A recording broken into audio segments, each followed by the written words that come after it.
and tough like leather. Figured out I was the wrong rap, so I got with a sick tight clip and went all out. Catching keys from 4C, rolling in LPB. Good morning. Wow. Cash rules everything around me. Dollar bill, y'all. Tired. That was a nightmare of a fucking ride camp this morning. Good God, I hate driving. I don't mind driving to school. It's right there. Camp, not so close. Trying to get a clutch in what I could not touch. Going upstate's my destination. Just waiting for people to come in here. There you are.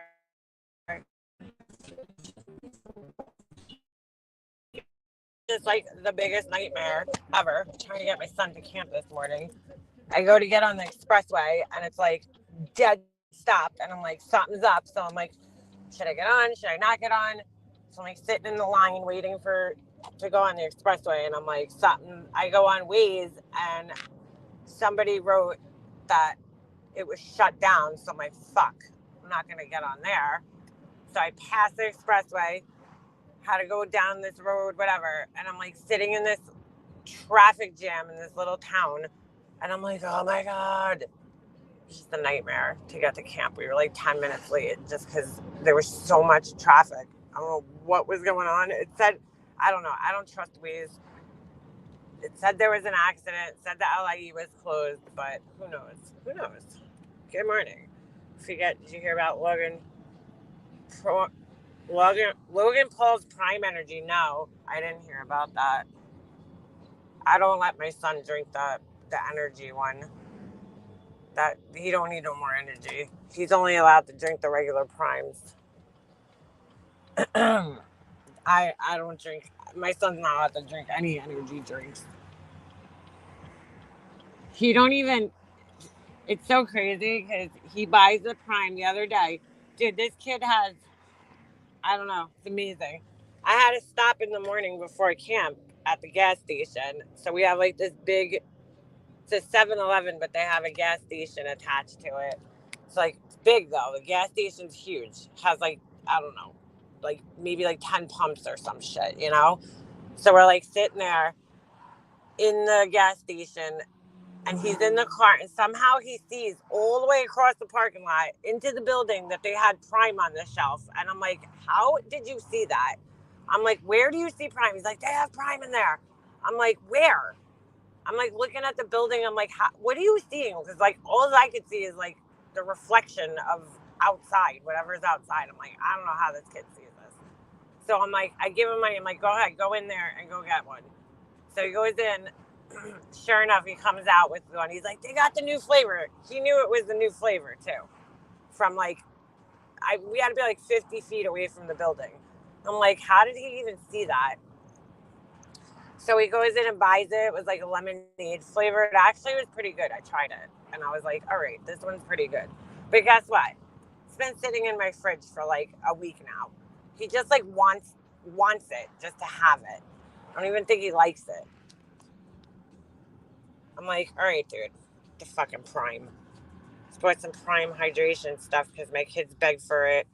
A dang eight pack. Oh yeah, the little are you talking about the little uh what do you call it, like the powder packets? Yeah, that's ridiculous. I could not believe Supreme Energy has been banned in Aussie schools and now FDA is looking into the Prime line. I mean, whatever, my son, he ain't never drinking no fucking energy drink, so until he's like an adult.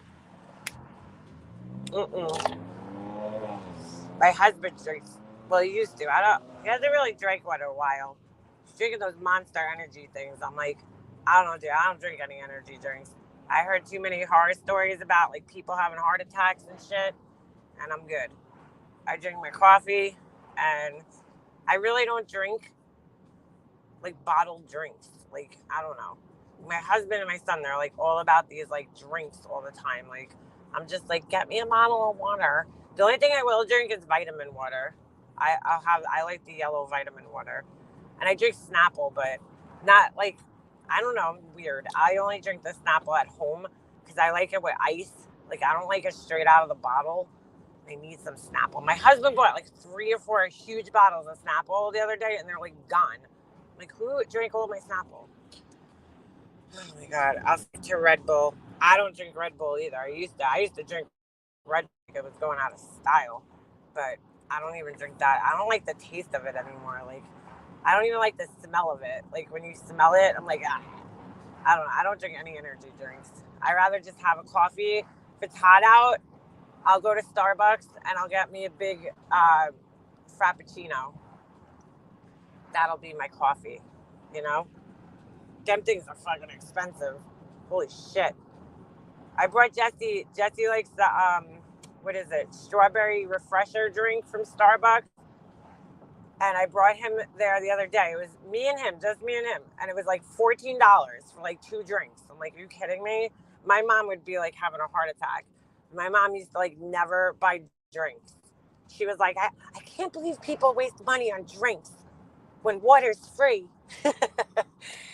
Like, she would buy like soda for the house and stuff, but like, we would go to this one pizzeria and she refused to buy drinks at that pizzeria because she felt like they charged too much money for the drinks. So like, she would never buy a drink. I'd be like eating the pizza and be like, Mom, I'm dying of thirst. And she'd be like, we have water at home. I'd be like, oh my God. I'm a sucker. I buy drinks everywhere, but you know, like for my son and shit. Or like a soda. Like, I cannot eat pizza without like a soda. Snapple apple. I never tried that one. I like peach Snapple. That is all I drink. When I was in high school, like, Snapple was huge. Everybody was walking around constantly with Snapples in their hands. Well, my mom's right though, in a sense. She's like, when I was a kid, like, people didn't walk around with drinks like they do now, you know? And she's kind of right, because like, even when we were kids, I remember, what was it? Clearly Canadian came out. Oh my God, that stuff was so good. And then they had Mystic. And like, that was like the first time, like, I don't know, there was like a big drink thing. I feel like that people used to like go and like walk around with drinks, really. I mean, like, they had like soda bottles and shit. But she's like, people didn't like walk around with bottled water, you know? And it's true though. Like, I remember when they first started selling bottled water, and I was like, why would you buy water? Like, because we always drank out of the tap when we were kids. And I was like, why would you buy water? Like, I thought it was like the dumbest thing, because I'm like, why would you pay for something that you get for free, you know? But now it's like, I mean, I buy bottled water constantly. I buy cases of it for my son to bring to school with him because it's just easier. But my mom never bought us stuff like drinks everywhere. Same idea. Yeah, water's free. That's what my mom always used to say. Like, when we would go to restaurants, my mom would never order a drink. She would always just drink the water that they gave us, which I've noticed they don't really do anymore. I don't know. I feel like back in the day, every time you went to a restaurant, like, they would give you the water at the table. Always. No matter what restaurant you were on. Like, I feel like they really don't do that anymore unless you ask for it. Maybe they just got sick of throwing water away, because like, most people don't drink the water on the table because it's like tap water. It is expensive. I have an actual water bottle that I fill from the tap. I fill mine from my fridge. I'll take like Poland Spring bottles and like refill them from my fridge sometimes. I don't care. I don't drink tap water though. To be honest with you, I was watching a video a while back, and tap water's got like a better pH level than most of the bottled water. Like, I won't drink Aquafina because their pH level is so high, or low, whatever. No, high. It's acidic. So, um, I like to drink, try to drink waters with low pH. This channel is sponsored by Backwards Naive Water. Which channel? My channel? What's that? Remember New York? The New York Seltzer. Oh my God, I love them. I don't know what that was. Are you talking about the Jones soda? I don't know what that is. You could actually order Clearly Canadian on Amazon, but it's so expensive. I know if I ordered it, my son would drink every single one of them. So he drinks everything. He eats and drinks everything. So, and my husband, they're both just as bad, actually. I like buy like things, and I'm just like, where'd they go? Like we bought flying saucers. I don't know if you guys know what those are, but we have an ice cream place called Carvel here. I think they have them in the Northeast. I don't know if they have them like down in Florida and shit, or like in the South, Carvel. But it's a good ice cream place. Mm. Their soft serve ice cream is the shit. Oh, it's so good. So anyway, they make these little flying saucer things. They're like they take the two like cookies, I guess, or like yeah, I guess they're cookies, and then they put ice cream between them. Not like chocolate chip cookies. They're like these thin kind of wafers, and you know, they put like chocolate ice cream, sometimes vanilla, whatever.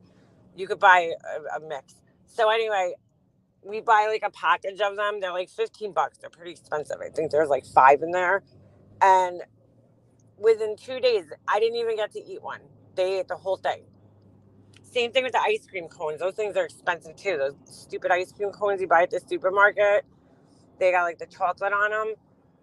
I bought them. I ate one. And I go to get one the next night and they're gone. I'm like, what the fuck, dude? They eat everything, my husband and my son. And then I go downstairs and there's just wrappers everywhere.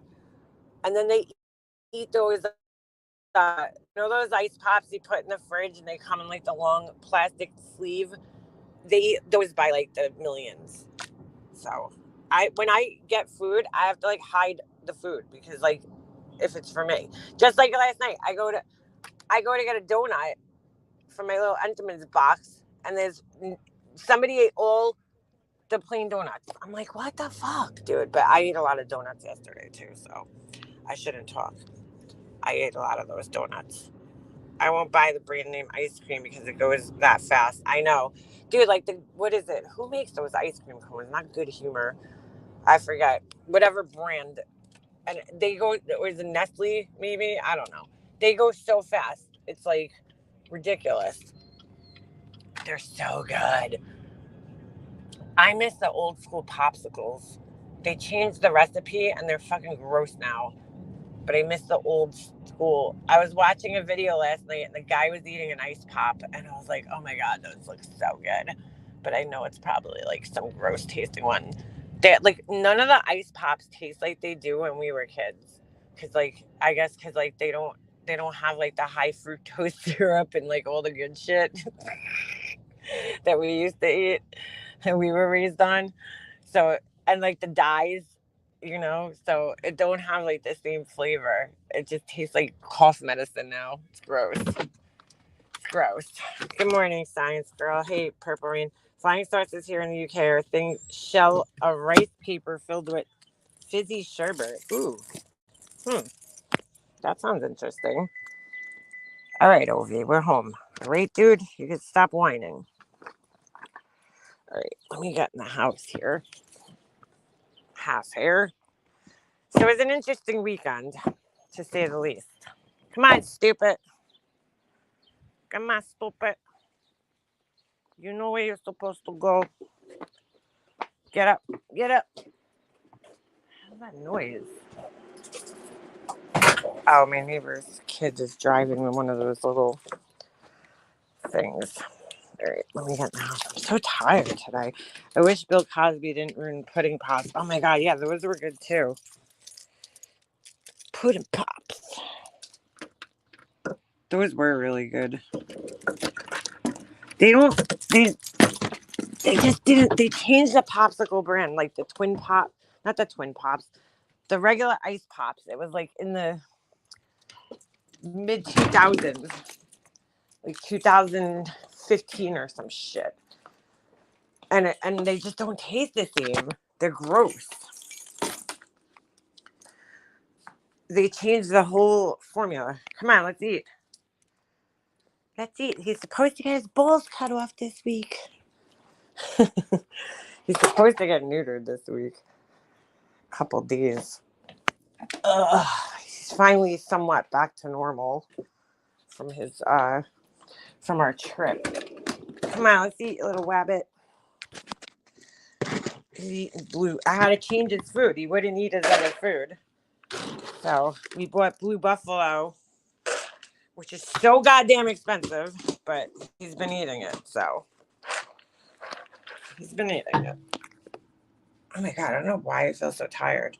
Push Pops, ooh. Put me off sex for life, huh? I used to like those Push Pops. Come on, Stoopy. Let's eat. Go ahead, Ovi. Whistle Pops. Even the ice cream man, we don't have like a regular ice cream man that comes around. All we have is Mr. Softy. I never tried the slush puppy ones. Yeah, it's expensive food. You won't eat the other food that we bought him, so. All right, let me log onto my laptop here. Because we got some stuff we're going to look at.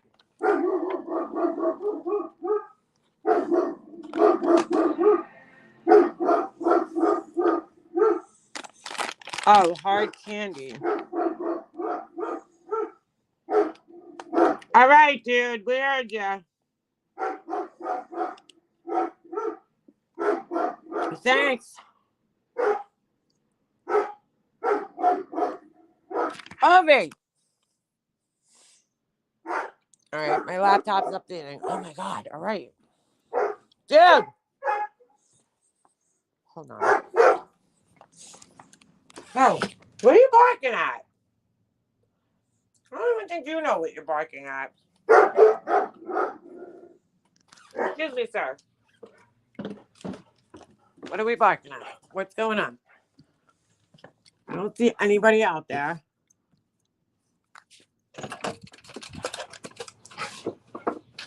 He doesn't even know what he's barking at half the time.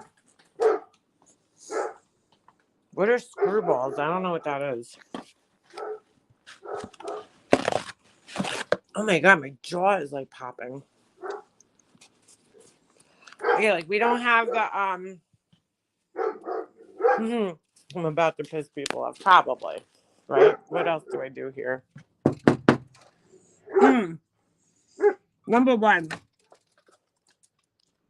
We gotta talk about this fucking clown guy again. This guy's so dumb. So dumb.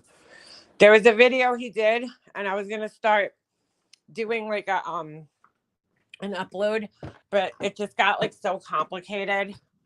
I was like, this is probably easier to just show on a live. So hold on, let me log on to my laptop here. I guess some of his people found my channel, so they were coming over. They're like, oh my God, this channel's so chaotic. I'm like, yeah, it is. You're right. They're like triggered.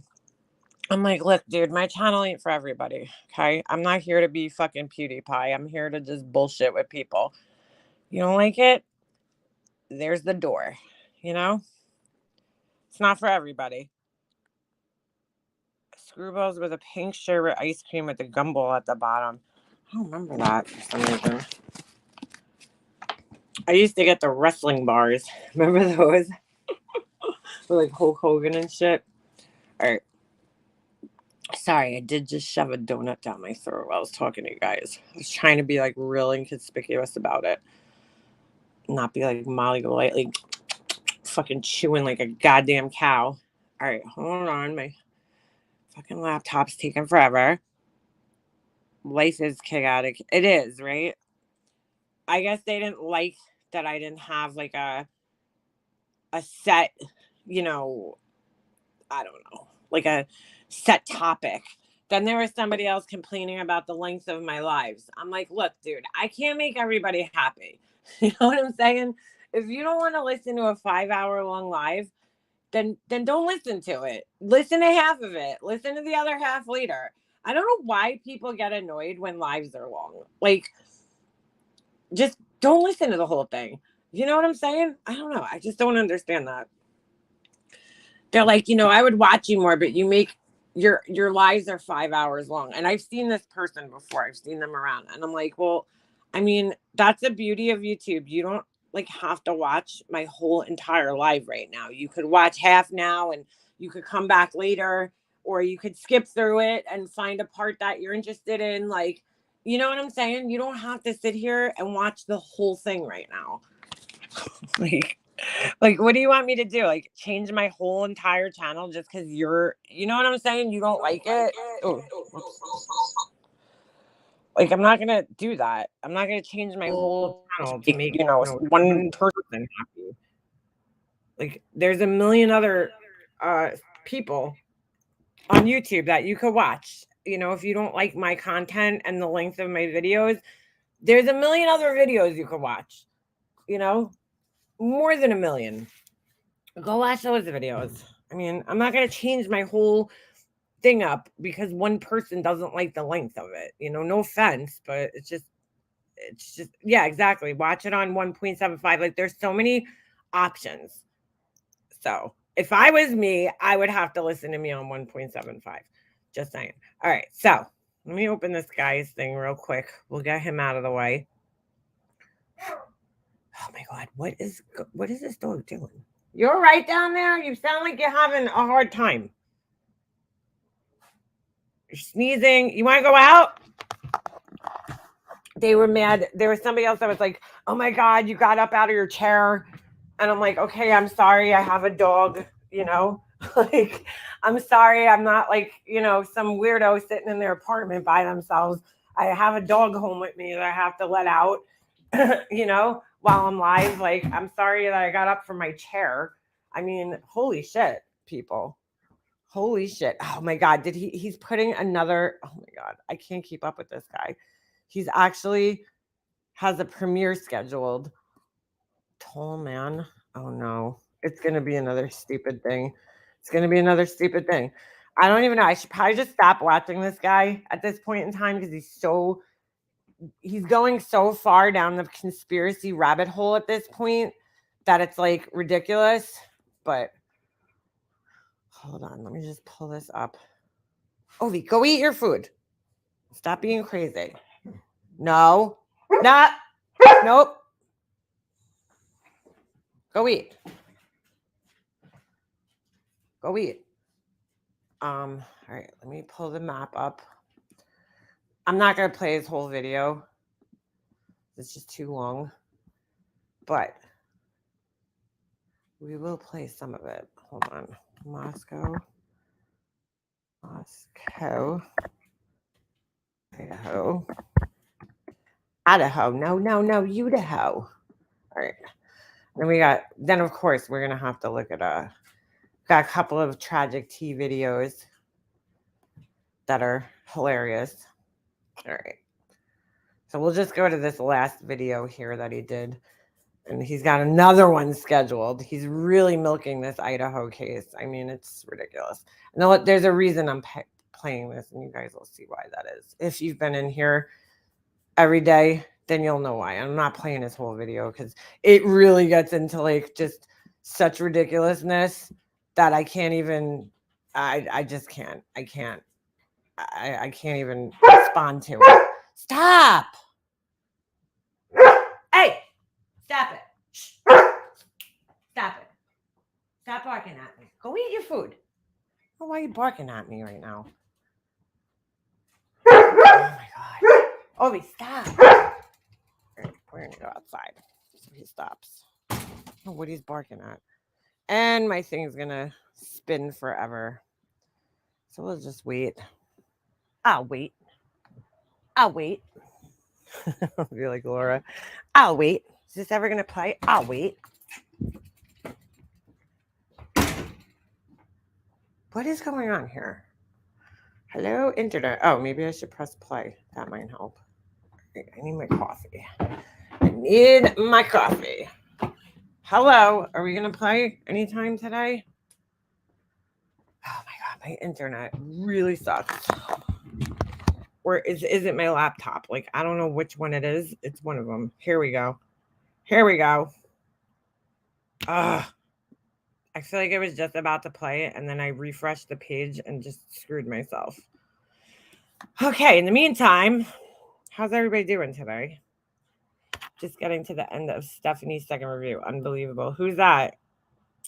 Stephanie. The probable cause affidavit. We're going to cover a lot of information in a very short amount of time. Let me know if you guys could hear this. Let's jump right into this video and see what I have to say for myself this time. Oh my God. So let me just explain the situation here before we even get into it. In one of the past videos that I played from this guy, he's claiming he has this whole fucking crazy conspiracy theory based on this guy, Brent Kopacka, who was, if you guys don't know, I'm just going to give you a quick synopsis. When Bryan Kohberger when he left Idaho that day and started driving back to PA with his dad, he got pulled over and they were talking about this, like they said it was a mass shooting, but it wasn't. It was this guy who held his two roommates hostage, and his name was Brent Kopacka. He was like a former, I don't know, Ranger or something. He was in the military, right? And he happens to live in Pullman, Washington, right near the WSU campus. And this guy is trying to connect this Kopacka, this Brent Kopacka guy, to the Idaho 4 murders. I think it's just a coincidence. So one of the ways that he was trying to connect them was by saying that Brent Kopacka lived in Pennsylvania. And he was like, I don't know, getting into this crazy shit saying that, maybe he owned this big house in Pennsylvania, right? That was worth like $600,000. And he, maybe he had Bryan Kohberger as a roommate when Bryan went to DeSales University. I realized the other day I said the wrong town. I said Exton, Pennsylvania, and it's Easton, Pennsylvania. I always get those two towns confused because I've been to both, so I get them confused all the time. Easton, Pennsylvania, really nice area right outside of Philly. And so that's where the house is, yet he's saying it's in where was he saying it was? Bethlehem, Pennsylvania, by DeSales University. So I showed you guys the other day this video of these two guys basically debunking the fact that like the people that built that house are the original owners. They still live in the house. So like Brent Kopacka never lived there. And I said it on my live the other day, like, where did this guy get his information from? He didn't even show how. I looked up Brent Kopacka's name, couldn't find a Pennsylvania address anywhere for him. So where'd this guy find this address? So that's what he's going to basically explain here. And it's crazy. And I'll explain it as we go. But I just want to catch you guys up on what was going on. Go eat your food. Good evening, ladies and gentlemen. And can you guys hear it before I continue to play it? Let me know. And welcome to Crime Circus. My name's Drip Drop, and I'll be your host as always. There's a lot of booms in this video, as you've come to Yeah, he's going to drop a lot of crazy bombs in this video. Expect. I would like to make clear, some people were a little confused on where I got the information that Brent Kopacka lived in Pennsylvania. Some of you out there even thought I was making it up. Okay, I don't know who thought he was making it up. I left him a comment saying that I cannot find an address for him. So I don't know if he's, talking about my comment, but whatever. That's not what I did here at Crime Circus. I don't make up information. Although everything in these videos is alleged speculation and nothing can be considered factual, I do try to keep it factual here. But this entire show is just somebody else's fantasy. I take no responsibility. Hold on a second. Close my door so we can actually hear you guys. He's barking because my neighbor's walking down the street. This is really funny that he's saying this, okay? He's like, oh, this channel is somebody else's fantasy. Meanwhile, in every video this guy does, he's like, we like to stick to the facts. We like to stick to the facts here at Crime Circus. I'm all about the facts. And now all of a sudden it's somebody else's fantasy because he fucked up again. You know what I'm saying? Come on, dude. Ability for anything within this program. Now, and he doesn't. Where I found this information was in a background. So apparently somebody else is, coming up with all this stuff. Check from Intellius, not the free version. You have to pay. All right, now this is funny. So he's claiming he got Brent Kopacka's information from Intellius, not the free version, but the version I have to pay. Now these sites are like notorious for having incorrect information, even for myself. They have the wrong middle initial for me. Like these sites have wrong information all the time, even when you pay for them. to get the background check, and I found it right here. All right, now he didn't find it, and you're going to see that when he fucks up. So you see this little screenshot here that he shares? I accidentally stumbled upon this in a group the other day. Okay. This has been circulating, this exact screenshot, I mean, to the T, has been circulating on the internet for quite a while. So, like, he did not pay for this. I have a feeling he took it out of like a group somewhere, or maybe a Reddit post or something. He did not pay for this. And he's going to kind of trip up and kind of reveal that, because he's trying to play it off like he paid for this Intellius report, but he didn't. Stop! Is it possible that this background check is wrong? It better not be, because somebody paid money for this background check. So, just like this show, I guess the background check is a guessing game. It says he lived in Pennsylvania, but did he? I assume that he did, because it's on the paid for background check. So that's what I rolled with. Anyways. So that's what he rolled with. So he didn't check on any other type of sites to verify this information. The other two guys that I played the other day, like, they went on the assessor, the town assessor, or whatever it was for that area, and checked, and there's only been one owner of the house. Like, that's going to be a lot more accurate than an Intellius report. Could you please stop barking at me, please? There's been a lot of new court documents that have come out. I've seen some booms within them, and I'll get to them in due time. I've been studying the probable cause affidavit. I've probably read it 1,122 times, and I've found some new booms. The alleged route that Bryan Kohberger took to slay these 4 young, beautiful college students is not possible. In fact... Okay, so that was it on the house, but now he gets into this, and oh my God, I can't. The alleged route may actually prove Bryan Kohberger's innocence. For starters, there's at least one active working... I think this guy is trolling us at this point, and he just, like, wants Bryan Kohberger to be innocent. Like, I don't know. It's fucking weird. Camera. I think he wants Bryan Kohberger to be innocent so he doesn't look like a clown. Oh, wait. He is a clown. He doesn't want Bryan Kohberger to be innocent because, you know, then his theory about Brent Kopach and everything could be plausible. But listen to what he says here. He's so dumb. Prior to where they say the... I was trying to be, like, really respectful when I first started reviewing this guy's videos, but this is just, it's done. Like, I can't be nice anymore. You're an idiot. Like, I just can't with this shit. White Elantra was first seen in Pullman, Washington. They say this white Hyundai Elantra was first captured on video camera heading north on Southeast Nevada Street in Pullman, Washington. All right, I just want to point something out here.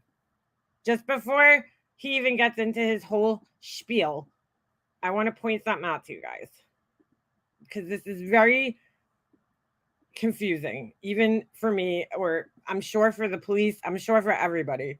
I'm going to zoom in here because it is confusing. I'm not going to lie here.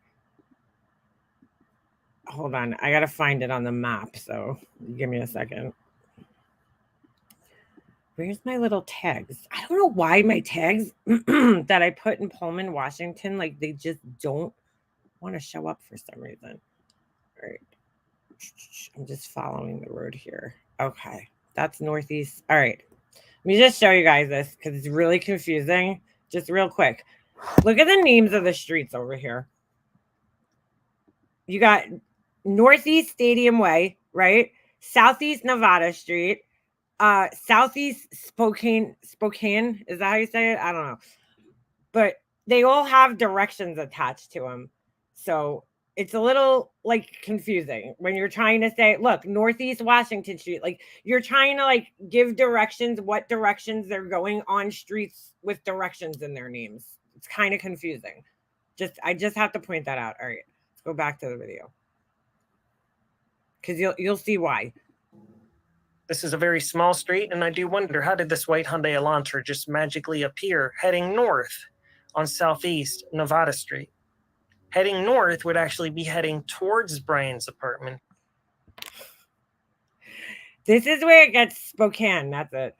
Okay, why does he have to start off at his apartment though?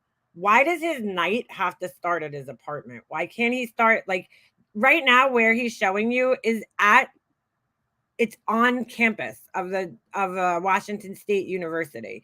He's on campus, dude.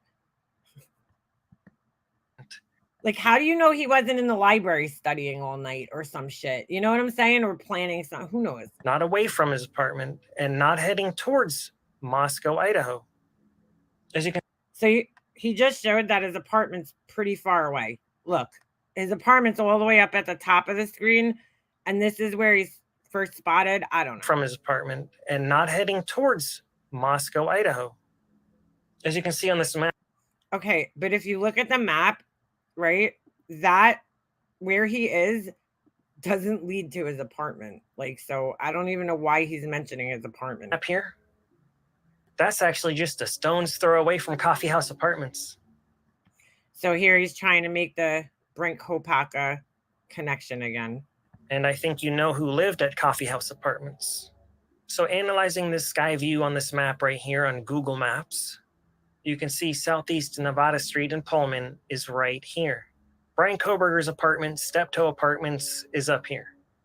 There are cameras in between these locations.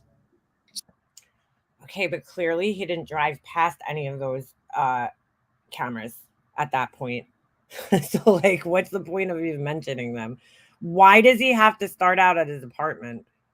I don't understand. Maybe he was at a friend's house. Maybe he was at a bar and he got drunk and then he decided to go do the murders. Like, why does he need to start out at his apartment? I just don't understand.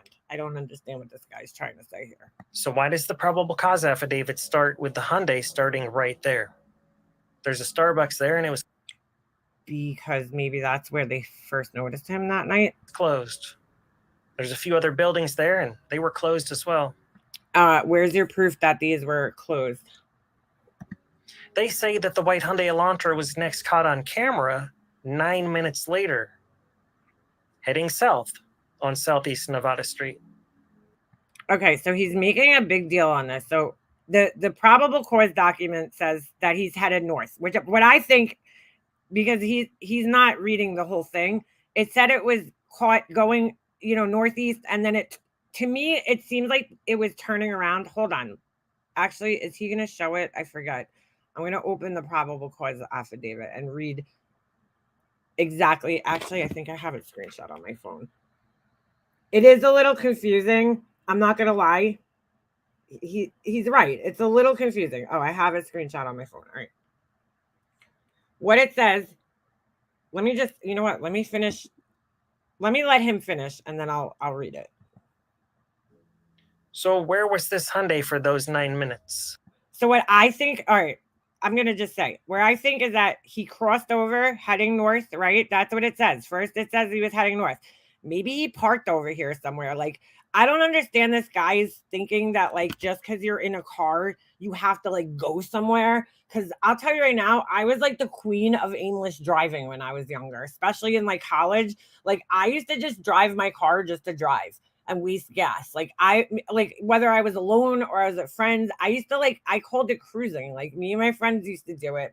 I would cruise with my friend George. I'd cruise with my friend Tommy. Like, we just cruised. We were cruisers. I used to cruise with my boyfriends, like, whoever it was. Like, sometimes just by myself. I just like to drive around for, like, no fucking apparent reason. Like, I didn't have a destination. I just wanted to get out of my house and not be home. So I would drive around. So, like, maybe he drove up Nevada Street this way and parked somewhere. Like, in other words, he doesn't have to get out and go into, like, a Starbucks, like he's saying, or, some building. Maybe he was just in the area for some other reason. Okay. And he hung out around here, parked his car in the parking lot for like 10 minutes because it is quiet and maybe nobody's there.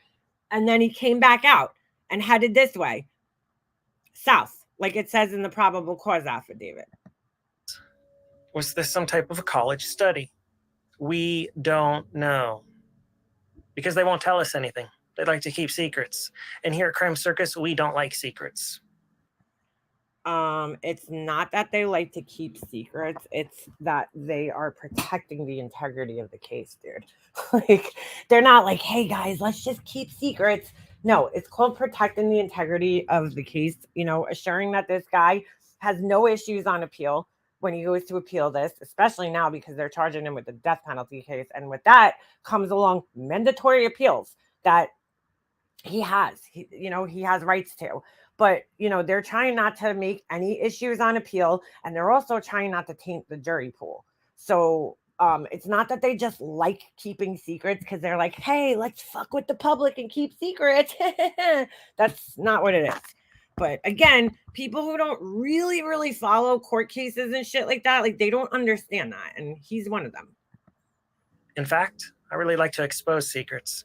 And if you watching this right now have any secrets, leave a secret down below in the comment section. Bro, that's fucking weird. Does anybody else find that weird that he wants like his subscribers to expose like personal secrets in his comment section? Because I think that's a little strange, dude. Kind of sounds like you're a little sociopathic. I'll be sure to read it. Anyways, so this alleged route in the probable cause affidavit already starts off a bit sketch, because Bryan Kohberger's car should have started off closer to his apartments. Why? Why does his car have to start at his apartment, dude? Like, does anybody else not understand this? Why does he have to leave from his apartment at that time of night? I just don't understand. Maybe that's where, when they canvassed the area around, maybe that was the first camera that they had, seen him on. He does. I don't think he understands that. Like, a lot of the time, they put the bolo out on the white Honda Hyundai Elantra, and a lot of these places, went back and looked at their footage and maybe sent it in, to the police, and that could be why that's the first camera that he spotted on. It doesn't really matter where he came from. What matters is if it's him or not, right? Because he had a very identifiable thing about his car that night, and that was the fact that there was no front license plate on his car. So that separated him, and you'll see he's going to get into the whole thing with the Hyundai Elantras. But that's what separated his car from probably every other Hyundai Elantra in Washington at that point in time, because they're supposed to have front plates just like we have here. And his car still had Pennsylvania, plates on it. It was still registered in Pennsylvania. So, in PA, they only have one plate. So, oh my God. He doesn't understand that though. Because also in the probable cause affidavit, they mention another camera for his alleged route home, and it's closer to the apartments. But I'm jumping ahead of myself. Oh, and here's the other thing. This is a probable cause affidavit. Okay. So they don't have to list every fucking camera that he was caught on. They don't. In fact, they only, I don't even think they specifically mentioned any cameras except for a few near his house. And then they mention, even at the crime scene, right? Even near the crime scene, they don't mention the camera on Linda Lane, which we've just seen that footage recently. They only mention the camera next to the house, that's on the west side, I guess, of the house, that recorded audio sounds. So, like, they don't even refer to any real specific cameras on this anyway.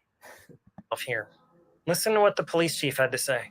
So far, we have a list of... Hold on a second. Why does it say, wait, I didn't even notice that. Why does it say not the chief, but his doppelganger? What the fuck does that mean? Like, this is a lookalike chief? I don't understand. By the way, this clip that he's playing, this clip is from before they captured him. So, like, it's irrelevant now. Of approximately 22,000 registered white Hyundai Elantras that fit into our criteria that we're sorting through. That's an awful lot of information. 22,000 white Hyundai Elantras in the area? Yeah. And it's so funny. Remember when I played this the other day? He was like, and oh my God, Brent Kopach's family has an Elantra in their driveway. Yeah, dude, that's a lot of Hyundai Elantras for a small area. That's only in Pullman, Washington, right? That small area. 22, what did they say? 2,200? That's a lot of fucking Hyundai Elantras. That's how popular they are. There's a lot of Hyundai Elantras. So, like, it is very possible that like 3 people might have one, but he thought it was like, oh my God, like look, Brent Kopacker's parents had a silver Hyundai Elantra, and so does Brian. So that must mean, you know, Brian Kopacker. What's the chances? Like, he was trying to make it like, what's the chances? But it's like, dude, the chances are very high given the number of Hyundai Elantras in the fucking area. Do you think it's possible they were tracking different white Hyundai Elantras and they just assumed it was the same Hyundai Elantra to make the timeline fit? No, I assume that his Hyundai Elantra that had no front license plate on it, which is pretty clear to see. Okay, because I think Washington's, from my memory serves me correctly, and I might be wrong here. If any of you guys live in Washington, correct me on this. But don't they have green license plates? Aren't their license plates a dark green with like a white lettering? Or am I thinking of another state? I could be wrong, because again, I don't, you know, live on that side of the country, but I might be thinking of another state. But I'm pretty sure they have, I thought they had dark colored license plates that are like pretty easily spotted, especially on a white vehicle. But if, am I wrong? Where's my Washington State people here? Washington State, you don't have to have a front license plate. Oh, so wait, do I have it backwards with the Pennsylvania and the Washington? And now I'm getting confused. We're not at the boom yet, but let's discuss. This location right here is where a white Hyundai Elantra was first reported in the probable cause affidavit, caught on camera. They claim this is Brian Koberger's white Hyundai Elantra, right here in the street. Okay, so he's pointing to a street. Let me just give you guys your bearings here. This street is, I don't know why he was over here. I have a theory as to why he was over here, but the house is over here in this area. King Road house is over here. Okay, so I do find it weird, like, why were they canvassing videos over here? And I don't know if that's the exact address. It says 700. It said in the affidavit, it said the 700 block. So I'm wondering if there might be two addresses with the same number, because that does happen sometimes on roads. Because like over here, it looks like there's factories almost, or like industrial buildings. I forget where. It might be, I don't know. I was looking at the map the other day, and there was on this Indian Hills Road, it looks like in some area, I don't know if he got it on here, there's like industrial areas. And to me, that would be like the 700 block, because you know what I'm saying? Like, because there's a block of buildings that have 700. I don't know. Or if they were talking about this, which it looks like a house to me, but why would the cop refer to that as the 700 block? I don't, you know what I'm saying? Unless that's an apartment complex and there's like multiple addresses with 700. I don't know. I didn't understand why they wrote the 700 block on Indian Hills Road. But why they would be canvassing cameras over here was kind of weird to me, because again, the house is over here. But I think, again, it could be that people just looked at their Ring cameras, you know what I'm saying? And they saw a white Elantra and they sent a tip in. Who knows? But he was spotted over here, you know.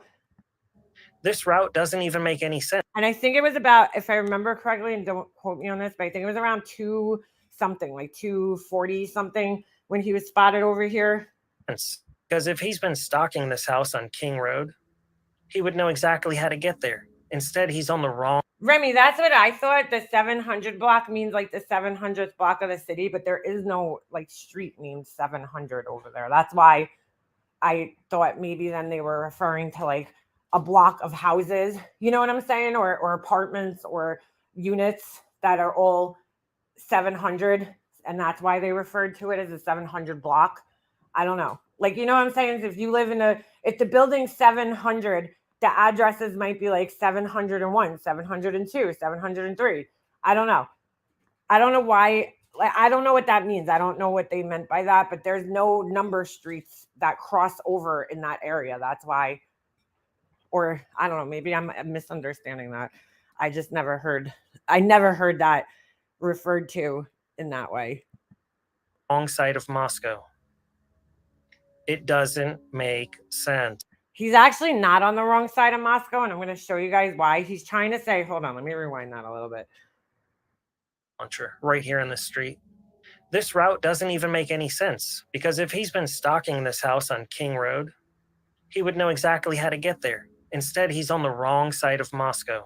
Okay, it's so funny because he shows this arrow going down this other like road, and he's like he's on the wrong side of Moscow, but he's like totally ignoring that there's like multiple ways that you could get into Moscow, and that's why I thought this was so funny. And I'm going to show you guys exactly what I'm talking about. So hold on, I hope you guys can see this. Let me share this. He's like, it's the wrong way to Moscow. All right, so here's his route. This is the route according to the arrest affidavit, okay? And it doesn't make much sense, but I have a feeling it's because they didn't have to tell us every place he was spotted. They're just basically trying to show that like he was in this area, you know, that night, and then he ended up near the Moscow houses. That's all they're trying to establish in an arrest affidavit. You know, they're not going to map out his whole entire night. So that's probably why it seems so disjointed in the arrest affidavit and doesn't make that much sense, you know, but this guy is too stupid to understand that. So he's headed north on this road, right? Then I think he turns around or he parks, okay, because there's like 9 minutes in between. So maybe he goes somewhere up here, who knows? And then he comes back and he's spotted down this way again. And then on the arrest affidavit, it said he was heading southeast on North Nevada Street to this road, 270. But that doesn't make sense because like you would have to connect to this road, which is mentioned in the arrest affidavit. But like this road doesn't connect to 270 Southeast Nevada Street. But if he was heading south, I'm assuming that the camera was up here somewhere. And then he was heading south. It says southeast, which I don't know. I think they just got confused with the name of the road. I don't know. I really don't. And then I think he took this way. Okay. So we went down this Northeast Stadium way. That's mentioned in the affidavit. Okay. Because you need to give a cross street. And then he took this. I'm not going to sit here and scroll. It'll take me a fucking hour to do like that. So you see this road here, 270. He took this all the way to Moscow. There's another way. On the way home, he took a totally different way. So and it says it in the arrest affidavit. And I'll show you that in a minute. But this road leads to Moscow. Now it's kind of going up and out of the way a little bit, like it looks like it is, but he might have, this guy's like, it doesn't make sense. It makes perfect sense if you're a murderer and you're trying to make it look like you didn't come from Pullman, Washington. It makes perfect sense that you would drive all the way out of the way. Okay. I mean, it's not totally out of the way, but it's kind of out of the way, right? Go all the way this way. All you have to do is follow this road. Follow the yellow brick road. Okay. And you'll see that eventually it will bring you over to where he's next spotted on the camera, which is, hold on, I have to zoom out to get my bearings here. He is, oh my God, I lost my bearings. Hold on. Okay. So he's all the way down here. Okay. Takes this road right here, Highway 95 down here. And this is where he's next spotted, right down here, the 700 block. So maybe he was going purposely out of his way to, you know what I'm saying? To make it look like he was coming from this direction. If he was spotted on a camera somewhere, because he was spotted down here on a camera. He was spotted over here on a camera. He was spotted over here on a camera. Okay. And this was like earlier in the night, around like 2 something, then 3. Right here is 3:38. This gas station says that they spotted him at 3:35. This isn't from the arrest affidavit. This is from a news report. Okay. And then he comes down here, passes 3 times. Gray Hughes actually found that. Gray Hughes actually found the audio of him passing 3 times in the Linda Lane footage. So check that out if you guys are interested. And then when he leaves, he doesn't take that same way back. He comes out Walenta Drive, right? To, I don't know, they mentioned this road, Constoga Road, and then Palouse, whatever it was. I don't know how to say that. I'm probably not saying that right, and he takes that all the way back to Pullman, Washington, which again is really out of the way because like his apartment is like, he showed on the map before, his apartment's kind of like So he's kind of going really out of the way. His apartment's up here somewhere, right here. So like, again, like taking 270 would have made more sense if he was leaving from his apartment or this. So like, that's why I don't know why the guy's saying it doesn't make sense. This route makes more sense than anything than going all the way down here and driving out of his way. Now that I'm looking at this, you know what I'm saying? Like, this is way out of the way. This road actually connects pretty, I mean, it makes more sense to me. He's right here at this university, drives down to this road, and then takes this all the way to Pullman, Washington. So I don't know what this guy's talking about. I mean, there's several ways he could have got there. There's a road here, there's a road there. Like, there's not just one road into these towns. So I don't know what this idiot is trying to convey here, but he's like, it's so weird, you know, like, and I'm like, it's not that weird, dude. It doesn't make sense. Doesn't make any sense at all. It makes perfect sense. I just made it make sense, dude. What you're saying makes no sense. There's several ways he could have gotten to the town. He took the main highway there and got there. Like, what's so hard to understand about that? And then he drove out of his way a little bit. Maybe he made a wrong turn. Maybe he wasn't paying attention. You know what's so funny? You're right. It probably doesn't make sense, but either does killing 4 people for no reason that you had no connection to, right? That doesn't really make sense either. Nothing this guy did this night is going to make sense because he was clearly either fucking high on something or going through some type of psychotic break, like mental breakdown, okay, or something like that. His mind clearly wasn't working right. If he was planning to kill 4 people, clearly nothing he did that night is going to make any sense to us because none of these crimes make any sense. You know, that's the whole problem, is that you're trying to think like a rational person. And this person clearly isn't rational. You know, this person who's killing people clearly isn't thinking rationally. So his behavior is going to be extremely erratic that night because he's not thinking rationally. Just because, you know, he says this in the, you'll hear him say it. Hold on.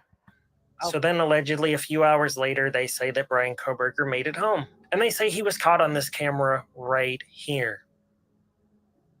Why wasn't the car that was allegedly involved in this crime caught on that camera near Bryan Kohberger's apartment before the crime happened? I understand what he's trying to say here. Like, how come his car wasn't seen? It could have been seen. We don't know if it was seen. You know, that's just the way it was written up in the probable cause affidavit. Like, but they could have more evidence of him leaving his house earlier that day. You know, he might not have left from his apartment and went straight to the murder scene. That's what this guy's not understanding. He obviously stopped somewhere in an attempt to throw the police off, right? He's trying to create an alibi. So he drives down by the school. Oh, I was studying all night. Couldn't have been me that killed those people. I'm at the school studying in the library because the libraries, I'm pretty sure on most university campuses, the libraries are open like all night. So, or late at least till like 1 or 2 o'clock in the morning. So, you know what I'm saying? He's trying to establish an alibi. He drives all the way out of his way and he comes into the neighborhood from the other direction. Again, you know, trying to establish an alibi, like, or throw police off like it wasn't me. I live in Pullman, Washington. Why would I be coming from the east direction? I live west. So, like, you know what I'm saying? Those could have been things that were going through his head. But you're trying to make sense out of a person's behavior who clearly wasn't in a rational fucking state of mind that night, you know? Wouldn't he have had to have left his apartment and that car would have been caught on that camera? Yeah, but let's just say he left his apartment at 8 o'clock at night that night, right? Like, that's going to look really suspect on the probable cause affidavit, right? It's like, yeah, he left his apartment. What was he doing in all that time in between? So they're trying to get him in Pullman, Washington at a time closer to the murder. And that's where, you know, that's where he was closest to the murder is where they showed him. Make it make sense. I just did, dude. I just did. It doesn't make sense because it's nonsensical. Unless you just want to believe in the probable cause affidavit, because that's what it is right now, belief. No, dude, it's facts. When you're caught on a camera somewhere, that's a fact, right? And they could identify your car, which I think in the probable cause affidavit, they give a pretty descriptive version of his car in the Pullman, Washington camera, you know, whatever it was with the front license plate. Because now, thank you, Purple Rain, you got me confused. They gave a pretty good description of his car in that. So it's not belief. It's like, dude, that's his car. Okay. He switched his license plates days after the murder. Like, what are you not understanding here, dude? His car was pretty identifiable due to the license plates or lack thereof or whatever the story was, because now I'm confused. You can believe he's guilty without seeing actual evidence. If that helps you sleep at night, congratulations. I wish I could sleep at night too, but I can't. So I'm up right now investigating this crime because the victim's families No. You're up right now wildly speculating and just making shit up because you don't want to believe the fucking arrest affidavit for some reason. deserve closure, proper closure. And proper closure doesn't mean you just throw somebody in a cage without a proper investigation. The Crime Circus Special Investigations Unit is on this case, and that consists of me. That consists of him and whatever he finds on Reddit, because, you know, that's always fucking reliable, and Facebook groups, because they're always reliable too. Because there's never trolls like JLR in, you know, crime Facebook groups giving out misinformation on purpose because they just enjoy that type of thing. That never fucking happens. Didn't happen in the Chris Watts case. I mean, come on. Me and you, the viewer. If you've got any good tips, leave them down below or send me an email. Thank you. Here's a tip. You need some blush, dude. You're looking a little pale. So Brian Kohberger was in college. He had 2 degrees and he was going to get his PhD. He studied criminals and how they got caught. Was this guy really such a fool that he knew there were these visible cameras all around Pullman, Washington? If he did this, he had to have known that there were cameras. You're ignoring a huge piece of this, dude. He obviously knew that he was caught on cameras, which is why he finally decided after committing a murder for people that he was going to change his license plates. Hey, you know, why are you ignoring that fact? Why are you ignoring that? That he was like, hey, you know what? I've been here for a month and a half. You know what? 4 people just murdered. I'm going to go, you know, change my license plates over now, register my car here in the great state of Washington and take my Pennsylvania plates off that I was caught on camera with all over town. I mean, come on, dude. Come on, dude. Why are you ignoring that? Why? All over Moscow, Idaho, including the neighbor's house on King Road. Apparently, he just didn't care about any cameras. He didn't. That's why he changed his license plates afterwards. But you seem to ignore that. He wasn't worried about his white Elantra being caught. Interesting. If that's what you believe, I guess he really is quite the fool, if he did it. Also in the probable cause affidavit, supposedly, he returned the next morning around 9 a.m. As smart as he is with his multiple degrees and going for the PhD, he'd have to be the biggest buffoon in the entire world to return to a quad passing away 5 hours after it happened. Okay. This part I found really funny too, because this happens more than you would think. Okay. People return to the crime scene. I was watching a video the other day. This is disgusting.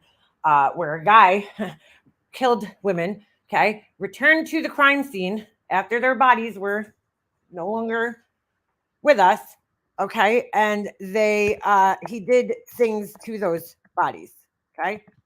So not very uncommon for people to return to the crime scene. Now that's obviously the case I'm speaking of, you know, specifically is rare, okay, that people do that exact thing.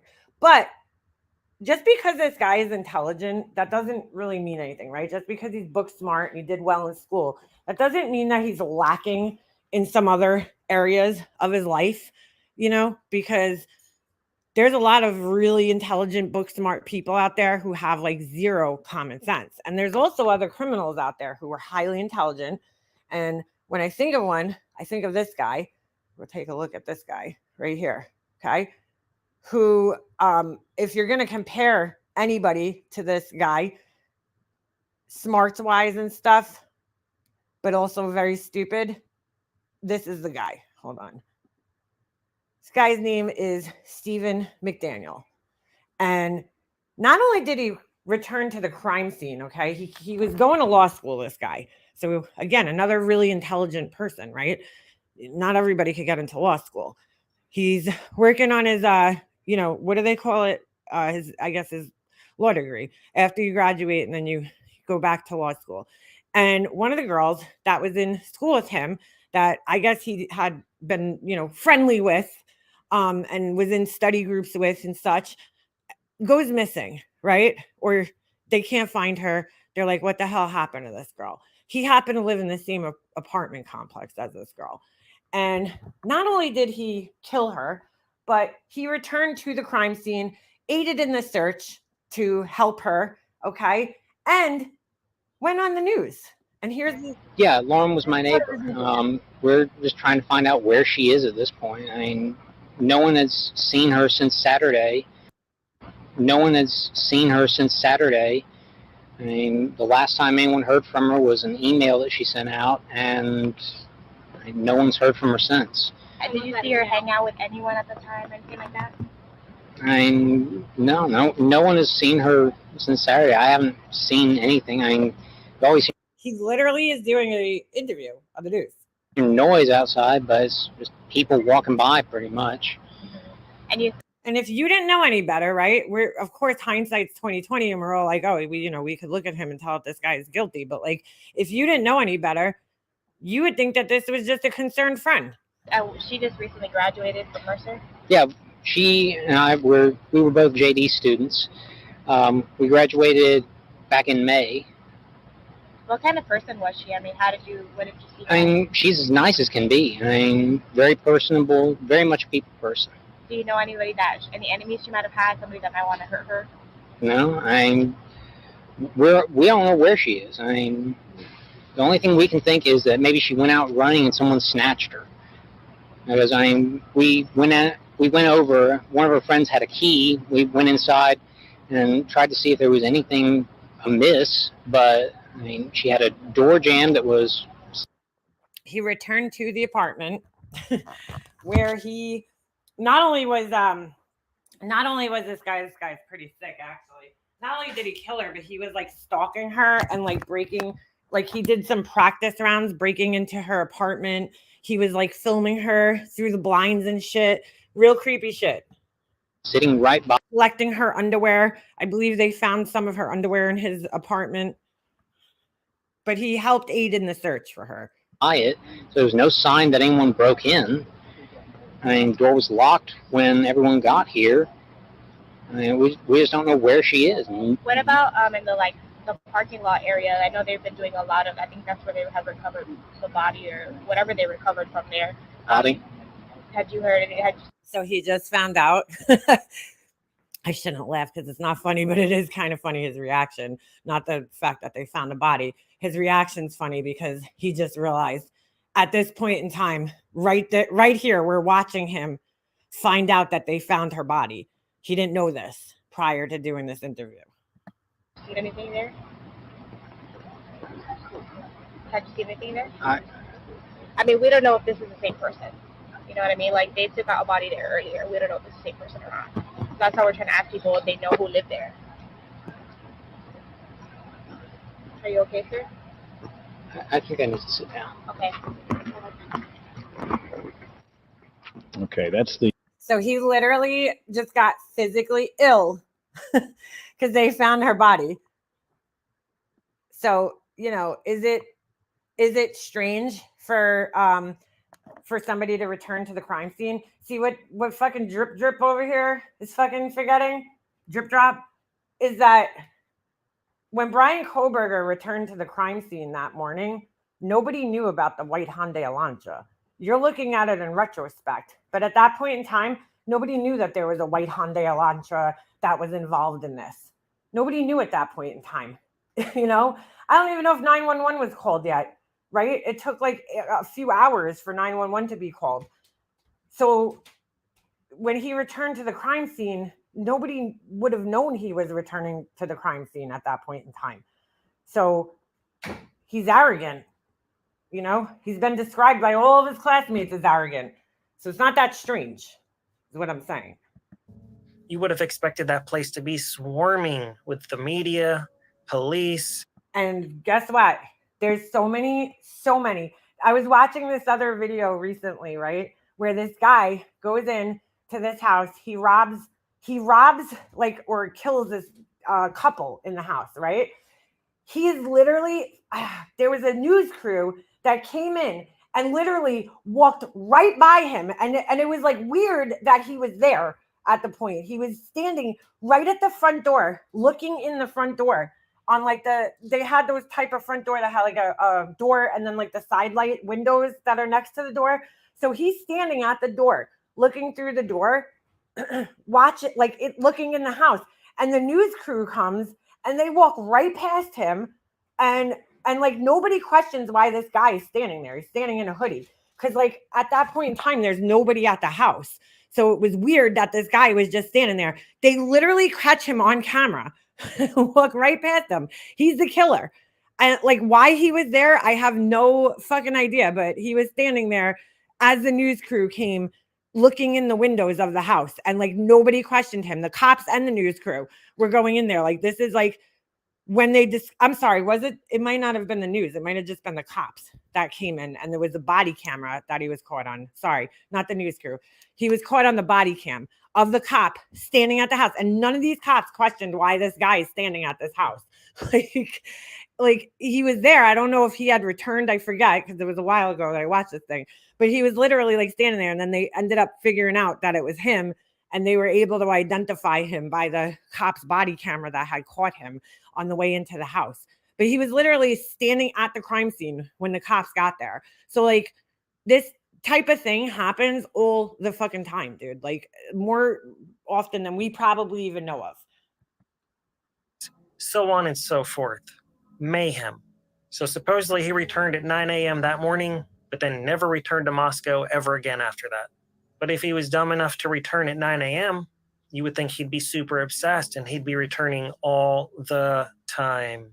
So the story wasn't he caught on a news camera like at some point too, driving by? These people like to see like the chaos that they cause. I mean, this guy supposedly is into true crime and doesn't seem to know any of this. Doesn't really make sense. In my previous video, we discussed Brent's friend having a little shrine made up. All right. And this is where I'm turning him off because he gets into this crazy thing about Brent Kopaka and the fucking dog and that was killed. And it's just ridiculous. I can't even be bothered with it. So yeah, that was that. I just thought I would play that little portion there because he's really stretching here to try to make it like this Brent Kopaka guy was somehow, you know, part of this crime. And it's pretty obvious that, you know, that he's just an idiot. He's just an idiot. So anyway, that was all I wanted to show. This may be the only channel that is talking truth and sense. No, there's more channels, Patricia. Gray Hughes always makes sense. Yo, Gray Hughes is so crazy, right? That last night I turned his live on and he doesn't take credit for this, but he's the one who found it. He's the one who put it together for a video. He said somebody else had found it.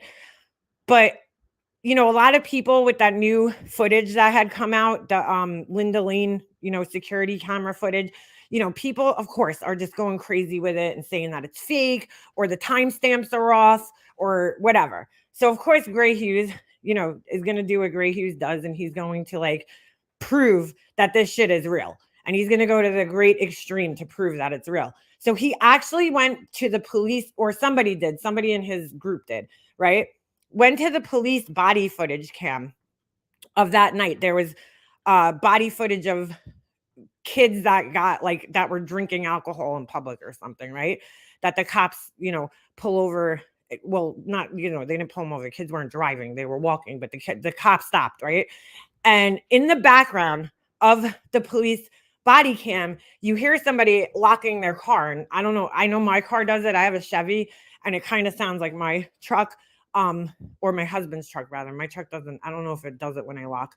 It makes this beeping noise on my car, like a horn. Let me see if mine does it. Hold on. I know it does it when I leave the key in the car. It'll beep like that. Let me see if it makes the same noise when I lock it. I forgot. I don't know how I forgot. My husband definitely does when he locks it. No, I turned mine off, I think. Hold on. Mine doesn't do it. Well, it goes like that. That's when I unlock it twice. So it makes that beeping noise. You guys hear that? So Gray Hughes, one of the people in his group, found that somebody was making that noise. Okay. And if you look at the police body cam footage at whatever time it was, I think it was like 3, let's just say 28. Okay. He then goes over to the Linda Lane footage and you hear the exact same thing. And the person did a very specific like chirp pattern where it went beep, beep, beep, like the way that they did it. Like they pressed the button multiple times. So it did like the regular chirp and then they must have pressed the button again or something. So it did it like in rapid succession. And you could hear the exact same thing in the Linda Lane footage, the exact same beat and like in the same pattern at the same exact time. So whatever it was, 3:28, you go to 3:28 in the Linda Lane footage and boom, there it is. I don't remember the exact time, so I might be wrong.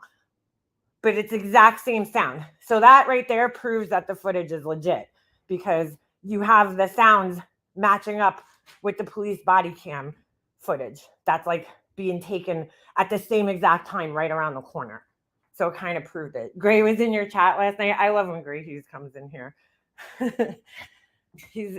I've been following Gray on here longer than anybody else on YouTube. So, it's cool when he comes in here. But yeah, so he definitely put those rumors to rest. But it's sick.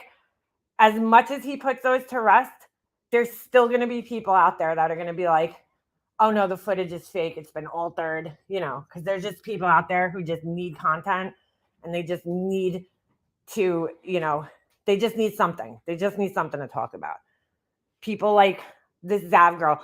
What's crazy? I don't want to get into the whole Zav girl thing because to be honest with you, I feel like it was talked to death this weekend. Like, you know what I'm saying? This is unfortunate and I don't agree with what she did. So let me just make that clear. I don't agree with what Zav girl did. I think she's sick. Okay.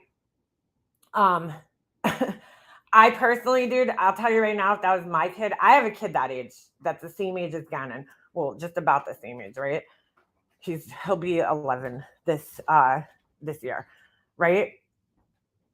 The thought of like anything happening to my kid like that, I mean, if you're a parent, just the thought of anything happening to your children, or your child being harmed or hurt in any way is sickening in and of itself by another adult, But to see photos of a child like that, I just couldn't bring myself to do that.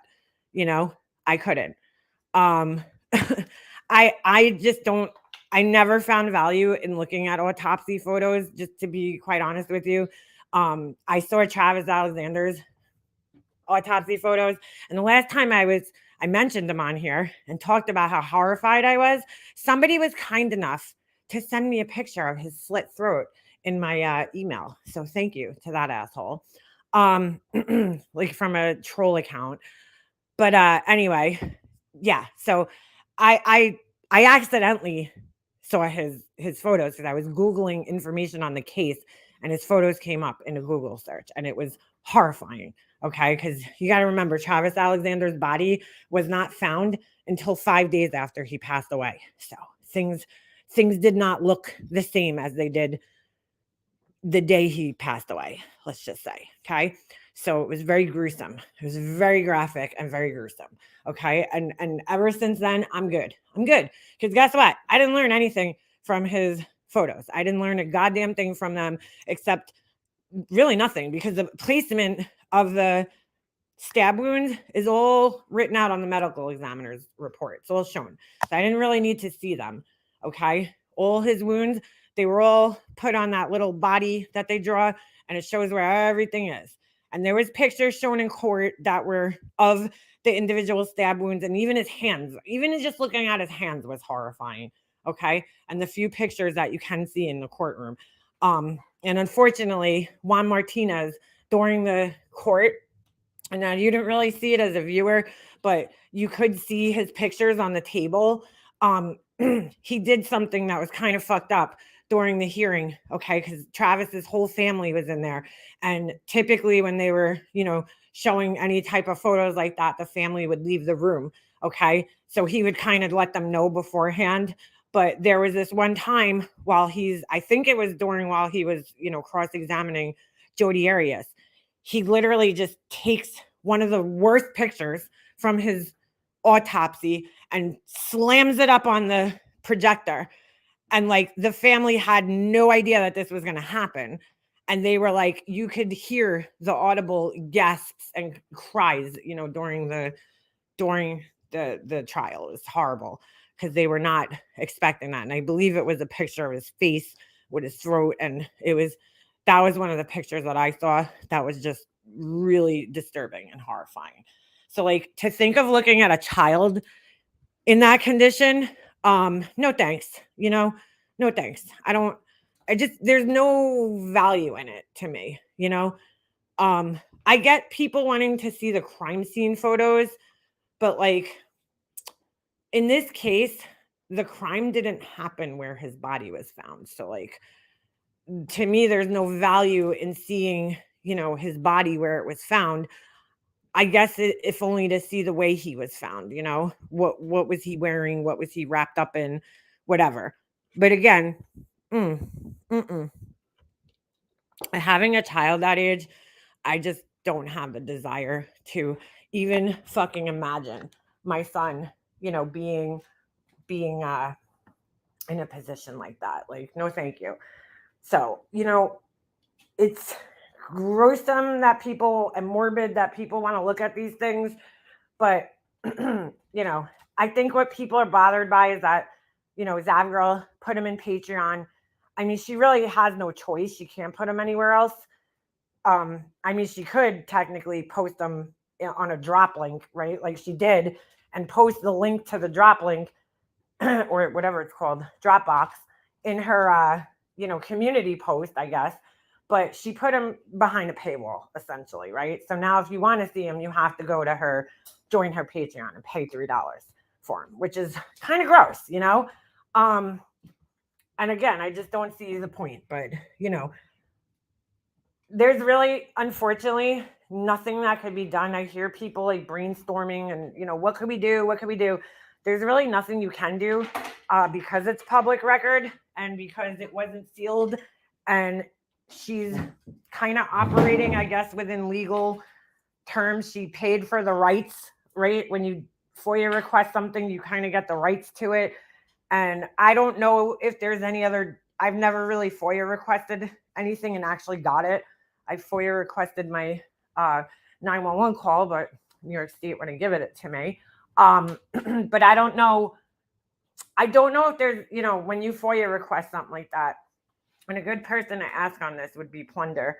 When you FOIA request that information, if it comes along, once you get it with any kind of instructions, like this is for your own personal viewing or anything like that, I'm not really sure how that works. I'm not really sure how that works. But, she's been known to do things. And it's so crazy.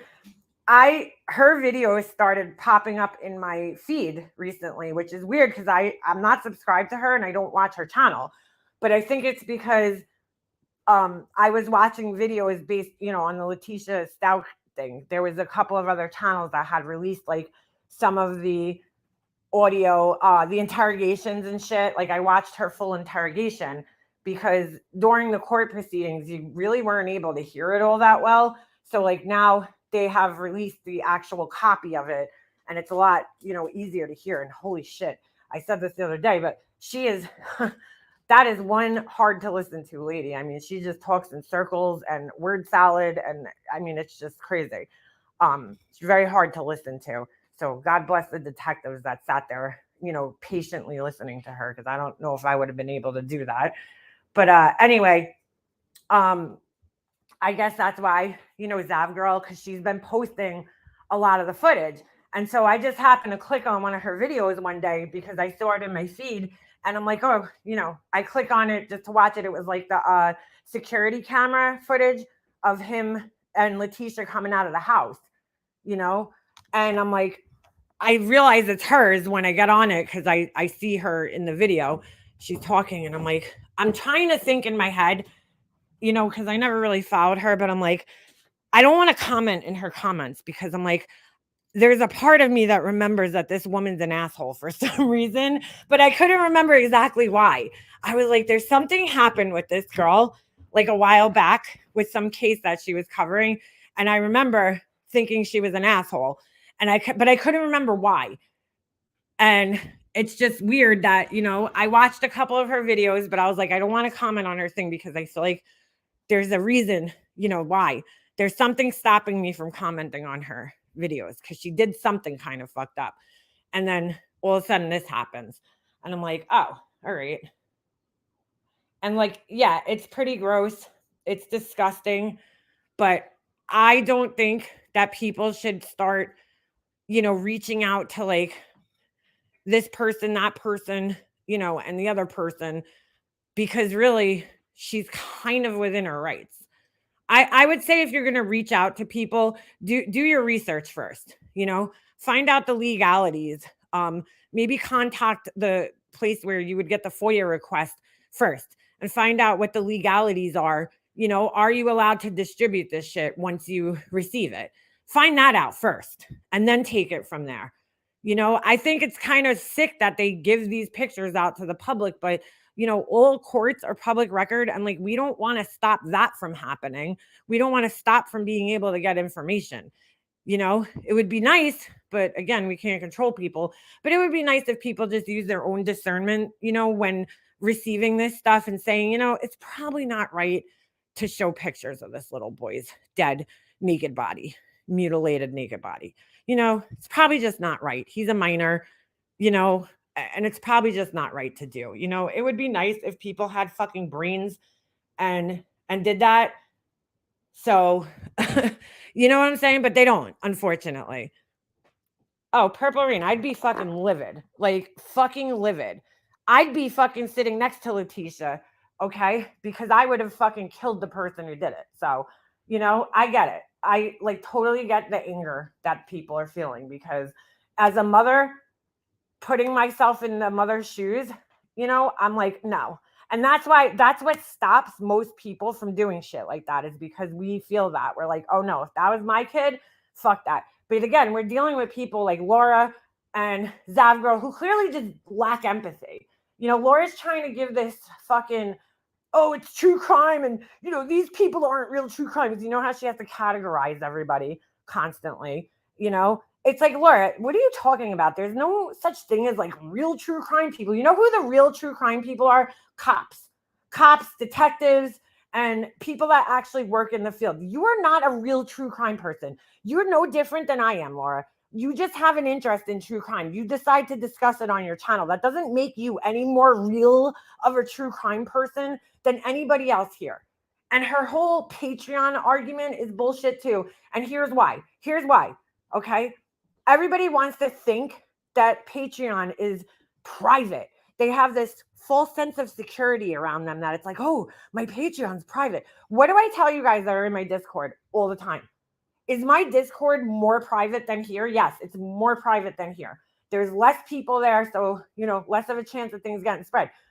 But there's a lot of people in there, right? There's more than whatever. Let's just say 50 people in there. So it's not really that private when there's 50 people, And here's the other thing. Anybody who joins my membership can get a fucking link to it. So like, you know what I'm saying? So it's really not that private because it's kind of open to the public. I mean, I could somewhat control it because I have to give you the link, right? I have to actually physically give people the link so I could control who's in there, even if they join my membership. But like, and by the way, if anybody wants the membership link, just email me and let me know if you joined my membership. But for Patreon, anybody could go and join Patreon. I could go join Laura's Patreon right now. So it's not really private, dude. I could go join Zavgirl's Patreon right now. It's not really that private when it's open to the public. So anybody could join Patreon And then anybody could get in there as long as they pay $3. So like, to me, that's like saying Disney World's private, right? Because Disney World is enclosed in its own little, area, right? That's only Disney World. But as soon as you pay to get in there, you're in there and you're in the public when you're in there. So it's like, how do you look at that as private? I don't understand. I don't understand how you could even think that anything on the internet is private, like, except for maybe private messages with you and one other person, which still isn't all that private because anybody could just screenshot it. Like, privacy is a thing of the past nowadays. We don't even have true privacy anymore anywhere. So, I mean, to say, to have an expectation of privacy in a group where you have like 200 people, that's just silly. That's ridiculous. Laura's like, it's nobody's business what's in her Patreon. But it is, Laura, because it's public, dude. It's open to the public. Anybody could go in there. Just like anybody could go to Disney World if they pay an admission. I beg to differ. You are way different than Purple. Well, yeah, I mean, hopefully, right? I heard that Laura got quite triggered over you, B-Fergs, the other night. It's fun trying to trigger her. It is. The Club 33 at Disney is private. Yeah, it's definitely not private when anybody could pretty much get in there and join, So Laura's like, it's nobody's business. Like, she writes all these fucking weird rules. And let me just say something, because we all know this, right? If Queen Bee was totally fine with Zavgirl having these pictures, and all the people on her panel were totally fine with Zavgirl having these pictures on her panel, Laura would be like calling Zavgirl out. She'd be like, look, that's so wrong to put deceased, children's photos in your thing. But because Queen Bee doesn't agree with it, Laura's got to take that opposition, It's like, come on, Laura. We all know how you operate. She's like, my moral compass. Laura, you don't have a fucking moral compass, girl. You don't have a moral compass. You lost yours a long time ago.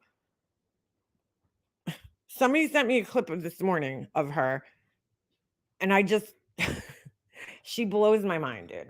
Blows my mind. Blows my mind. The things that she does. All it takes is money, yeah. I mean, it's $3. It's not even like she put a high price tag on this to protect the kids, I don't know, privacy a little bit more.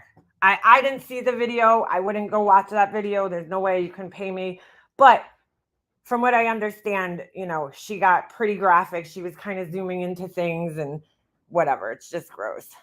People are calling me a real lifer now just because I sent a message to the mother, then unsent it. I mean, she didn't see the message. Chances are she probably wasn't going to see the message at all, just because Facebook's like that. And if you're not friends with somebody, your messages get kind of put. But I'm sure she got bombarded with messages, And I'm sure she was already, and whatever, dude. I mean, let those assholes call you what they want. Fuck them. I heard Tracy was calling you out, and it's really ironic that Tracy's calling you out, because when Tracy was following Brian's son's, murder story, she was talking to the family members of the kid that got killed and all that. So she should have several fucking seats. Yeah, she put a statement up on Facebook. I saw that. She knows because apparently she sets up on Facebook about just want to remember again and the way he was. Right. These people are just going on. Like, you got to remember, the murder trial just ended, like a couple of months ago, right? These people are just embarking on their healing journey / grief journey, because while you're going through something like that, and I can't even compare what I went through to what those parents are going through, but I'm just saying, when you're kind of tied up in court cases and all this shit, it kind of you're so focused on that part of things that you're not focusing on the grief part of things. And so you know, they're just going to start on this journey. You know, they just started on it now, really sitting back, you know, and realizing, because this is when the real reality is going to set in for those people, you know, back while the trial's going on, they get all this support, you know, and you're kind of like on that high of like, you know, being uplifted by people and having support and all that, you know, and now the court case is over and they're just going to kind of be left to their own devices. And this is going to be the real hard time for them mentally to get through. You know, when you're by yourself, when the support not walks away, but lessens, you know, when you're just kind of by yourself and you don't have that distraction of like wanting to get justice or whatever, you know, that's when everything really starts to hit you. And so it's sad that people just like Zav Girl are just exploiting the fuck out of the situation. You know, let these people heal.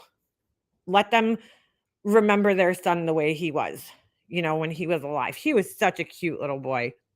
I could even listen to that footage of her going in the room after the whole alleged candle incident, and listening to the fear in that little boy's voice is just gut-wrenching. Like, just hearing the kid so scared and hearing his little squeaky voice that sounds like my son is just, it's gut-wrenching to hear that. Yeah, I agree, Beaver. You know, those should have been sealed. In a lot of cases, the autopsy photos and stuff are sealed. That's why I was like shocked when what do you call it? When they like released so many of Travis Alexander's autopsy photos, because typically, I don't know. I don't go looking for autopsy photos, you know, in cases. Like Laura sitting there, she's like, oh, if those are the Watts kids, I definitely would have been spreading those things all around. I'm like, why, Laura? That, you want to talk about gruesome? Do you want to talk about fucking gruesome? Okay. The Watts kids, that is gruesome, dude. What happened to those kids? Because they were sitting in oil tanks. And if you read, all you have to do is read that discovery and you'll find out why you would never fucking want to see photos of those kids. The detectives that were there when they were pulling the bodies out of the oil tanks, they resigned from their jobs and they're dealing with like severe PTSD from having to see those children's bodies. But Laura's like, oh, I'd fucking want to see those. You're an asshole. You're sick. You're a fucking sick fuck. Oh, Patricia, we didn't go yet. It's still a couple of weeks away, the golf thing. Their skin, because they were in, not to be graphic, so trigger warning here, but the girls, because they were, you know what oil does to your skin when you soften your skin up, right? Like if you put any type of treatment or let's just say when you go in a pool for too long, you know what happens to your hands when you come out of the water, right? Like your skin is saturated, like, and it softens up tremendously. And so if you stayed in that water for days and days and days, what would happen is your skin would actually start to come off your body if you were in the water for too long. You could just watch this rescue, which was amazing, of this ship that sunk somewhere on the other side of the world. Okay. And they got this guy, luckily, okay, when the ship sunk, he was in like this certain part of the ship where there was an air pocket in the ship. And he was there for 3 days. 3 days. And he survived on a can of Coca-Cola, right? And they went down to do a recovery mission to get the bodies and stuff. And the divers going through the ship, and all of a sudden he feels something on the back of his neck. And he turns around and he sees a hand, and the hand grabs him. And he like freaks out at first, and he realizes that it's a person that's alive. Well, the guy was down there for so long, half in the water, that his skin started to detach from his body, some of it. Not as bad as it would have been for the Wells girls, because they were what they call degloved, which means the entire hand skin came off the skeleton. So that's fucking gross. You know, why would you want to see a photo of that? The family didn't see them. I mean, closed caskets at the wake. Dude, you're sick, Laura. Like, you're a sick fuck. And she's like, oh, it's because we're into true crime and we want to see that. I heard her say an expression this morning, true crime soccer moms. What the fuck is that, Laura? She's like, oh, the drama people are into true crime. How do you know that every single person that's in Queen Bee's chat or my chat is a quote unquote drama person? And Laura's, you're not a drama person, right? Hold on. Let's look at Laura's channel real quick.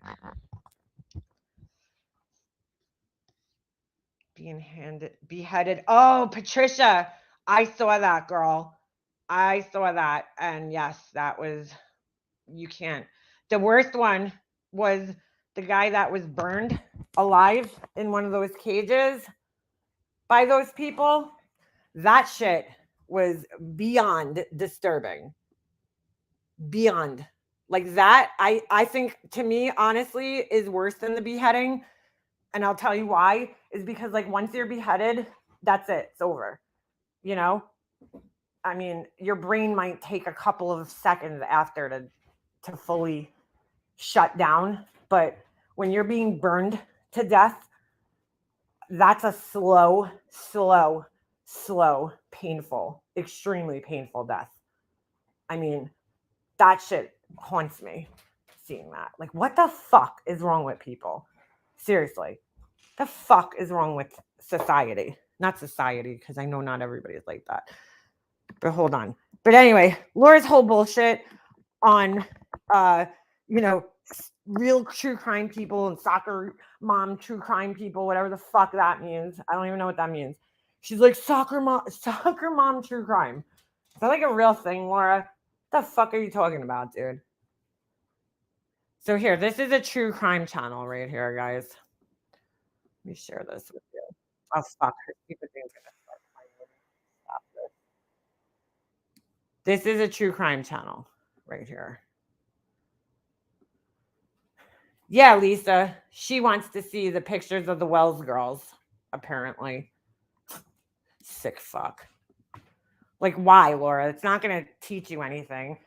We all know why they were, how they were killed and why. Really, the more important part to read in any murder investigation is the autopsy report, the medical examiner's report, because that's going to give you all the information that you need. So that's why I don't understand the need to see the bodies in these cases, because like the medical examiner's report is going to have all that information in there. So there's really no need. It's going to have the things we can't see, like toxicology results. You know what I'm saying? So like, I understand people reading those, but like actually seeing the bodies, let's just be honest, you're just morbidly curious. That's the only reason you want to see them. You know, there's no other explanation. You're just morbid and fucking weird. I mean, there's people that have to see those things, and I understand that. There's people like, you know, medical examiners and police officers and district attorneys and rescue people and cleanup people that have to see those things. So I get it, you know, but like we, the public, we don't need to see those things. It serves us no good. You know, those people are seeing things for a purpose. It's their jobs. They're being paid to examine the body, tell a story to a jury, you know, convict somebody, or clean up a crime scene, you know. I mean, somebody has to do those jobs and see that shit. But like we, the public, gain nothing really by seeing that shit. I mean, we don't, you know, especially in photos, because photos are really hard to see things sometimes. So especially when the flash is used, you know, it washes things out. So it's like, you know, maybe a jury needs to see those things, but like we don't.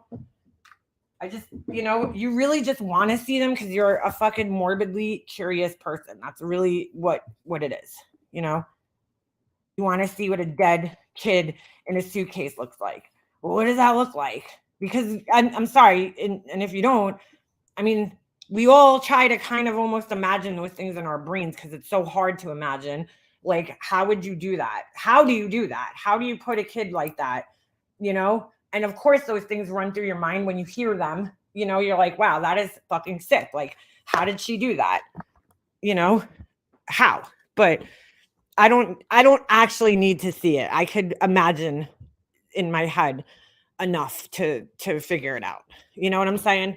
Actually seeing it isn't going to do anything but confirm whether my imagination was right or wrong. You know? I mean, really. I don't know. It's sick. But some people are into that shit and they're sick. All right, so here's Laura's page, right? This true crime channel creator. Let's just read her titles. I mean, of her lives. Let's go to her lives.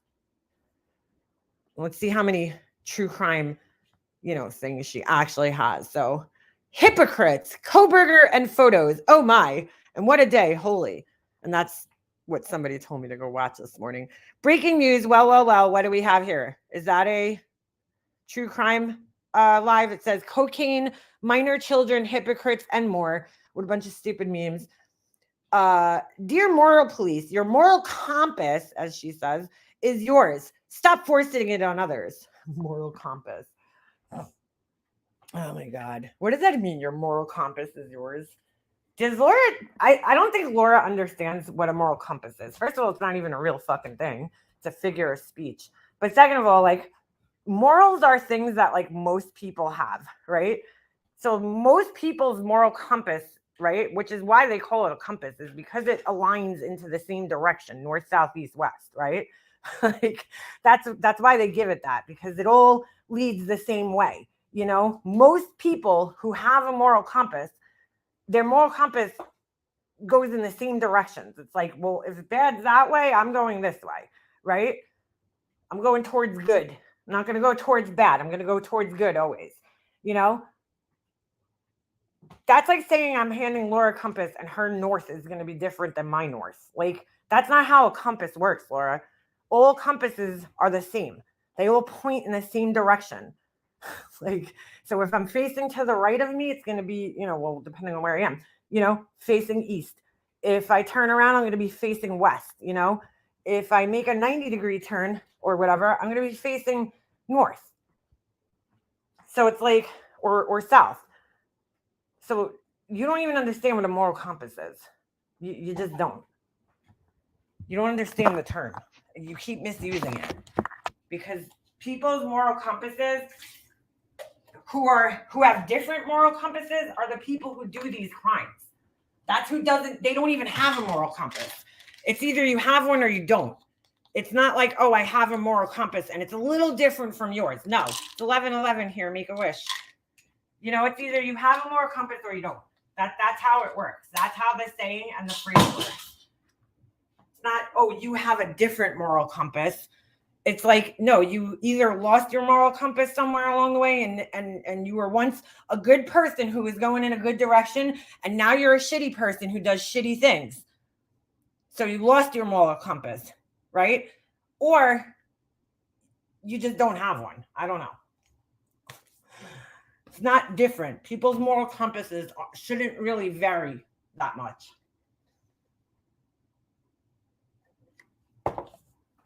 She's so stupid. She learns these words, and because she's not smart enough to come up with like other ways to describe what she's thinking, she just reuses these same terms over and over and over again, and it doesn't even really fucking make sense. But anyway, back to this. Okay, so this might be a true crime live. Linda Lean footage. Open panels. I have questions. I know I wasn't going to discuss it. JLR reaction video. Like, is any of this really true crime? She's reviewing other people's videos, so that's not really a true crime live. Come on, Laura. You're a drama channel girl. She probably also deletes a lot of things. Breaking news. The only lying shitbag, as you call it, is you. Tiffany joins me on panel. Yeah, was that a true crime? Week B is threatening to dock subs. Is that true crime? So Laura's way more true crime than the rest of us, as you can see, as evidenced by her fucking thing. And you guys want to hear the little clip I got this morning? It's like 10 minutes. It was pretty interesting. Laura's stories aren't making much sense again. She's in a hotel. I couldn't get past this point, dude, because she just kept repeating herself. Like she always does. She's repeating, that girl doesn't owe anybody. She's not answerable to anybody here. She doesn't owe anybody an apology. You're right. She doesn't owe it, and nobody here expects an apology from her. Nobody. Because she doesn't owe anybody on YouTube an apology for what she did. The only person or people she would owe an apology to is Gannon's family. And that's it. She doesn't owe Queen Bee an apology. She doesn't owe B Tim an apology. She doesn't owe me an apology. She doesn't owe Alicia an apology. The only people here she owes an apology to is the parents of the victim. That's it.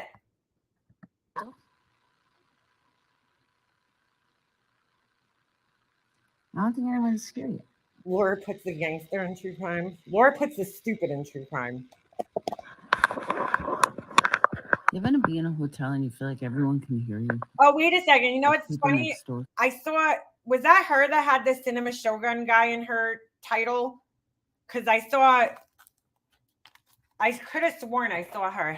I used to follow his channel. I don't know why his videos aren't coming up on my thing anymore. I can hear you. Oh, is Laura trying to show off her new pocketbook? Got rid of that dirty Coach bag finally. People next Like door can hear 1982.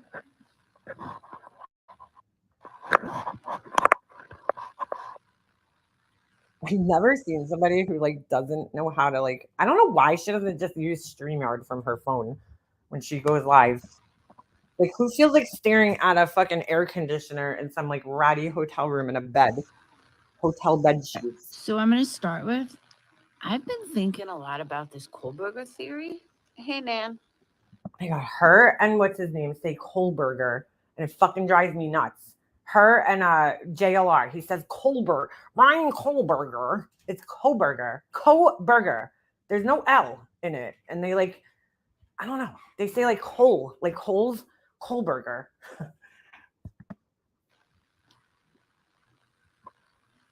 And I don't know. I just keep thinking about it. Nan, I'm stuck in a hotel.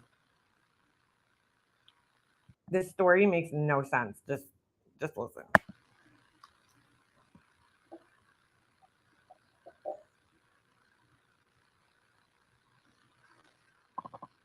What's up, Annie? Hey, the blank space, Laura. Come on. So what happened today? So Dayton was going to North Carolina. His friend's father was paying for a bunch of them to fly down to North Carolina for his kid's birthday. So Dayton had just got back from Nashville yesterday. So I was like, all right, you come home. I'll pick you up from Nashville, which I was bitching was 2 hours away. From Nashville, and then he was leaving out of our area today. Okay. So he says, Scott's going to pick me up so you don't have to drive me to the airport. I said, all right, cool.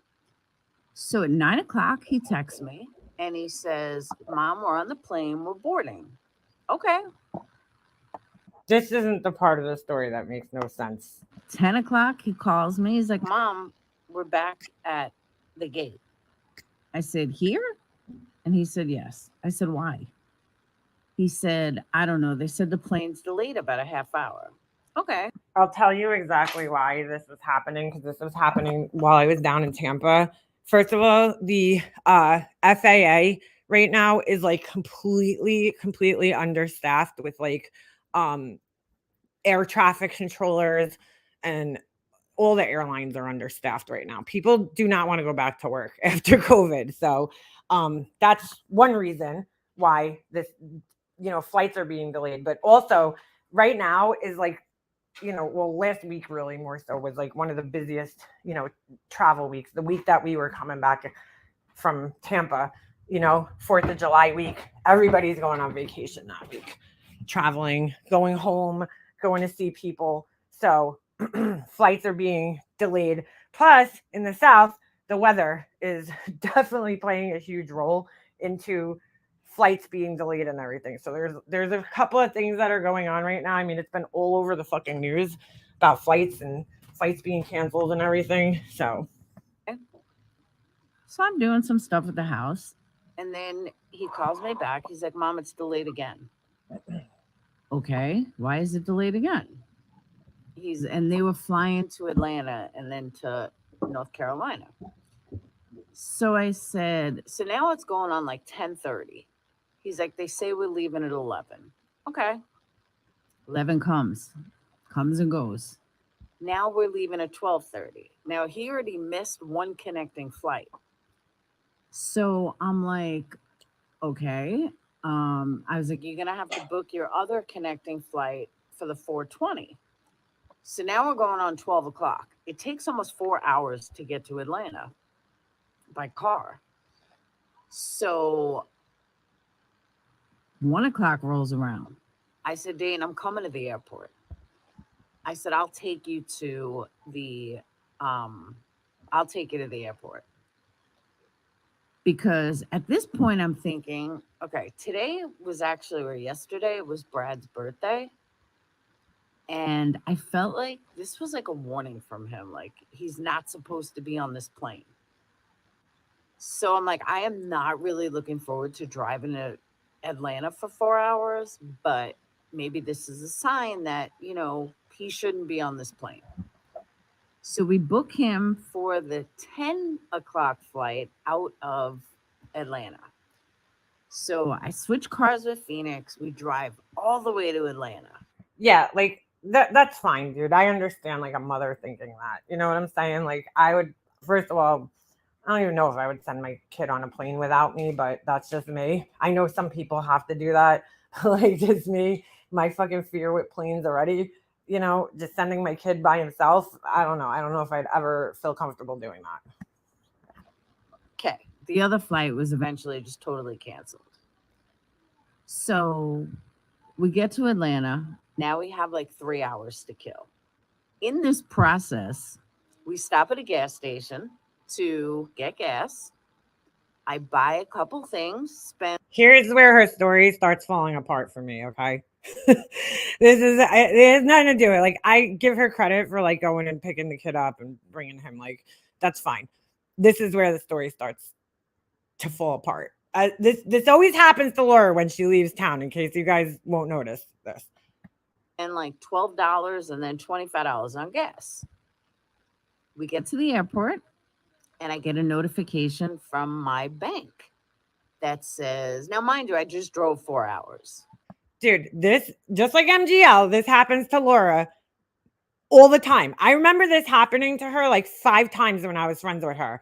And I'm like, why does this keep happening only to you, dude? Like, in most of our lifetimes, well, let me just finish playing it. I get a notification from my bank asking me if I made this charge of $151. So I check my wallet. I see I still have my card. And I'm like, no. And they said, okay, card's canceled. What? So now I can't do anything because my credit card is canceled. So mind you, this is her story, is that she's at the...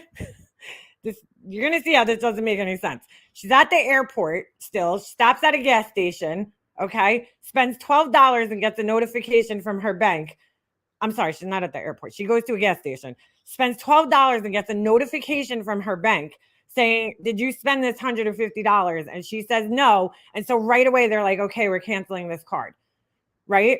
This happens to her every time she leaves the state. It's strange because this happened to her when I was friends with her. Like, I've had this happen where I was in North Carolina and I spent money and I got a notification from my bank because clearly, like, they don't know that I traveled to North Carolina. So it's like one day I'm using my card in New York and the next day I'm in North Carolina at a gas station.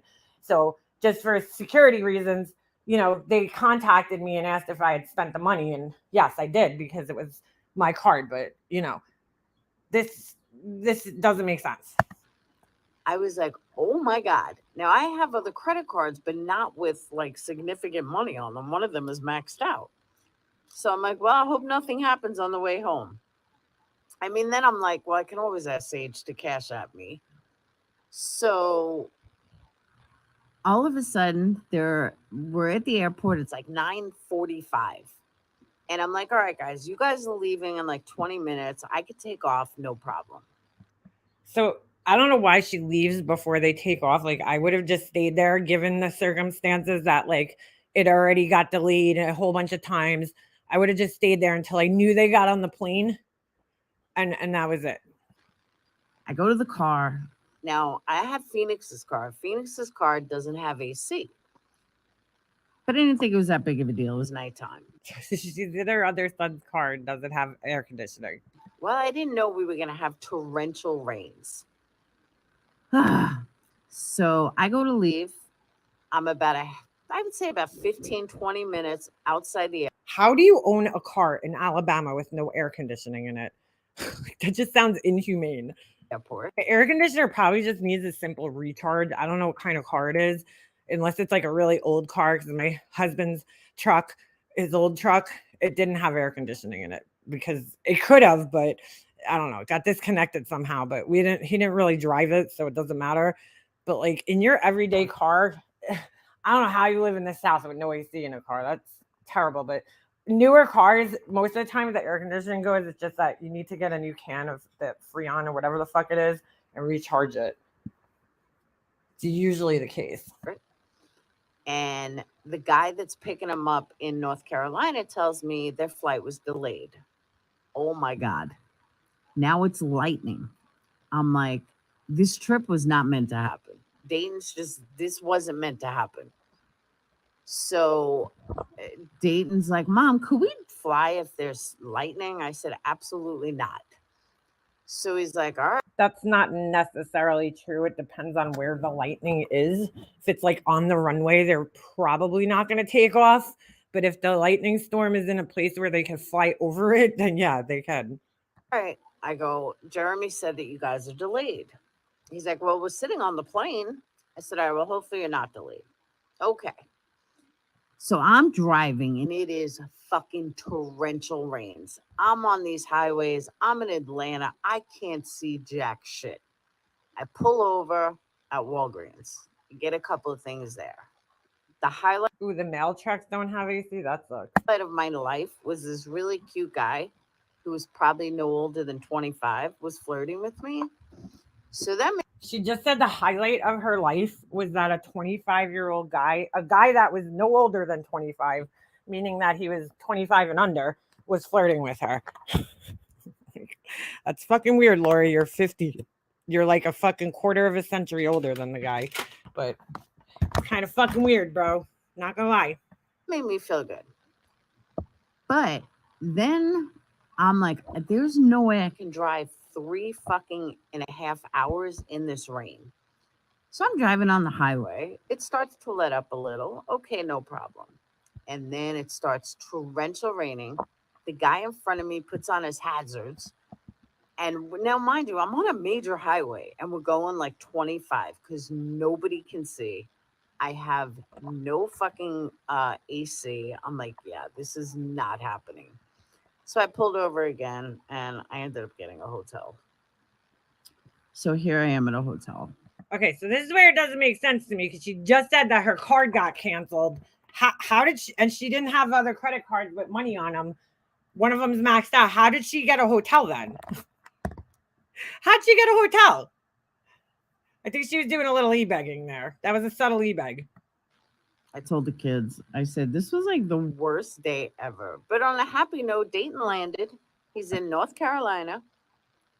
And he's having the time of his life. He's with like 6 guys, 6 boys.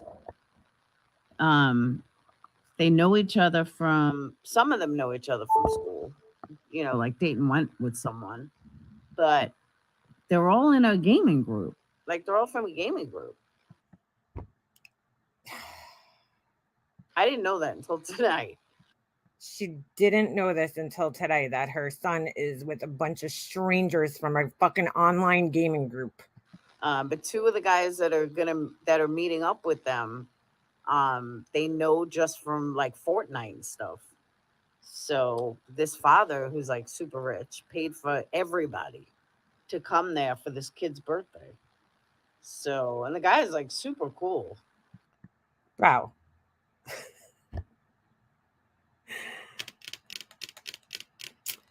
I don't even know what to say at this point. I'm like, what? Like, did I just hear that right? Did I just fucking hear that right? Hold on, I gotta grab my coffee. Did I just hear that right? Or am I hearing things? Oh. Did she just say what I thought she said? She's like, well, I didn't know this till today. But 2 of the kids are like from Fortnite and like, and I didn't know this. How did you not know this? Before I would send my kid on a fucking plane anywhere, I don't give a fuck how old he is, I'd be like, who are you going with? Who's the parents?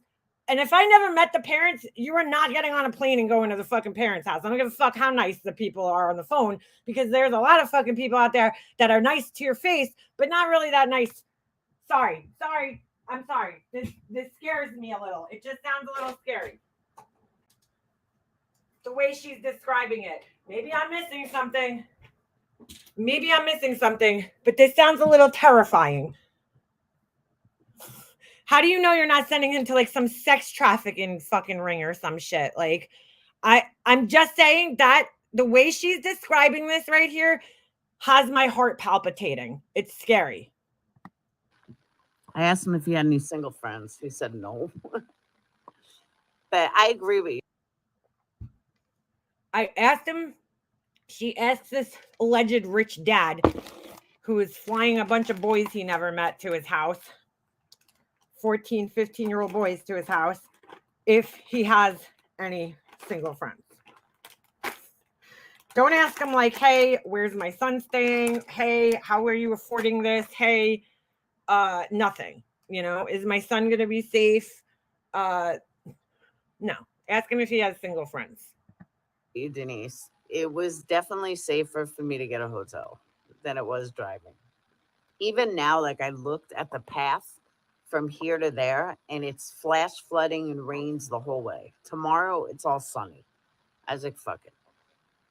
Is anybody else concerned? Like, or is it just me?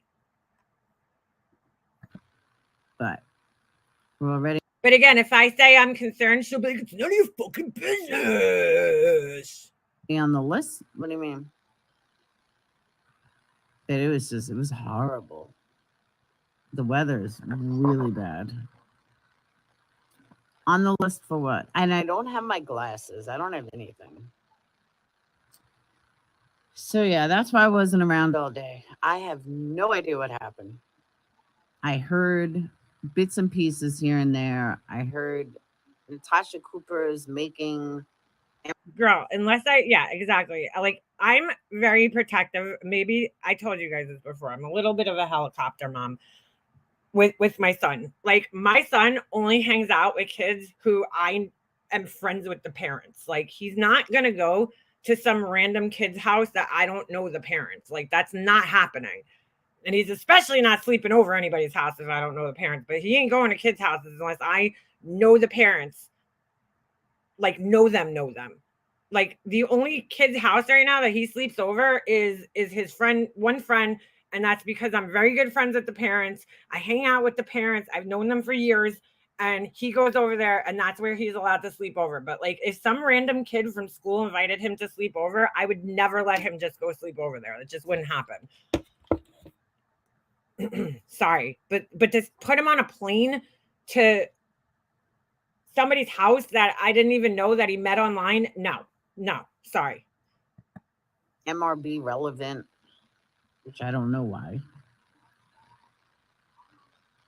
I did listen to Wendy V on the way to it. And again, this could come down to like the way that Laura is describing the story, you know, like that maybe she's just not giving all the details, because I don't know. But Laura, I just feel like in Laura's head, she's like, oh, the guy's rich. He must be a good guy. Go be friends with this kid. You know what I'm saying? Without Atlanta. I listen to most of that. And she said she aimed something at me. I forgot what it was. Burn hot dog. I'm the same way though. Like the other day, I was going to the supermarket to get I made sausage and peppers.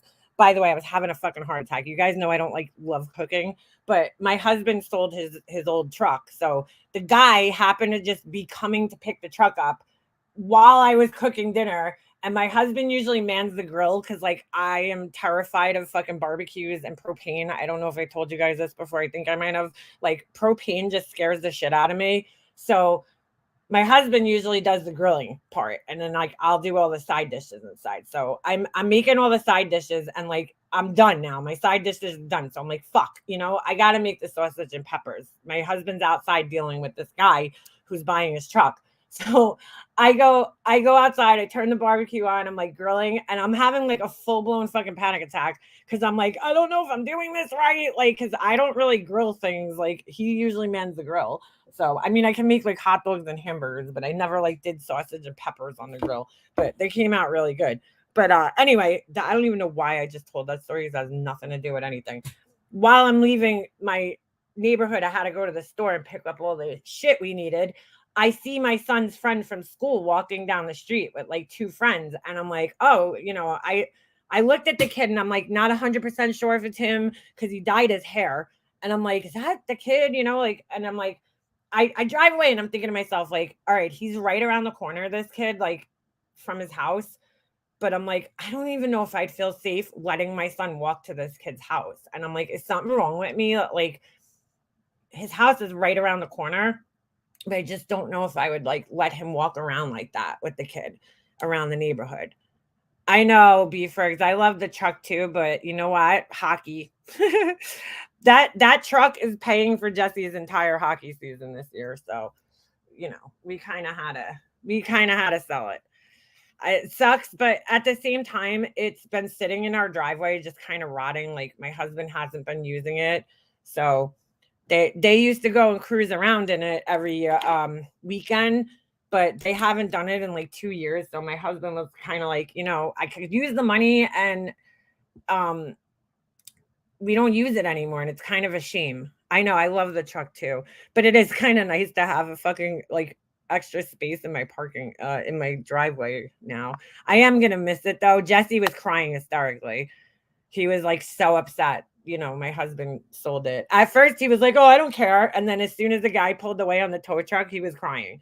And I'm oh, that's, I understand why he's crying. It's good memories that he has with, driving with his dad in the truck. But I'm going to be happy to know that it's going to somebody who's going to use it. You know what I'm saying? Because it hasn't been getting used here. So yeah. So I can't drive the damn thing. Otherwise, It was though. That's how important it was. I totally forgot.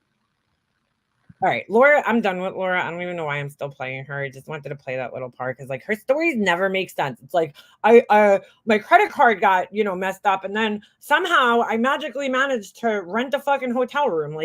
It's just what the fuck, Laura? Why do your stories never match up? I feel that was just a subtle e-bag there. She went live to tell this story so that hopefully people would super chat her and fucking PayPal her to recover the cost that she had to spend on this trip. Do I believe that her card got canceled? No, because she clearly wouldn't have been able to get a hotel room if her card got canceled. Laura doesn't have credit cards. She forgets the lies that she tells on here. She's already told us that she doesn't have credit cards, so it's Laura, come on, dude. You're just lying now. You're fucking lying. All right. Here's what I wanted to show you guys. We're going to take a little switch. There's not much more I can say on Laura except you're fucking crazy for sending your son with some people you don't even fucking know. And I don't give a fuck if you're oh, you're judging me. Well, yeah, I am because you told the story on the fucking internet again. So what do you want? But she's I just found this out today. Oh my God, bro. There's a lot of planning that comes into having to get a plane ticket and all this shit. You didn't know this until today that he doesn't even know these people. I mean, how is that possible? All right. To follow up on our wonderful Johnny Versace fucking story the other day, Tragic T has been doing the Lord's work over there on her channel. We get more of a story about it. We get more of a story. Was this it? All right, hold on. Let me find the right one. But yeah, I didn't listen to the rest of Laura's live here because it's just her, you know, oh, Zav girl doesn't know anybody's apology. Yeah, exactly. Thank you. Here, thank you. Well said, girlfriend. Jeffrey Epstein was rich too. Laura's a moron. Exactly. Exactly. I mean, look, you guys, I think her son's a great kid. I don't want anything, obviously. I'm praying that he's okay, obviously. I'm just like, Laura, why do you share this shit online, dude? Why? Why? So, Judgy McFucking Judgersons over here.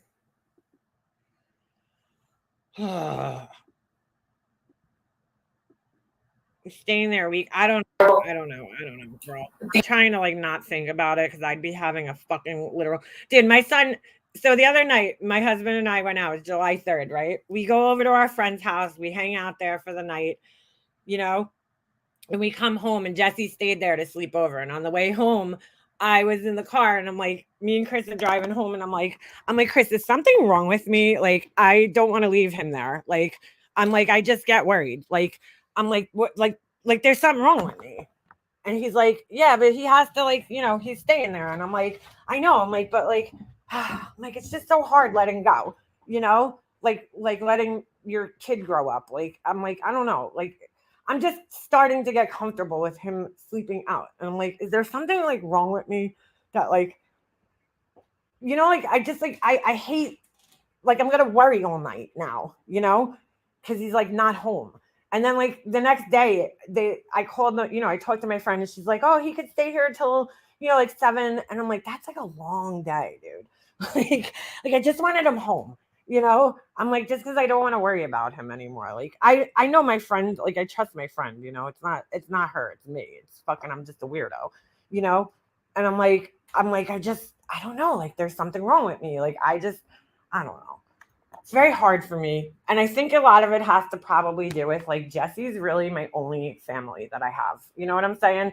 My mom, I lost my mom, I lost my dad. I'm not talking to my brother. Like, and I think it's just like that, like need of mine to like, I because I've dealt with so much loss in my life, like I don't want to, you know what I'm saying?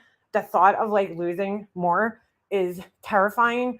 So like, maybe that's what makes me a little bit more overprotective, is like, he's really the only thing I have, you know? I mean, as far as family goes, blood family. And it's like, maybe that's what makes me just so overprotective of him, is because of all the loss I have dealt with, you know, tremendous amount. And it's just like, I think it just makes me fearful. And I feel bad because I don't want to, you know, it's not his fault that I went through all that shit. And I don't want him to have to suffer because of it.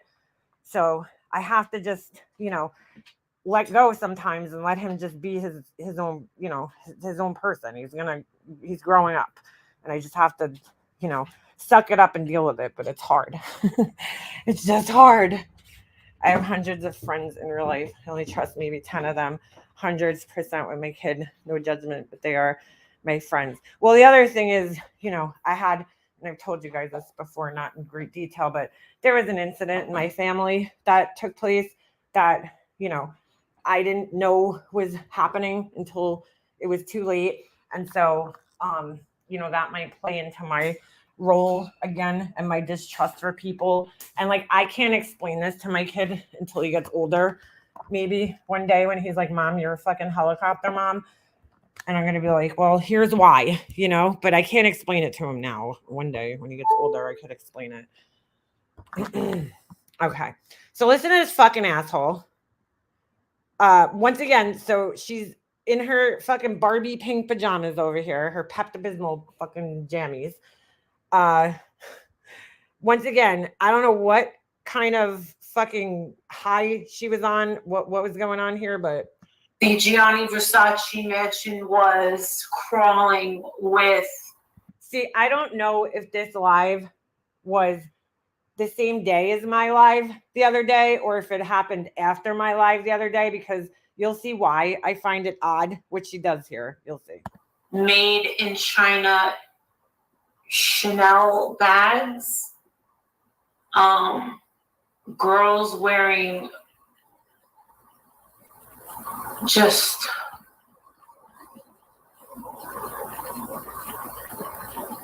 No, she admittedly was wearing a dress from Target. Okay. And not that there's anything wrong with the dress from Target, because I have several dresses from Target and I like I buy a lot of clothes at Target. I like their clothes. My problem here is that she's judging everybody else for wearing like cheap clothes. It's like, girl, you were wearing a dress from Target. Like, okay.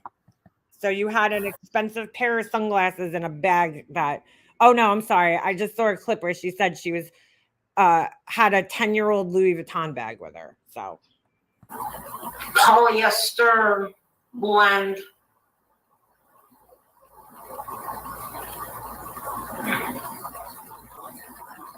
Dresses with slits in them. Okay, she acts like high-end designers don't use polyester blends. Polyester is like one of the most commonly used fabrics. It's not the same polyester they used in like the fucking 70s. Like, it's just a durable fabric. I mean, it's used in a lot of clothing, like almost all clothing. Halter things with their boobs hanging down that they didn't have them done. I mean, they were. So here she is making fun of other women whose boobs are hanging down. Meanwhile, you had your boobs done and they look like fucking torpedoes. Okay. They're just hanging down, stretched out, looking like a fucking rock in a wet sock, dude. Like, they're the most saggy fake tits I've ever seen in my life. And then now we know that they have stretch marks all over them, like disgusting stretch marks all over her chest. We've seen that in the picture that was posted on the community post here. And so you're going to sit here again and talk about other women's tits. Okay. We just said, and you paid for that. You paid for saggy stretch mark tits. Like, I'd rather have saggy natural tits than saggy stretch mark fake tits. Just saying. Rolls where they shouldn't have rolls. It was just, whoa. Rolls where they shouldn't have rolls. You mean like, hold on. We're going to take a look here. Just keep in mind what she's saying here about people. I mean, is this woman not the most hypocritical, disgusting person? She loves my tits. Yeah, she certainly does. She's got titty envy. I see a lot of titty envy. I mean, I never heard somebody who focuses on everybody's tits around her like this. So here she is talking about people in cheap fucking, bathing dresses, polyester blends, okay? Rolls hanging where they shouldn't be. Let me just remind you. You see back here, this is her armpit fat, okay? This is her armpit fat hanging over her bathing suit. That looks like a regular cheap-ass bathing suit from Target, probably. And here's all the stretch marks on her chest. Okay? So we could all sit here and judge each other's bodies. I got fucking cellulite on my ass. Yes, I do. Okay? So, every woman, like, it's women like her that fucking make other women feel so fucking insecure. Okay? Because you're sitting there judging all these women for having rolls and this and that. When, like, look at you. Look at yourself, girl. I got rolls too. I got fat underarms.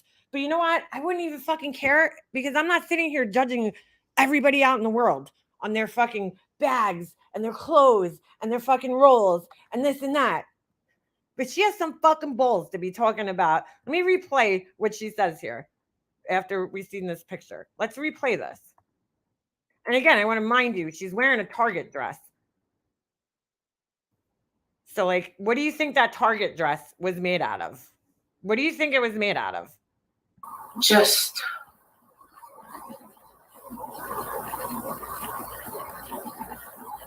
polyester She looks like she's like traumatized by this on top of everything. blend.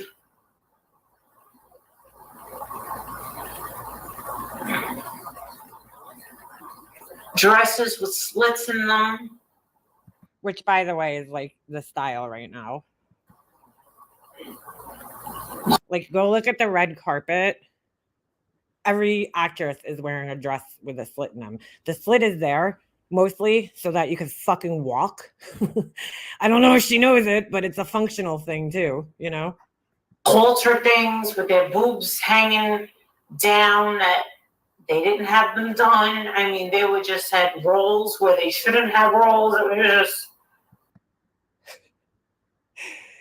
I mean, girl, did you not see the picture where you had rolls where you shouldn't have rolls? Whoa. It had a whole lot of processed food bodies going up in that motherfucker. Now, not in this clip, but there's another clip where she's literally sitting there next to 2 boxes of cereal. Okay, like generic cereals. And like, what do you think's in that cereal? Processed food bodies. What do you think's in the Chick-fil-A that you eat? And all the other bullshit. The Olive Garden. What do you think's in the fucking garbage that you eat on a daily basis? Tamales.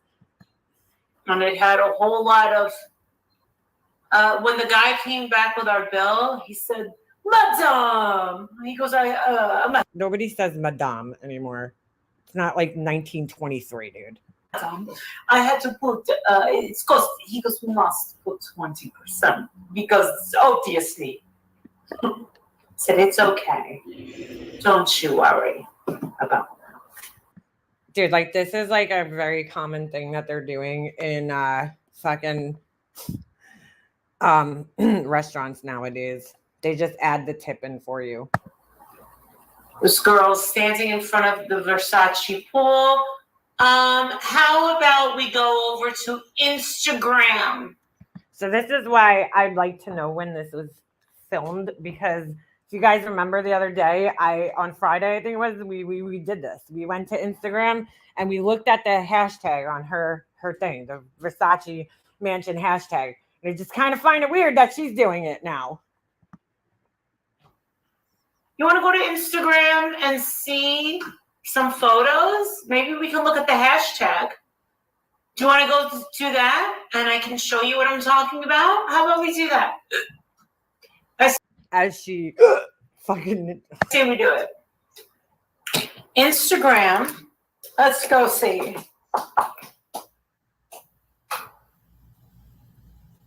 Let's go see. She's sitting here judging everybody from her fucking pajamas with greasy, disgusting hair that hasn't been combed in days. Fucking Eileen Wuornos hair.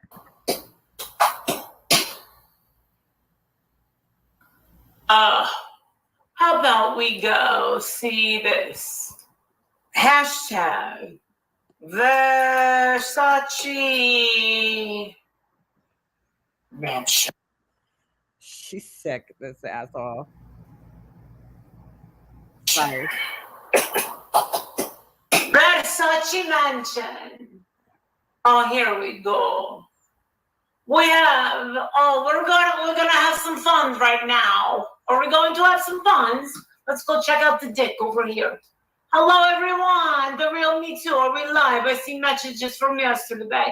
There's not many people over here on the dick right now. It's summer. People should be out enjoying the vitamin D. Hello. We are live. Yes, we are. We're going to. All right. I don't know who her subs are. It's probably like the 20 people that followed her over from here to there. I don't know. So this is what we're going to do. We're going to see That's not. this. So we're going to look at the hashtags. We're going to see pictures. Okay, here we go. Like, what is wrong with this girl's outfit? Honestly, what's wrong with her outfit?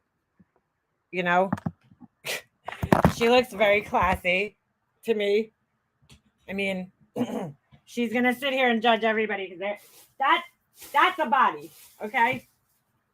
That's a woman with a nice body right there, curves and all this shit. But she's gonna sit here judging every single person. She's fucking whacked, this woman.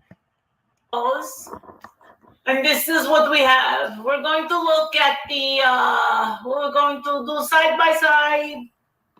Yes. This is what we're going to look at. She's like, I'm going to do a side by side. I'm going to compare myself sitting in my fucking kitchen, wherever the fuck she is, with my greasy hair and ugly pajamas. And let's compare. We're going to look at the Versace mansion. Yes. Yes, her hair is starting to look like Betty's hair. Yes. This is what we have. Let's see if we remember any people. What's wrong with this girl's dress? Okay, this is the kind of fuck shit that I'm talking about. Yes. So do you see what I see young girls with nice bodies who are wearing clothing that showcases their nice bodies.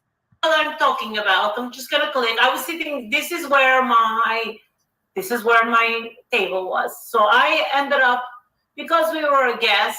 This is where Gianni Versace was shot, right there. Okay, here we go. We have a doozy right here. Here she is. I wish like somebody would contact this girl and show her what is wrong with this girl's dress. Why? Because she's a bigger girl. She looks very classy to me.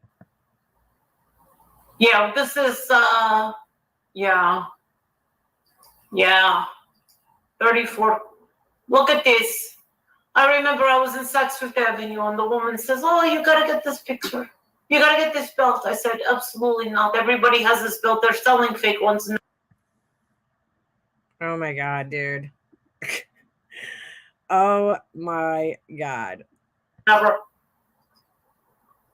That girl looks very pretty. Like, would I wear that dress? No, it wouldn't go on my body. I can't wear big flowy dresses like that, but it looks nice on her. Oh, we got another one. Let's see how many she has. And to be honest with you, that print that's on that dress is very like Versace-esque. Like, that's the type of prints and bold patterns that Versace works with. Oh, this is what I'm talking about. See? What is wrong with this girl? So fat people, I'm sorry, I don't even want to call her fat because that's not even fat. She's just a bigger girl. She's dressed, at least this girl, she goes off on this girl now. At least this girl right here, hold on, let me make this full screen for you guys. At least this girl knows how to dress her body size, okay? She's dressed appropriately. Unlike you, Molly Golightly, this girl is dressed appropriately, which she typed in the Gianni Versace, I guess, mansion hashtag, Alicia. This girl looks very well dressed for her size, okay? She's dressed appropriately for her size. And why can't, what's wrong with what she's wearing? She's wearing what appears to be like a wrap dress with a kind of high waistline. She's got her arms covered. There's nothing wrong with what she's wearing. See, everyone's a supermodel over at the Gianni Versace mansion. This is what I'm talking about. Does she look like she's a supermodel? No, she looks like she's taking a photo of herself in front of the landmark, okay, which is the fountain in front of the Versace mansion. And this fucking asshole, this disgusting, fat, too much plastic surgery having piece of shit is sitting here judging her. Fucking, she's disgusting. This is what I'm, all right, okay, I'm going to. You know how many people that listen to her probably look more like this girl than they do the other girls that were shown?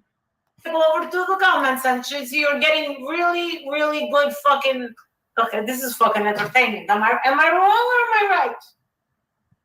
Bro, like, this is what this woman does when she leaves her fucking house. Is she sits there and picks apart every other fucking woman Yeah, exactly, Sarah. They're great for curvier women. That's a perfect dress for her body type and her shape. This fucking asshole who thinks she knows fashion just because she has a couple of Tom Ford fucking bags, okay, doesn't know shit about actually dressing herself appropriately for her size, as we can see as evidenced by every fucking outfit that she wears. Nothing is the right size for her body type. In fact, she should be wearing dresses like this for her body type. Okay, because she's a bigger girl too, but she doesn't seem to understand that. She's trying to dress like the other women that she showed with the crop tops and, you know, the fucking more revealing clothing in her 50s too. This is not only body appropriate, it's age appropriate for this girl. I mean, and she's sitting here fucking judging her. This woman who doesn't know how to dress her body or for her age is going to sit here fucking dressing fucking disgusting, judging other people. And she's wearing the same fucking color as the girl's wearing in the picture, which is even more ironic. Am I wrong? Oops. Am I wrong? Yeah, you're wrong, you fucking disgusting pig. Change That pink is perfect on you because you're a pig. clothes and go. What? Come on. And girl, you have to. No substitute. You don't even know the fucking words. Stop butchering Jay-Z's song, please. Ugh. Sexy, sexy. Hold on. So let's just change. Oh, this is what I'm talking about. All right, let's go. Oh my god. Does she understand this song is about models? Fashion. Sexy, sexy. Girl, you don't deserve to have Jay-Z playing out of your fucking speakers right now. What do we think of this one? That's not Bruce. She goes, what do you think about this one? I think she looks beautiful, is what I think.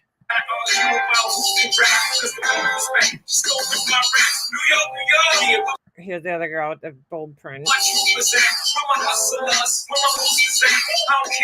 she is again. Oh, look at this guy. What's wrong with his? Oh, Versace watch. Oh, nice. Oh, nice sports in the middle of the summer. She's so disgusting. Nice. There's a man. Oh, see what I'm talking about. See, this is very Versace mentioned. All right, dude. Look, would I wear this? No. Like, just no. But, dude, the girl's got the body for it. She's in fucking Miami, dude. Like, what do you expect? Women are walking around half naked in Miami all the time. I mean, would I wear this? No, but, you know, more power to you if you could get away with an outfit like this. I mean, it's a little inappropriate, but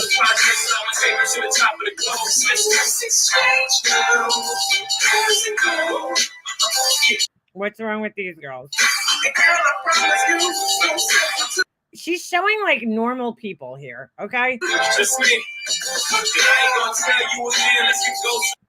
at this girl. Beautiful girl. Beautiful girl. She's like, she's so fucking jealous. Okay, that is not the real Chanel. How do you know? How the fuck do you know if that's not a real Chanel bag? The reason why is Chanel would look at this girl and say, get the fuck out of our store. First of all, Coco Chanel's not even alive anymore, right?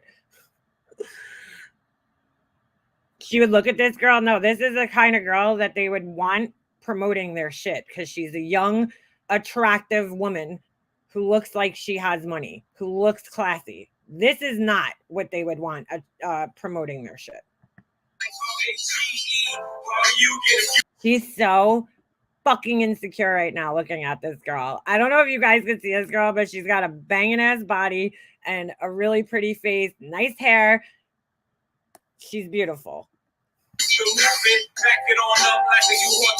What's wrong with what these people are wearing? They're standing in front of a Porsche. I don't know if you guys can see that, but You gonna rip on these? The guy's very well dressed. The girl's got a pretty dress on. Lose the tattoos, girl. Lose the tattoos. Oh my god, dude. Oh my god. Men with money don't like women with tattoos, and that is a fact. So you have tattoos and wow. Men, she's looking at a picture of this girl, is obviously with her fucking boyfriend or husband. Hold on a second. And she's saying, lose the tattoos. Oh, I guess she has a tattoo right here. It's kind of hard to see. And she's sitting on his Porsche. And she's like, men with money don't like girls with tattoos. Well, this picture would say otherwise. Just saying.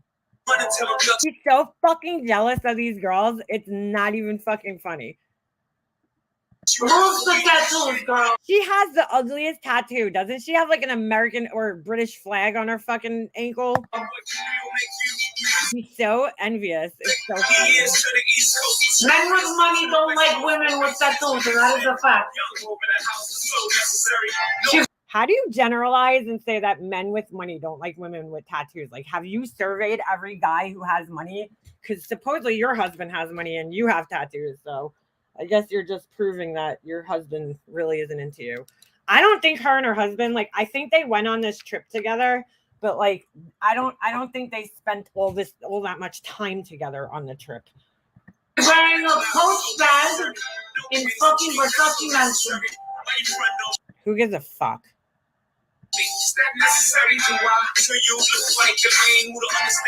Is there some type of rule that when you go to the restaurant, right? Because that's what it is now at the Versace Mansion, you have to have a fucking designer bag.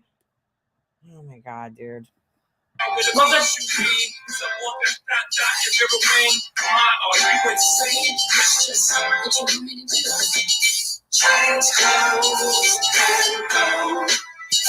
wanna stay fresh, water from the projects. I wanna take you to the top of the globe. You know she's sitting here comparing herself to everybody on fucking Instagram. Oh my god.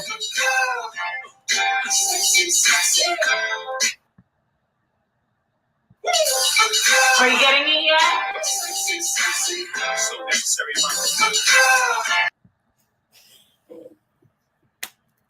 This is her. This is her. With her messy hair, her dorky husband. She is seriously missing, like,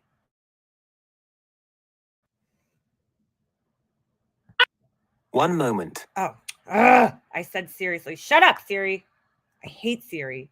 How do I disable this stupid thing? Just froze my whole computer. Okay, I found this on the web. Shut up, Siri. Stupid thing. Did you hear that? Siri's like, it's like, how do I disable this stupid thing? Are you getting it yet?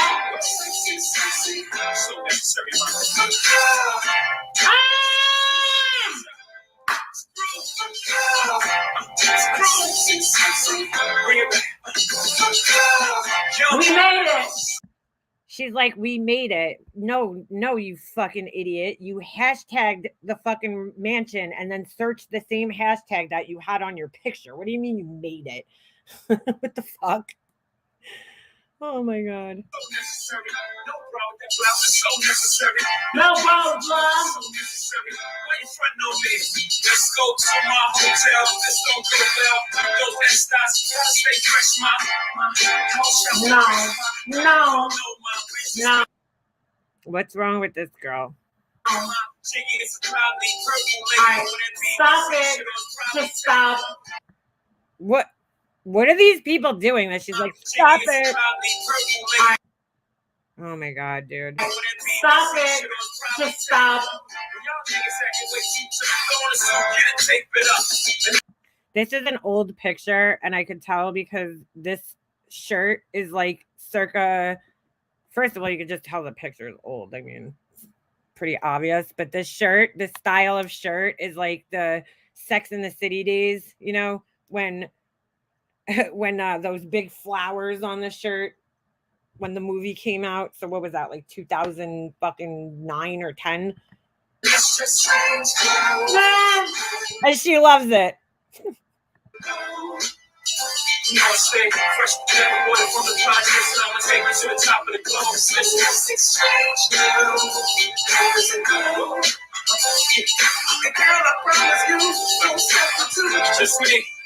The guy's literally wearing a Versace shirt. I don't think she knows what Versace like is famous for. I really just think she doesn't know what he's famous for. Versace is like known for bold prints and patterns and shit. That's the whole brand of clothing. I don't think she's ever watched a Versace fashion show. Sing along.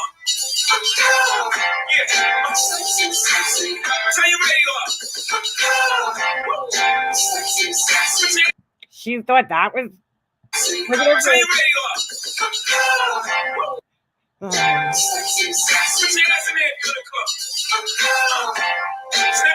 No, stop. Oh my God, dude. No, stop. No, stop. Everybody who's dressed and showing off their bodies, she's like, no, stop. That's a really cute outfit. What does she have to say about this? She looks extremely classy. Oh, Jesus. What's wrong with this girl? No, Any stop. girl that looks better than her, you notice she's...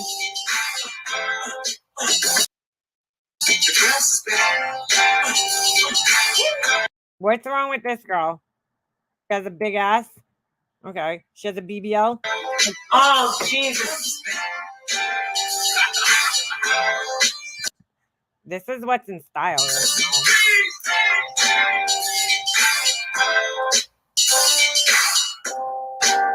now. No. Now see everything. Stop. I feel like Simon Cowell. Stop. Stop. Just every girl that looks better than her, she's so... stop it right there. No, you too. No, you too. Stop it. Oh my God, dude. Hold on. This old fuck can't even operate a phone.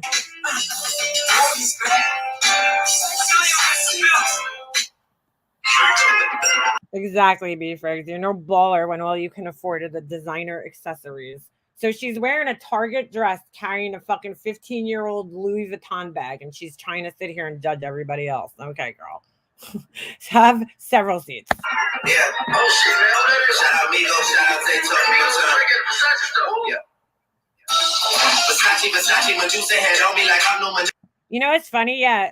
One of the dresses she was wearing actually had that bold yellow pattern, and it looked like the dress that the other girl was in. Enough for you. But the other girl wore it better. This is a gated community. Please get the fuck up the property. That must be changing because I'm at the top and there's no one on top of me. Niggas be wanting a verse for man. I didn't even realize that this video was this long. Answer the squad to me. Grinding and compliments. Food in the back of that little like metropolis. Look how she's examining every woman in this photo. I think I'm selling $1 million for sweet man. I guess I'm an optimist. What's wrong with her dress? Classy, That little like metropolis. body I think I'm selling $1 million. T-length, cute little bag. What's wrong with this? For sweet man, I guess I'm an optimist. Born in Toronto, but sometimes I feel like Atlanta adopted us. What the fuck is you talking about? Saw this shit coming like I had binoculars, boy.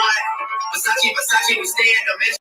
I can't believe people sit in her chat and watch this and don't see a problem. When we in Miami, what do you think she's going to do if she meets any of the people in her chat? What do you think she's going to do if she meets any of those people? She's going to look them up and down, and she's going to rip apart every fucking aspect of their fucking being. She's so disgusting. See the sheets of Versace, I just want to grab it. I'm in some pride, I got the world like where the fuck is he planning? Just make sure that you got a backup plan, cause that shit might come in handy. Started a label, the album is coming September, just wait on it. This year I'm eating your food in my table, got so many plates on it. Put it in CD at my house, I sit back like damn, I look great on it. I do not fuck with your new shit, my nigga. Don't ask my take on it. Biggest fucking hater on the planet, dude. Biggest hater on the fucking planet. Where's the other video? I just saw the thumbnail. I should have just clicked on it. This woman is the biggest fucking hater on the entire planet. Oh, wait. Did we watch this one? Hold on. No, I think we watched that one. That's not it.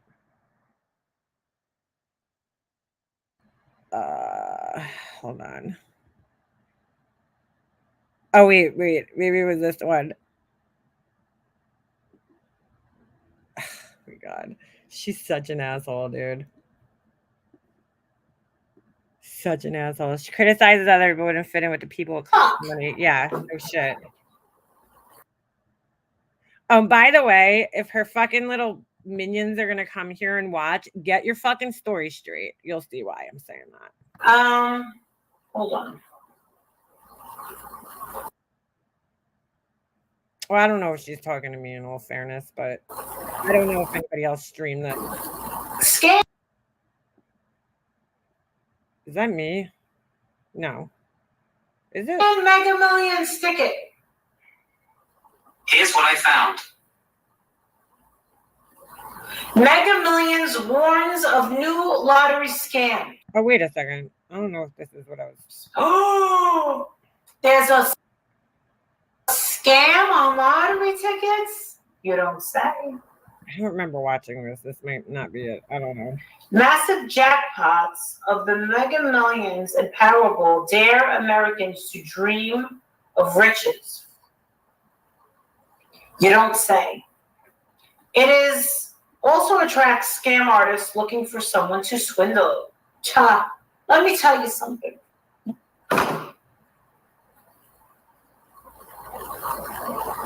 Oh no, that picture is definitely her because somebody actually sent me that picture. Hold on, let me see if I can find it. The full picture with her little nutsack hanging off her fucking back of her bathing suit. Hold on a second. She has some fucking balls, honestly, to sit there and judge other people. Oh yeah, here it is. Here it is. It's her. It's not MFW. Although it could kind of pass for her. Hold on.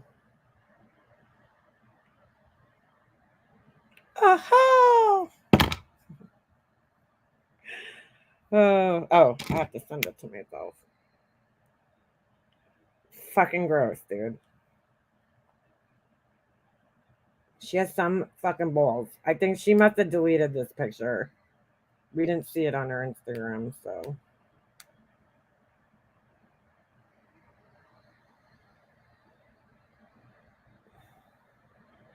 She has some fucking balls. Let me press play. I'm stopping you to say, hey!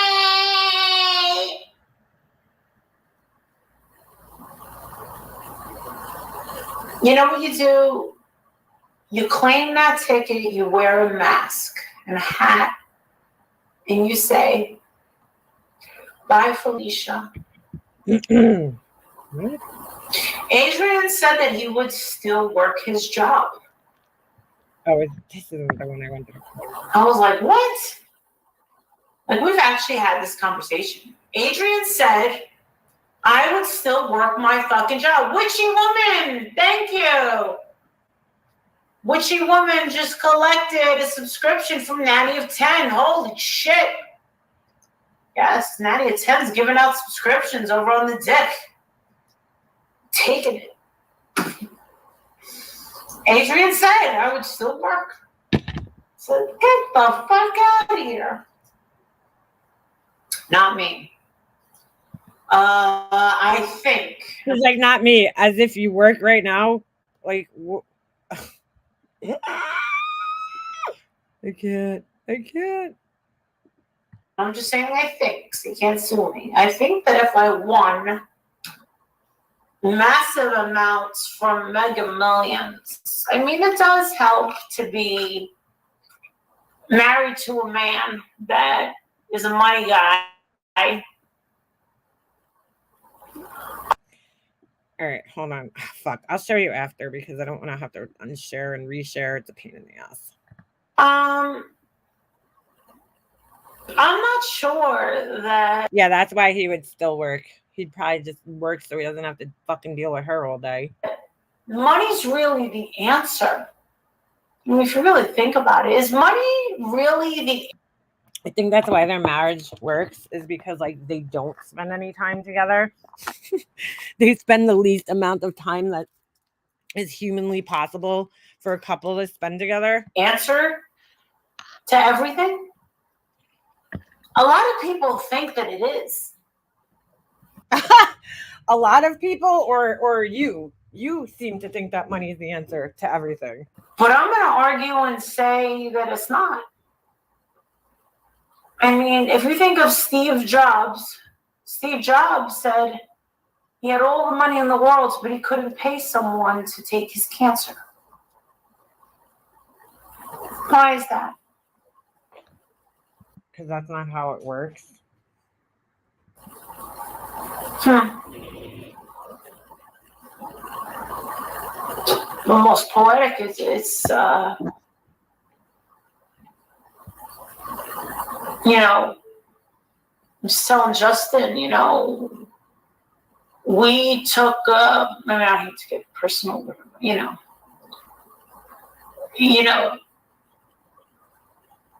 your investments, you know, we took out the investments, and I'm not in charge of my own investments. I personally give everything over to my husband to take care of. Girl, you didn't give everything over to your husband to take care of. Your husband just takes care of it. I don't want anything in my name. I don't want control over anything. I think that her husband keeps her in the financial darkness on purpose. It's like a control thing, but it's probably a good thing for him. And that's the truth.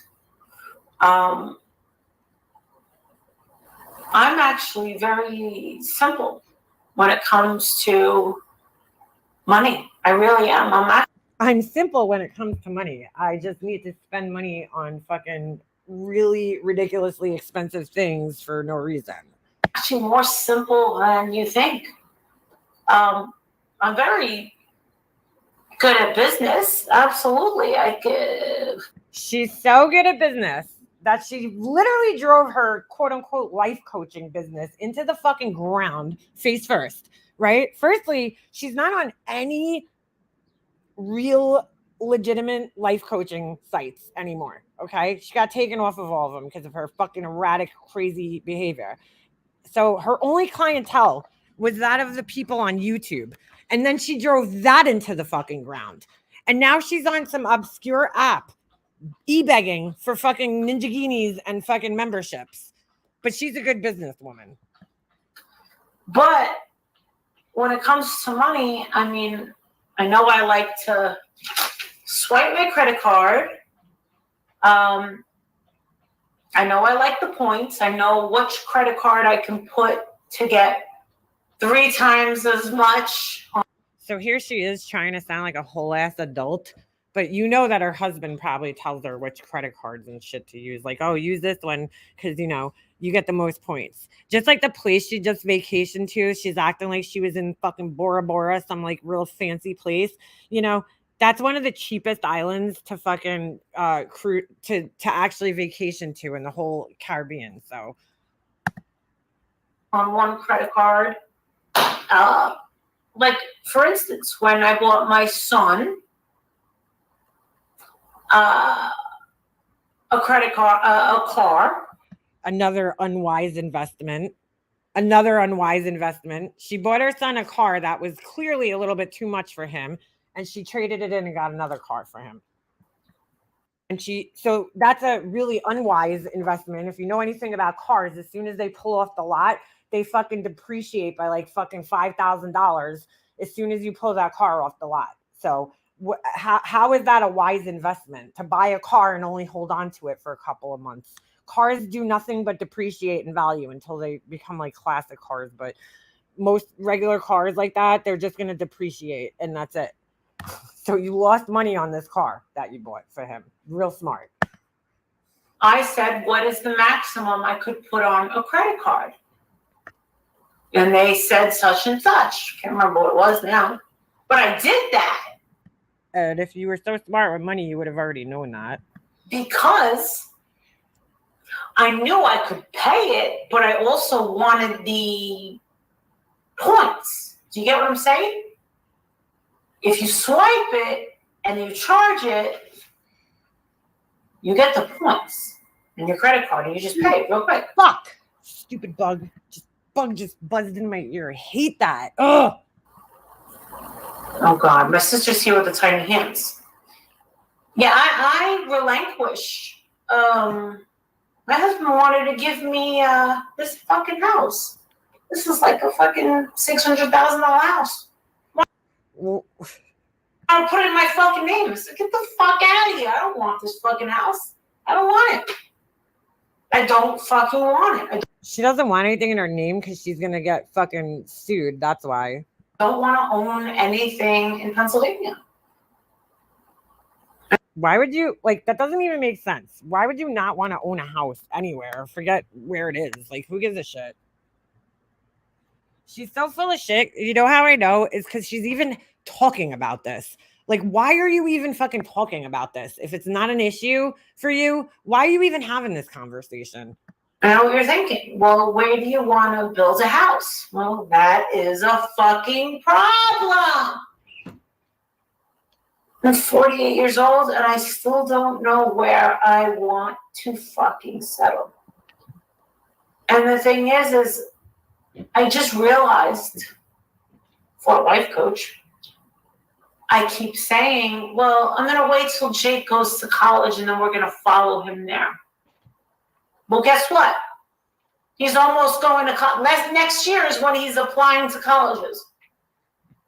My next excuse is going to be, well, I'm going to wait until Jake graduates college and see where he goes. That's going to be my next excuse. You're going to follow your son to college? Then I'll build my house.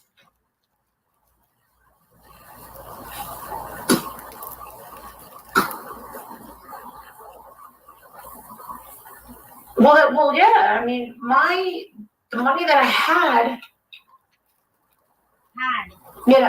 was a nice fucking lump sum of fucking money. And my husband was in that little future investor club or whatever. Had my money that I had. You don't have it anymore, clearly. Oh, it was in West Point. And he knew what to fucking do. He knew how to invest.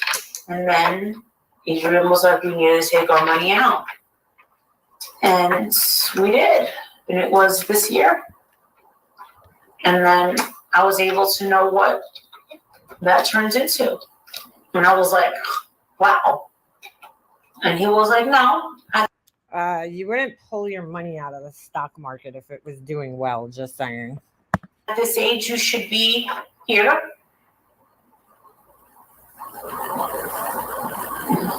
But my husband is also kind of worth 10 times more. Which means if we were to divorce, I get half of that. Dude, that is so fucking weird that she says this all the time.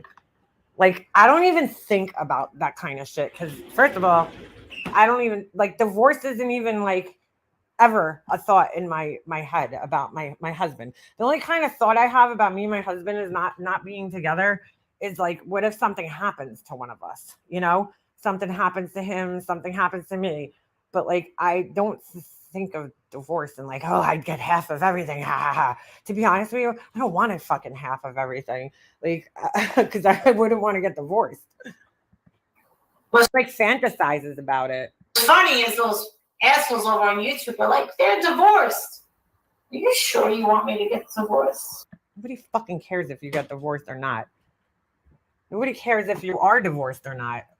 The only reason people would care is that it's very weird that, you know, you guys live like two separate lives, even though you're allegedly married. I mean, you guys keep talking about it. Are you sure you want me to get divorced? Are you sure? your husband's money, there's no fucking way you're going to be in a better financial situation if you get divorced than you are being married to somebody who has money. Like you get half of everything. When you're in the marriage, everything's shared. So why would that be beneficial for you to get divorced? I don't understand that. Wouldn't it be more financially beneficial if you stayed married? You would still have to survive on your own. Yeah, tell me you have a marriage of convenience without telling me. Yeah, exactly. You keep talking about it. Nobody cares. So apparently there was this new rumor that Jill told me about. Little Jilly Bean. And here's where I'm talking about. If this bitch is over here fucking watching, get your story straight. She's like, I gotta tell you, Maris, my web. She's like, these assholes are so desperate for content, they're straight up lying about you. Yeah, exactly, Sarah. If he was worth so much money, he wouldn't be renting rooms out in his own fucking house. I said, oh, no kidding. People lying. And even my sister said, you gotta be really fucking desperate. Nobody fucking cares what your sister says. No offense to her. We just don't give a fuck. In order to fucking talk mad shit from your house about some people on their 20th anniversary on vacation. Apparently, the new rumor about me is that I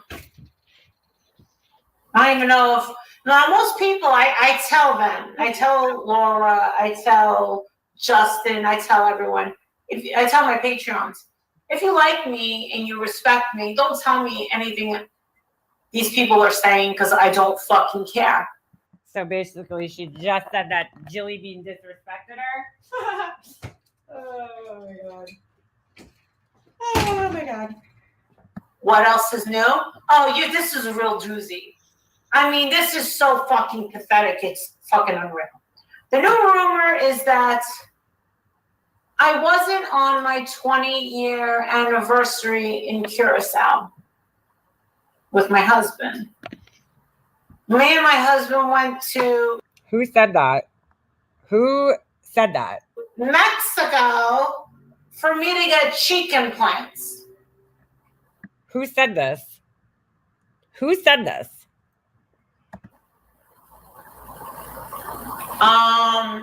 Does anybody have a comment about that?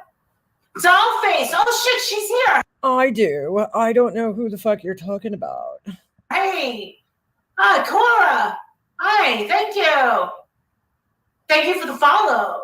Dollface, witchy. Okay. Yeah. So that's what Jill had told me. Who said that though? I mean, like, I don't know. I don't watch all these eyes. Like, who the fuck said that? She went to Mexico to get cheek implants. We were talking about it. Somebody had mentioned or asked in my chat the other day if she had cheek implants. And I said, I think she has fillers over her cheeks.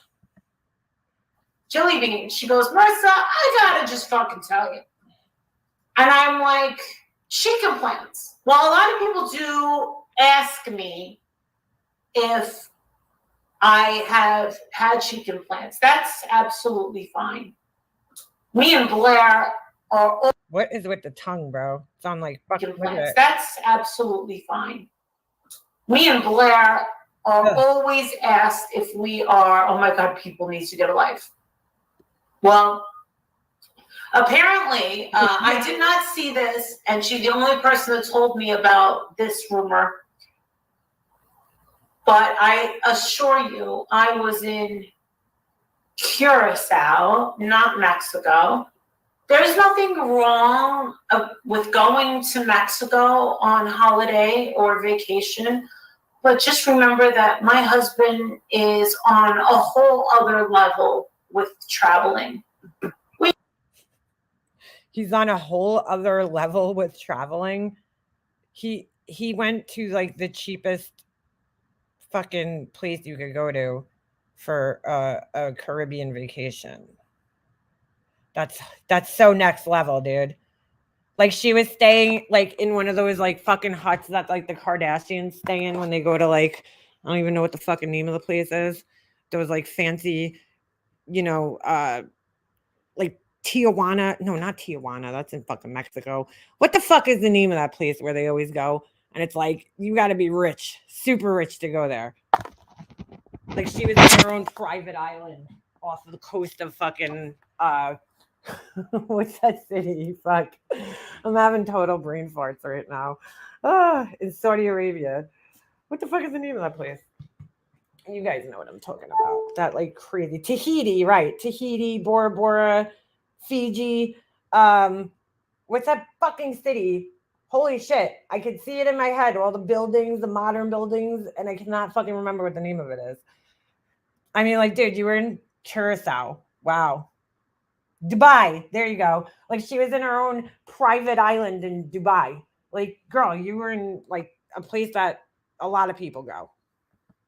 He's next level, guys. He's next level.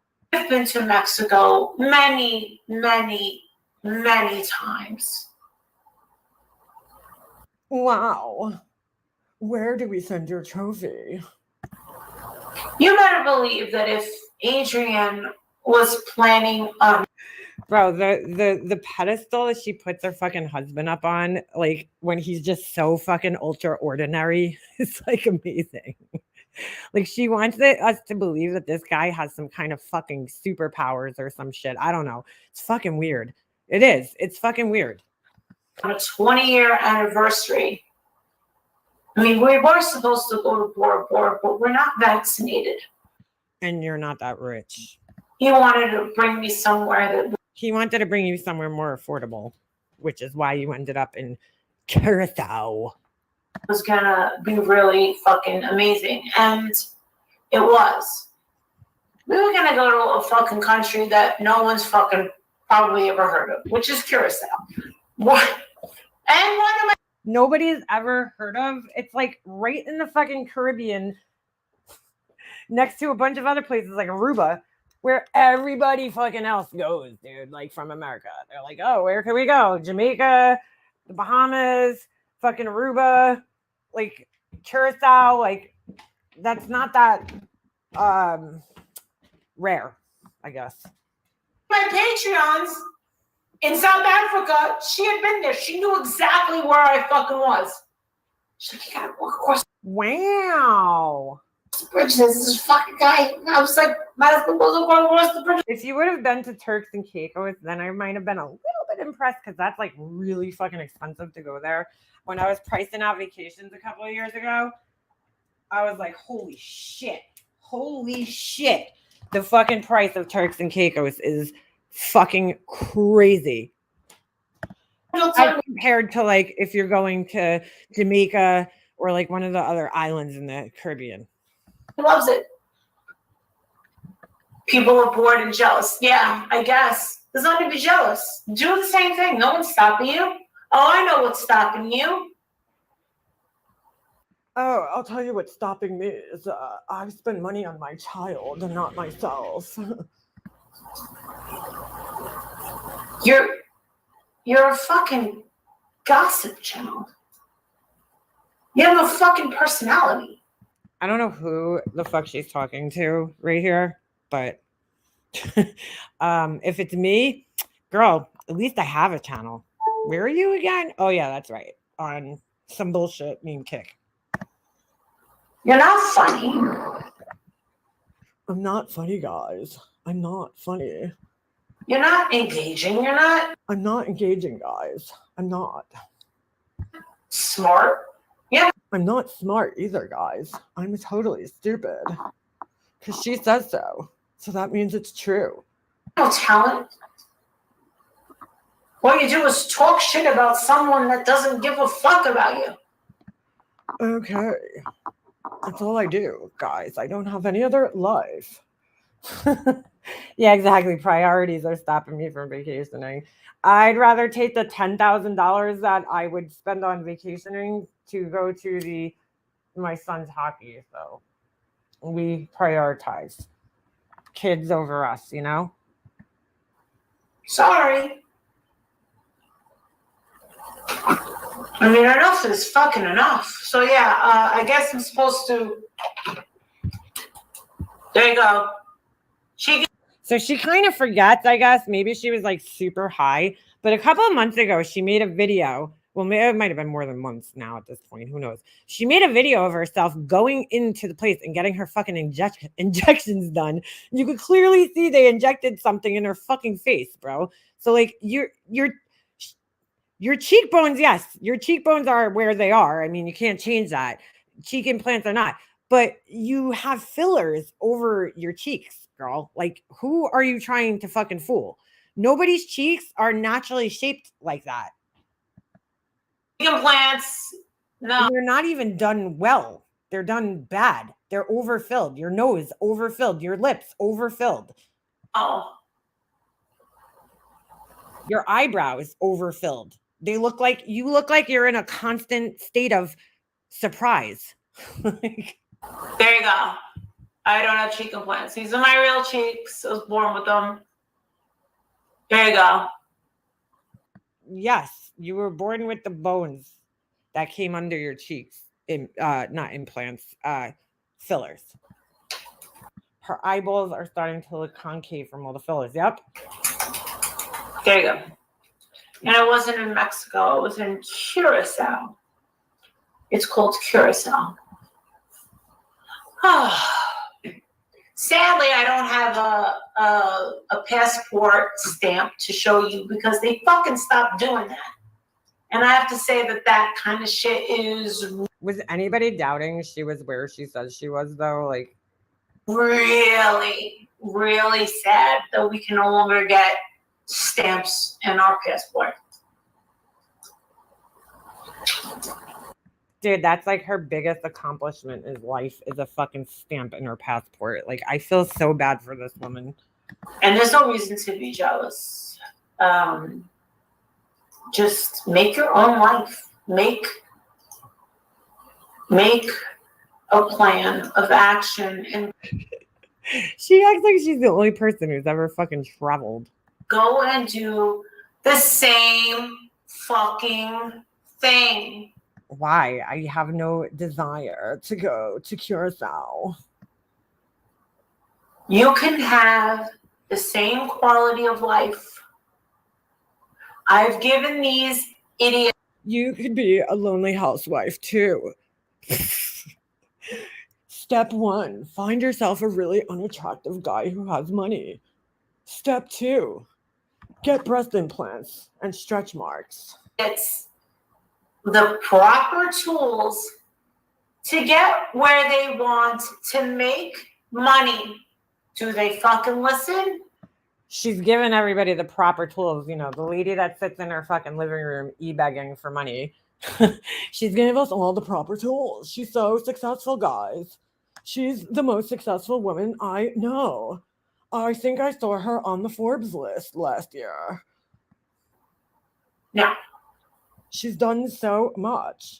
She lives vicariously through her husband's quote unquote accomplishments in life. Like, your husband's accomplishments are not yours, lady. Like, you live off your husband. You don't live off yourself. You have done nothing to be a success in any way, shape, or form in your life. How many times have I said you've used the Molly Golightly name to get monetized? How about you do the right thing, the smart thing? Who are you talking about? Who used your name to get monetized? Because I was monetized long before I even knew who Molly Golightly was. Now utilize that and now turn it into something profitable. Why? Why does everybody have to turn their channel into something profitable? Stop hanging around the gunk, right? Okay. Stop hanging around these junky, low life, these very low quality people, right? Just remember, how many times have I said it? When people wake I'm so high quality. Up every single day. Oh yeah, let's talk about this person today. Let's gossip about this person. Let's lie about this person. You think that person's happy on the inside? You think that person's happy on the inside, the outside, or in between? Absolutely not. I'm happy, as you can tell by all of my plastic surgery. I'm so happy with myself. And just because I don't fire back at them doesn't mean that they've won. Who is playing a game in which they need to win? How do you fire back at them? She's like, I don't fire back, but I'll just call them low life junkies. They're not funny. They're not talented. They're not engaging. I don't fire back though. You'd have to bring yourself down to that fucking level. I've already been down at that level, and it sucks. And naturally, I'm not She's so above all of us. born to be on that playing ground. I'm not there. And it fucking makes me cringe when they say, oh, this shit is real on these YouTube streets. Bitch, I'm not from the YouTube streets. I live up on the fucking hill looking down at you motherfuckers. You got kicked off the YouTube streets.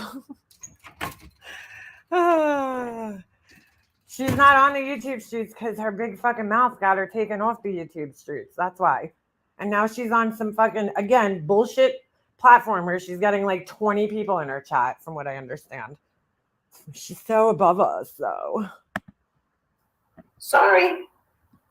I've never been. You know how you could tell if somebody's above you? Here's a little hint. It's when they sit there and tell you that they're above you. That's how you could tell. Part of the YouTube streets. Sorry. I don't have to punch and kick and slap my way through the fucking YouTube streets.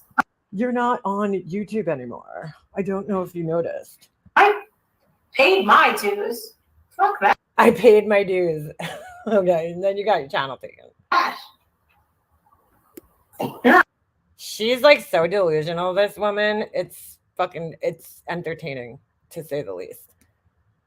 It is fucking entertainment to watch her. Where's the one where she was talking? That's not even the one I wanted to play. There was one, I don't know if maybe it was on the other channel, where she's talking about, yeah, I think it was on the Diane channel. Hold on. She's talking about the fucking plane, jumping out of a plane. First of all, there's no part of me that believes that she was ever going to fucking jump out of a plane. Let's just be real. But too bad she didn't, you know, too bad. Yes, she's getting broke. She was making 20,000 money as you get better. Have been there and lost it all, and she's making $1,200 a month now. It's going to affect her. She is devastated. Yeah, dude. She is definitely not making. There's no part of me that believes that she's making even like a fraction of the amount of money that, you know, she was making on YouTube. There's just no part of me that believes that, which probably sucks for her husband, because now he's gonna have to pay up. Which one was it? I lied to you. Maybe it was this one. Honeymoon's over. All right. Hold on a second. Let me change this. Don't forget to go and subscribe to these people. I know most of you guys probably are. Well, the honeymoon anniversary is over. Everything is back. Ooh. I'm so poor that my internet is not working. To normal at Mooley's house. She is doing what she does best. Oh, yes. Oh, yes. I would not Telling tall tales beach with the plane that close, just saying. in her own perspective. Like, where is that? That looks very dangerous. My internet is broken. Rather, they truly occurred or not, doesn't matter. Remember, she's an entertainer legend in her own mind. She seems to be manic. That is just my observation. Yeah, it was definitely. Be sure to like. This is Diane Snatchin. Diane Snatchin. Share, and subscribe. Now get your popcorn, smokes, drinks, and let's take a look-see, shall we?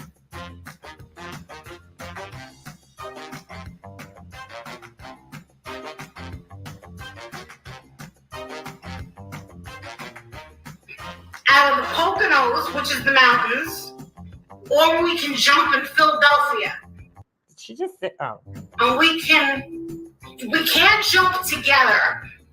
We have to jump with men, with their dicks rubbing against our asses.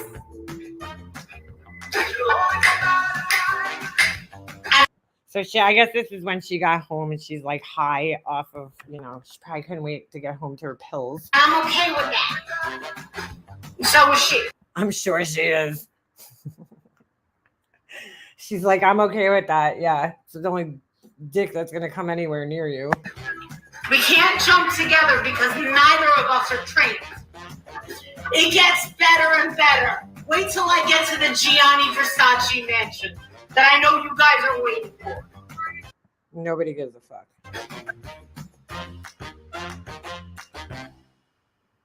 She literally needs to watch herself doing this. Me and Adrian. Now, Adrian. All right, so. That fucking picture cracks me up. I just don't, what is that? Why is your hand on your neck like that? I don't get it. We went to the sea turtle shit. Weight I had lost. I put back on plus 50. What weight did she lose, dude? When? Where? She put it back on. I'm gonna have some China tea for about a week straight. I'm gonna shit my fucking brains out all over the house. Don't care where. Dude, that is fucking gross, bro. Oh, Low Lightly? Is that who you're talking about, Nana?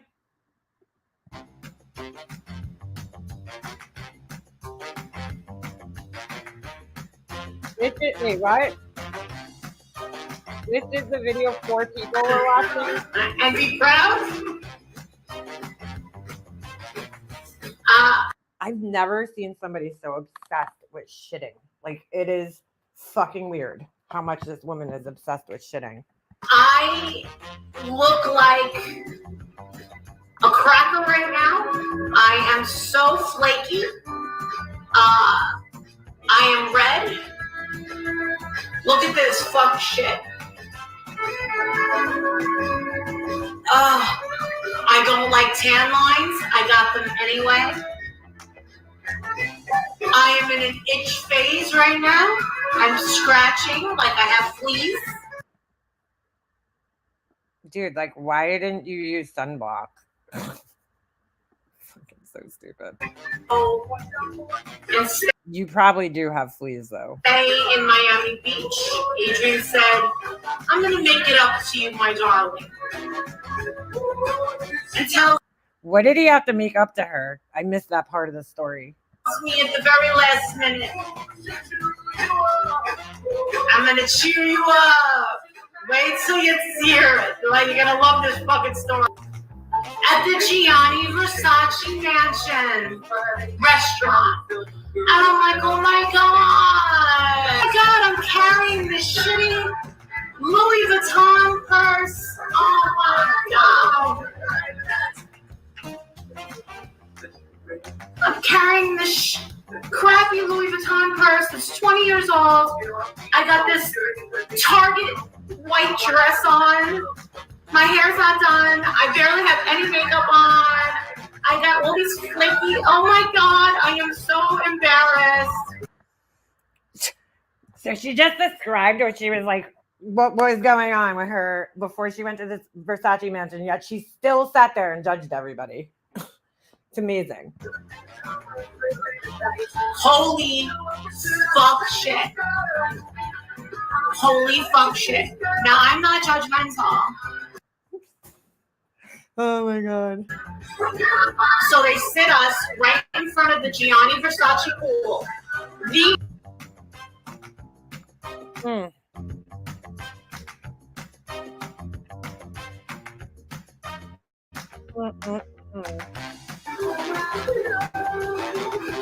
You'll never be satisfied. You'll never.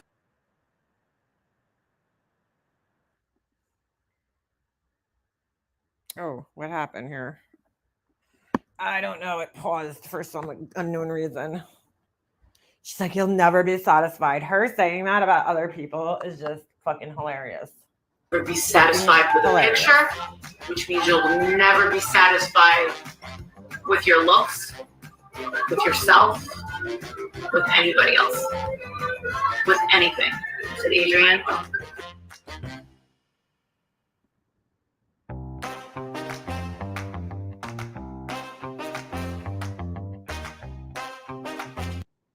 Where's her husband when she's like,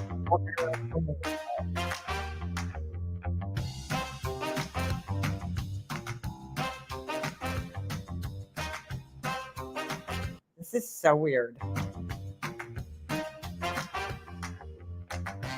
Like, what is she trying to show here?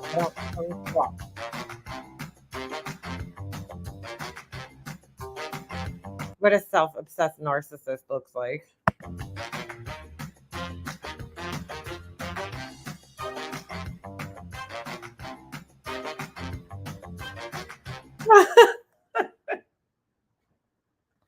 To fucking sweep through the fucking messy hair.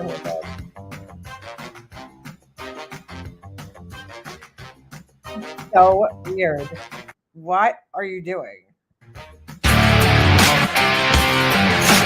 Oh, for fuck's sakes.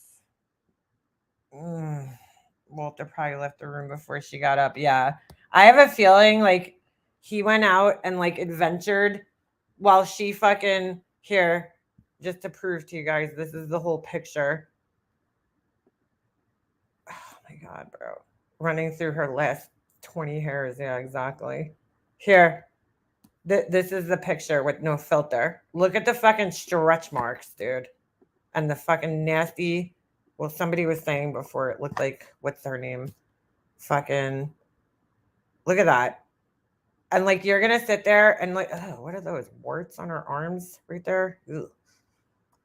You're going to sit there and judge other women when you have stretch marks on your chest, fat hanging over the back of your bathing suit, which there's nothing wrong with that. I mean, she just clearly doesn't know what size she is supposed to be wearing and things, you know, like that's a big indicator there that your bra size is fucking wrong.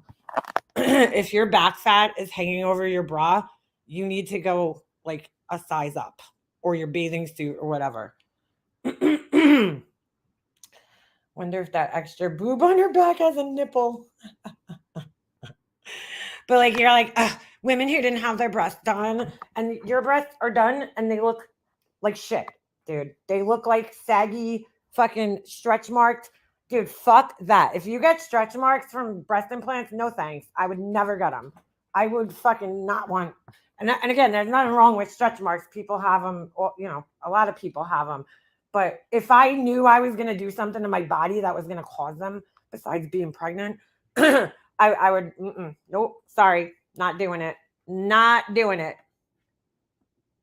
Ugh, that's because you get stretch marks because you went way too big.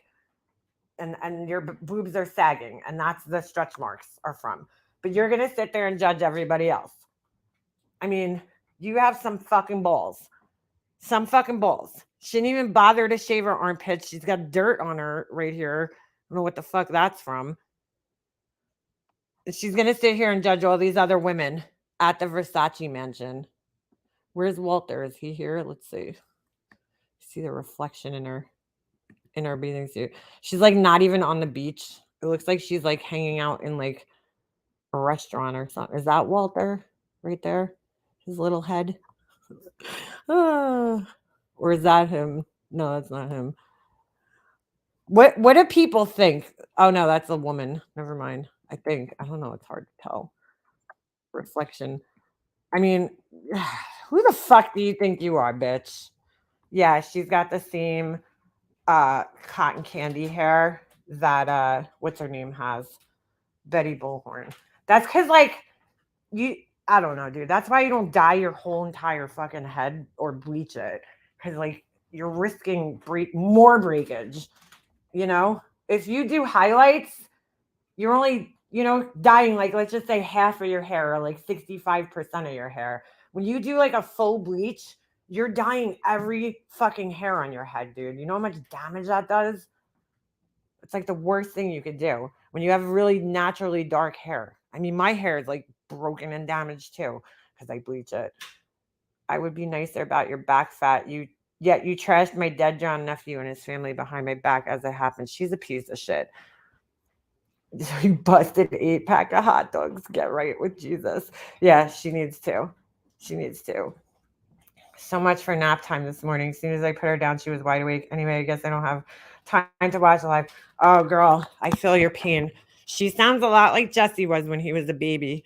Put him down. As soon as you put him down, he'd be like falling asleep. And as soon as I would put his little baby body down, he wah, wah. Do you have a swing or anything? Because that was Jesse. He needed to be in motion constantly. That was like, oh my God. As soon as I put him down in like a chair, you know, like those bouncy chairs or whatever they have, I forget what they call them, he would cry because he was still. He liked the swing for a little bit, but then he started crying in that too. So when he napped, I used to have to like put him in the stroller and walk in circles around my house because he was like, just needed that motion to fall asleep. Sometimes I used to put him in the car, you know, and then drive around the block. And then I would like, finally, when he would fall asleep, I would, you know, sit in the car with him for like an hour just so he got that napping. Because you know how it is. When babies don't get those naps in. Woo, you have hell to pay. You have hell to pay. She hates cars, hates strollers. Oh, so she likes maybe the stillness. I couldn't put him in a pack and play. My mom bought this like pack and play. And, you know, it was flat. And like he did not like laying flat. So I always had to put him in those like bouncy chairs, or I forget what they call them. Her hair looks so brittle and dry. Yeah, that's from bleaching it, over bleaching it. Over bleaching her hair. It's like fried. She's going bald. My kid slept in a swing for months due to having to be upright because of acid reflux. Yeah, mine too, Remy. They told me Jesse had that, and I gave him the medication. And I gave him the special formula, the Neutrogemin, and he would not drink that shit. So a lot of babies don't like it. So the medicine didn't help. He was just a fussy baby. I don't think, they always like say it's either gas or what do you call it? Acid reflux on the babies are like colicky and super fussy. But I don't know, dude. I think they just go through a phase where they're fussy.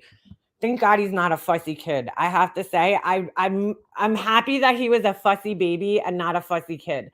You know, like he's not a crier, my son. He's not a complainer. He complains a little bit, but every kid does, you know. But like he's not like a fussy like kid. Like he's pretty easygoing. So thank God. I would go as far as putting my oldest in her car seat and setting it on top of the running dryer.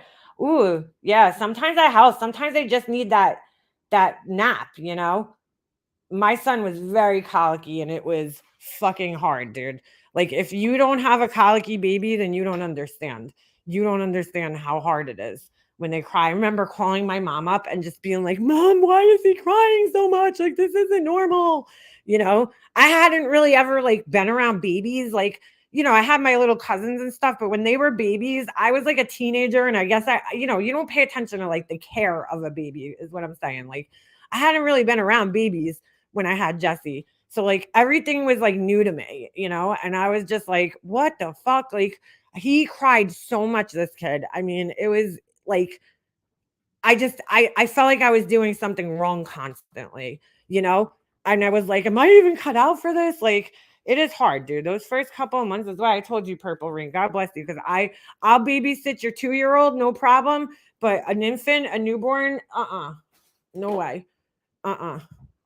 Sorry. I don't know how people do that. Some people love it, you know? Maybe because their kids weren't fussy. My son was just so fussy as a baby. I'm traumatized.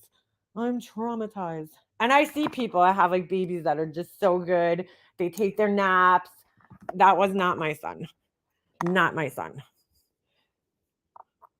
Not at all. My eldest son had colic, fussy, and my younger daughter just cried. The other two were fine. Yeah, it's rough, girl, when they're colicky. Being closer to uncle was awesome for my boys. Your nephew is blessed. Who's that? We had to use Similac Gentle Ease. Nothing worked. Not gripe water. Nothing. Yeah, that's the same thing we had, Remy. A lot of kids with autism have gut health issues, and we got the diagnosis before too. So I think that's what it was as an infant. Remy, how is your son doing as far as his speech and everything? Is he like doing better with like speech?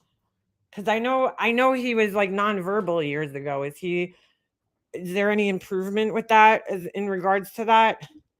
I just found out one of my cousin's kids that I've never met is nonverbal, and I'm like, oh, she's so cute too, you know. And I don't know if that changes over time, but I'm assuming she got her, diagnosed. Because somebody was saying recently, they're like, they can't diagnose autism. I'm like, I think they can at an earlier age because there's like certain developmental, delays that you could see from like a very early age with kids with autism. Like they won't diagnose kids with ADHD and shit until they're like 8 or 9. But as far as autism goes, I'm pretty sure they could diagnose it like pretty early on. My kid would fall asleep the minute I put on Kenny Loggins' Pooh Corner CD. Ooh. Jesse got better, like, once he got past the, like, infant stage and we got closer to 1, then he, like, had his routine where he got, pretty much once I started putting him in the crib. I think I put him in there around, like, I don't know. I forgot, 14 weeks maybe. I started putting him in the crib, and then he started getting into like a better napping routine where it was like, okay, I put him down at 1 o'clock. The worst is when they drop that second nap, that's like your sanity time. And then all of a sudden they drop it and you're like, it's like, oh my God, it's so hard. Babies are hard, dude. My youngest started to sleep through the night. Maybe the 3rd day we were home, it made me nervous. I thought something was wrong. Oh, girl, it's so nerve-wracking. Everything with the baby, it's like especially your first one. I'm sure those of you who have multiple kids, you're like, okay, like with the second kid, but with the first kid, God, what a scary experience, when you think about it. Cause it's just like, you feel like you're doing, like you feel like you're so nervous when they're infants, it's just so scary, everything. Like you're saying, like, even if they're sleeping too much, you're like, oh my God, is something wrong? Like, meanwhile, it's probably not, but it's just like, that's how you feel as a parent when they're infants. It's like such a scary experience. Nobody like really tells you about those things, those fears. Like with Jesse, I was super paranoid about the crib. So like, I remember I went to my cousin's house one time and I go into the baby's room and I was like having panic attacks because like she had fucking stuffed animals all over the crib, blankets. And I'm like, like Jesse slept in one of those, I love those things. I wish they sold them for adults, honestly.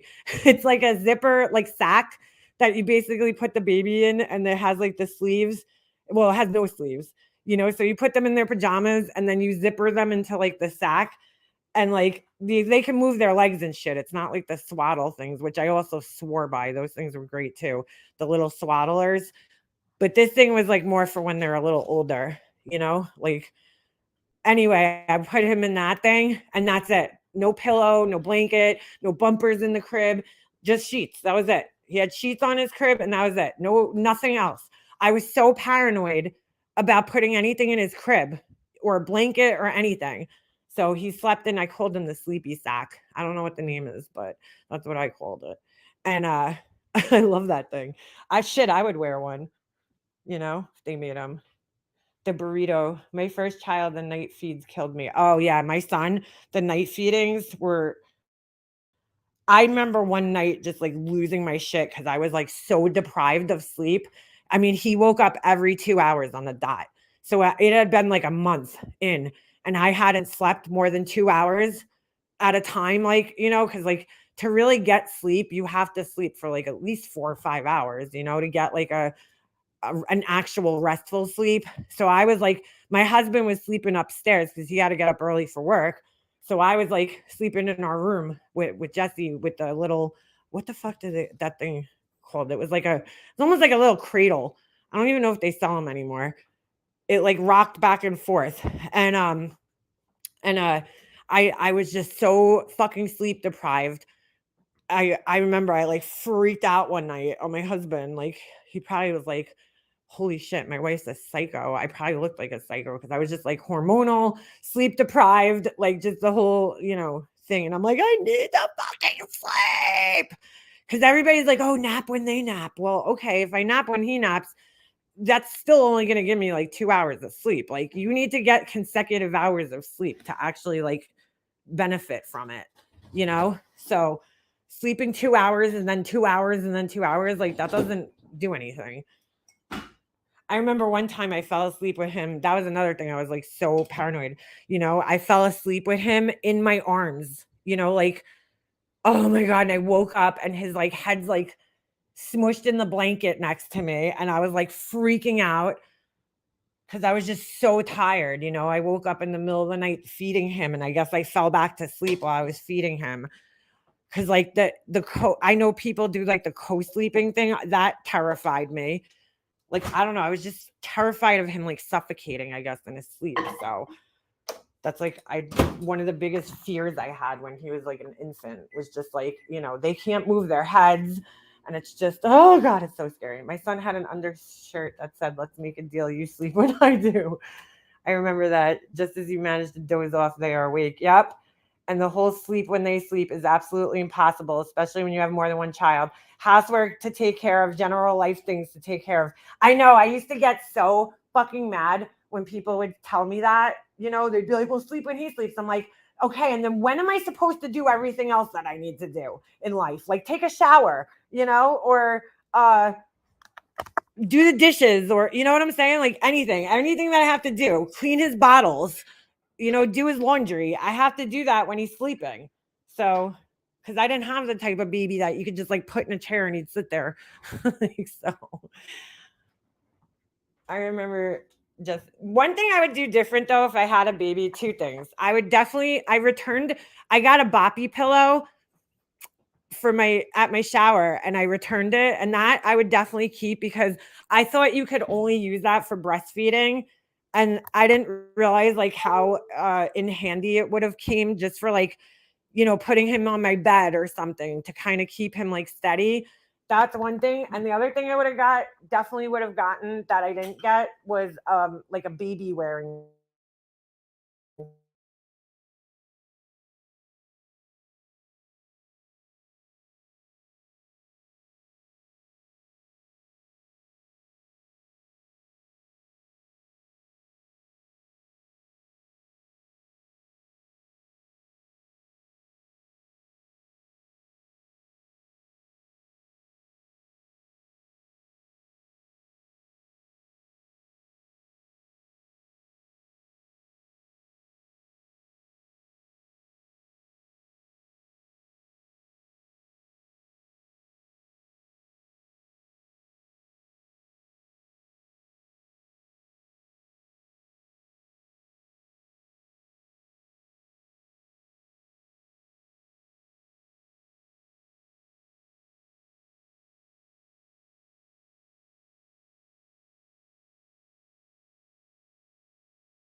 Thing just went black.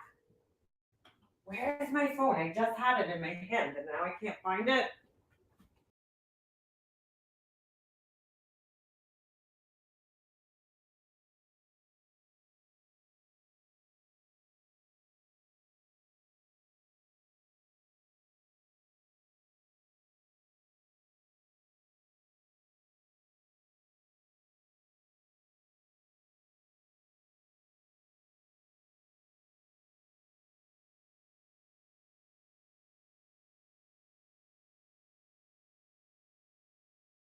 All right, sorry about that. I don't know what just happened. My phone, my my computer screen just went totally black, and then it just like wouldn't come back on, and then the internet. I don't know if my internet went out or what. That was weird. All right. And I'm trying to find my phone. So I'm like, Alexa, call my phone. My phone. It starts saying my phone number. Ow, ow. Why is this so fucking hot? Sorry, I'm trying to take something out of the microwave. Oh my God. Sorry about that. I got Krispy Kreme glaze. Ooh, Krispy Kreme. My sweet girl is 38. She makes me smile every day. No way. You have a daughter that old? If a Down child ever repels from someone, I am attention and listen to them. They are best at deciphering humans. Aw. Sound is good. Okay. Oh, wait. So, sounds so good. I'm on a diet. Need to lose 30 pounds. No way. No way. I need to lose. You know what? I always say that. I'm like, I need to lose weight. And the only reason why is because I don't know what it is. Even when I was super skinny, I probably said this before. I have like fat underarms for some reason. My whole life, I've always had like this roll of fat. I want to get it like sucked off or something. But but it doesn't matter though, because I know even if I lose weight, it's still gonna be there. It's just like my body. That's the way my body is. Hold on. I gotta turn this over. I gotta go shopping. I need to find something to wear to this stupid golf thing. I'm on a never-ending diet. Hey, you know what? You only live once, right? I'm not gonna drive myself crazy. I'm gonna eat what I want. I just need to cut sugar out, and I feel like I would lose weight if I stopped eating sugar and carbs. Well, carbs are... I can't. I just can't. I would die if I didn't eat carbs. I don't know how people go on diets and don't eat carbs. Like, just like if I had to go on a gluten-free diet, I think I would fucking just die. Like, I'd be like, oh, my body would go into shock. Love Shack Sarah. My only tip, and I don't diet really, but my only tip is don't do any of those like fad diets with the carbs and stuff, because your body, once you gain the weight back, if you stop eating, your weight like doubles. I mean, every person I know that's done those like low carb diet or no carb diets, yeah, they lost weight really fast, especially women. But then once they gained the weight back, it was like double what they weighed before they started the diet. Because a lot of people do that. They'll go on a diet, they'll reach their goal weight. I know my mom used to do this all the time when I was a kid. You know, she would go on a diet. It would take her a while, but she would finally reach her goal weight. And then as soon as she reached it, she'd start getting lax on the diet, you know, and she'd be like, oh, I'm going to eat this and I'm going to eat that. And then before you knew it, she put the weight right back on, you know, because like, let's face it, diet food isn't really all that great. I mean, when she did Weight Watchers, I feel like there was a lot of good food on the Weight Watchers diet, because I used to eat, you know, if she was cooking like something, I would eat it, because I'll eat, you know, anything like vegetables or anything like, you know, healthy. I don't give a shit. So pretty much, I mean, I am a picky eater, but like if it's a vegetable dish or something like that, I'll eat it. So she made some good shit on the Weight Watchers diet. I mean, there's a lot of good recipes out there for Weight Watchers. Have you heard of the carnivore diet? No, but I would never fucking do that, because I'm not like the biggest meat fan. So eating just meat, no. No, thank you. Anything with, I don't know. I'm not like, I eat meat, but I'm not like the biggest fan. Like if you told me tomorrow that I could never eat meat again, I probably wouldn't be that upset. Like I'd be like, oh, I kind of miss like hamburgers and hot dogs, but like I would be fine. I think I would be fine if you told me that. Do not restrict, just restructure. I just can't lose it. I'll lose then, and then I just stay at that weight. It's hard. The older you get, the harder it is to lose weight. It really is. You know, your metabolism slows down. I feel like I gain like 10 pounds every decade of my life. So I figure by the time I'm like 60, I'm going to be like like 180 pounds or whatever. I don't know. Because I used to be super, super skinny when I was young, like too skinny. Like people used to accuse me of being anorexic and all this other shit. And I really wasn't. I never had a fucking eating disorder. If anything, I had a fucking junk food eating disorder. But like I ate a lot. And I smoked a lot of weed too, which makes you eat a lot. I just had a super fast metabolism. But people are... I gotta be honest with you. I feel like people are fucking just as mean to like super skinny people as they are to like heavy overweight people. You get accused constantly of being anorexic or bulimic, right? And then people say really fucked up things to you. Like they'll be like, oh, go eat a cheeseburger, you know, like, or something like, you know, because they assume like because you're skinny, you don't eat. And it's like, there's a, like, it's almost just as bad, just in a different way, you know? When you're like super, super skinny, people are shitty to you in a different way than they are when you're heavy.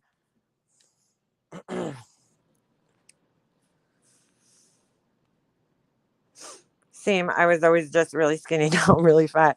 I don't feel like I'm fat. I feel like I'm at a healthy weight. Like I look healthy and I don't mind it. And I mean, I would like to lose a little weight. When we went to Tampa, I was with these two, you know, other moms. And the one mom, she's like so skinny, this girl, so skinny and beautiful girl. And then I met this other mom through her. We were at this like beach thing. And like, I don't look at myself as being like heavy at all. You know, I look at myself as being like a normal size. And I go, they wanted to take picture on this. We were at this lagoon thing and they wanted to take a picture. And I was like, I am not about being pictured in my fucking bathing suit. No, thank you. Like, I was not really into it, but they're like, come on, get in the picture. And she posted it on Instagram. And I'm like, oh my God, I look huge next to these two girls. Because the one girl was so skinny. I was like, oh my God, I look ginormous, but I'm not, you know, I'm like 130 something. I'm not huge, you know, but I was like, oh my God, I look like huge compared to these other two girls. That's because the other one, she probably, if she weighs fucking 115 pounds, that's a lot. I mean, she's probably like more like 110 pounds, but she's like so skinny. And I'm like, well, I used to be like that, but I don't want to be like that again. Because I feel like when I was that skinny, I had like no shape to my body. Like my body was just like a board. I looked like a boy, like a 14-year-old little boy. I had a very boyish body when I was younger. Or at least I felt like I did. I don't know. I always had a big ass, but that just runs in my family. We all have fucking wide asses. My mom's side of the family. Like my ass is wide. I got the fucking that. I was about to dox my mom's last name, but we called it that, like the ass. Like that's, you inherited the ass. It was my best asset. Just kidding. But it really was though. Oh, I ordered I gotta make these I don't know if you guys say vase or vase. Every time I say the word, I say it both ways because I don't know what the right way is. Vase or vase. How do you pronounce it? So I ordered vase or vases, right? Molds that I'll be adding to the website. I just have to make them first. They just got those in the other day. So we'll see how those come out. I'm a little disappointed because the inside part seems really small and I don't know what you would put in it. So obviously I'd have to test it before I sell it. I got a lot more things to add to the website. Wow, these are really like, what the fuck happened here? I got a lot more things to add, but I usually like to add them all at the same time instead of just doing like one here, one there. So I'm waiting. I was waiting to get these in. You say vase like face. Vase with no vase with no Z. Vase like face, vase. I don't know. That's how I say it. Vase, like that. Vase. think it's just like New York pronunciation. Everybody says V's. We say things wrong all the time, New Yorkers. We say a lot of things wrong. People always comment on that. Ooh, it is hot. I say a fancy vase. You say it in the Molly Golightly way. Vase. A vase of is. Of is. A vase. I know, right? It's like a weird word. I say it fancy. I say everything fancy. Because I'm fancy. Why does it smell? I'm in my garage. It smells like almost like gas in here. Gasoline. And I don't know why, because we don't have gasoline in here. So that's kind of weird. I'm English, so I say it like Molly. Vase. I like the way that sounds better than V's. V's. Vase. Since I've vided on YouTube, it cracks me up the way Northeasters say bitch. Sounds to me like y'all are saying batch. Bitch. What's up, bitch? Well, we say like biatch. Bitch. Bitch. I say bitch. Bitch. Why, how else would you say it? Bitch. You're such a bitch. Like that? Bitch. You're such a bitch. I guess that could sound like batch. She also says, and that used to drive me nuts when I was talking to her. She would be, I know I've said this before, but she would be like, so don't I. And I'm like, what? Like, but she would mean, so did I. But she would say, so don't I. Or she would say, like, so doesn't he. And I'm like, but she would mean, so did he. And I'm like, why is she saying that? Like, does she not know the fucking difference between did and didn't? It was like the weirdest thing. I don't know why she did that. To this day, it just never made sense to me. I'm like, I don't understand why this girl is saying so doesn't something. Like, that doesn't even sound right and it doesn't make sense. And I don't know if it's like a thing from where she grew up or like it's just her and she's a fucking idiot. Because I've never heard somebody do that before.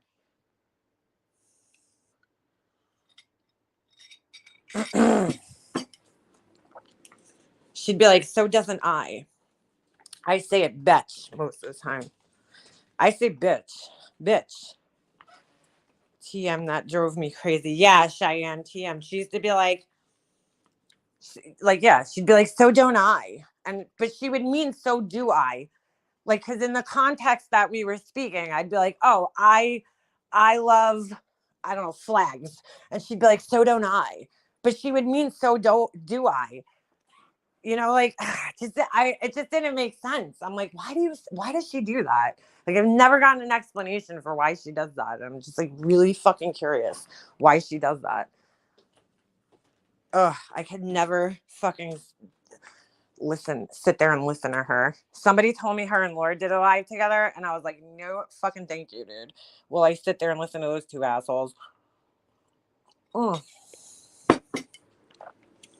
Yeah, Laura does pronounce words different. Well, she says things that, like, I don't know if it's because she's been out of state for so long that the words, like, she's, like, losing her New York accent.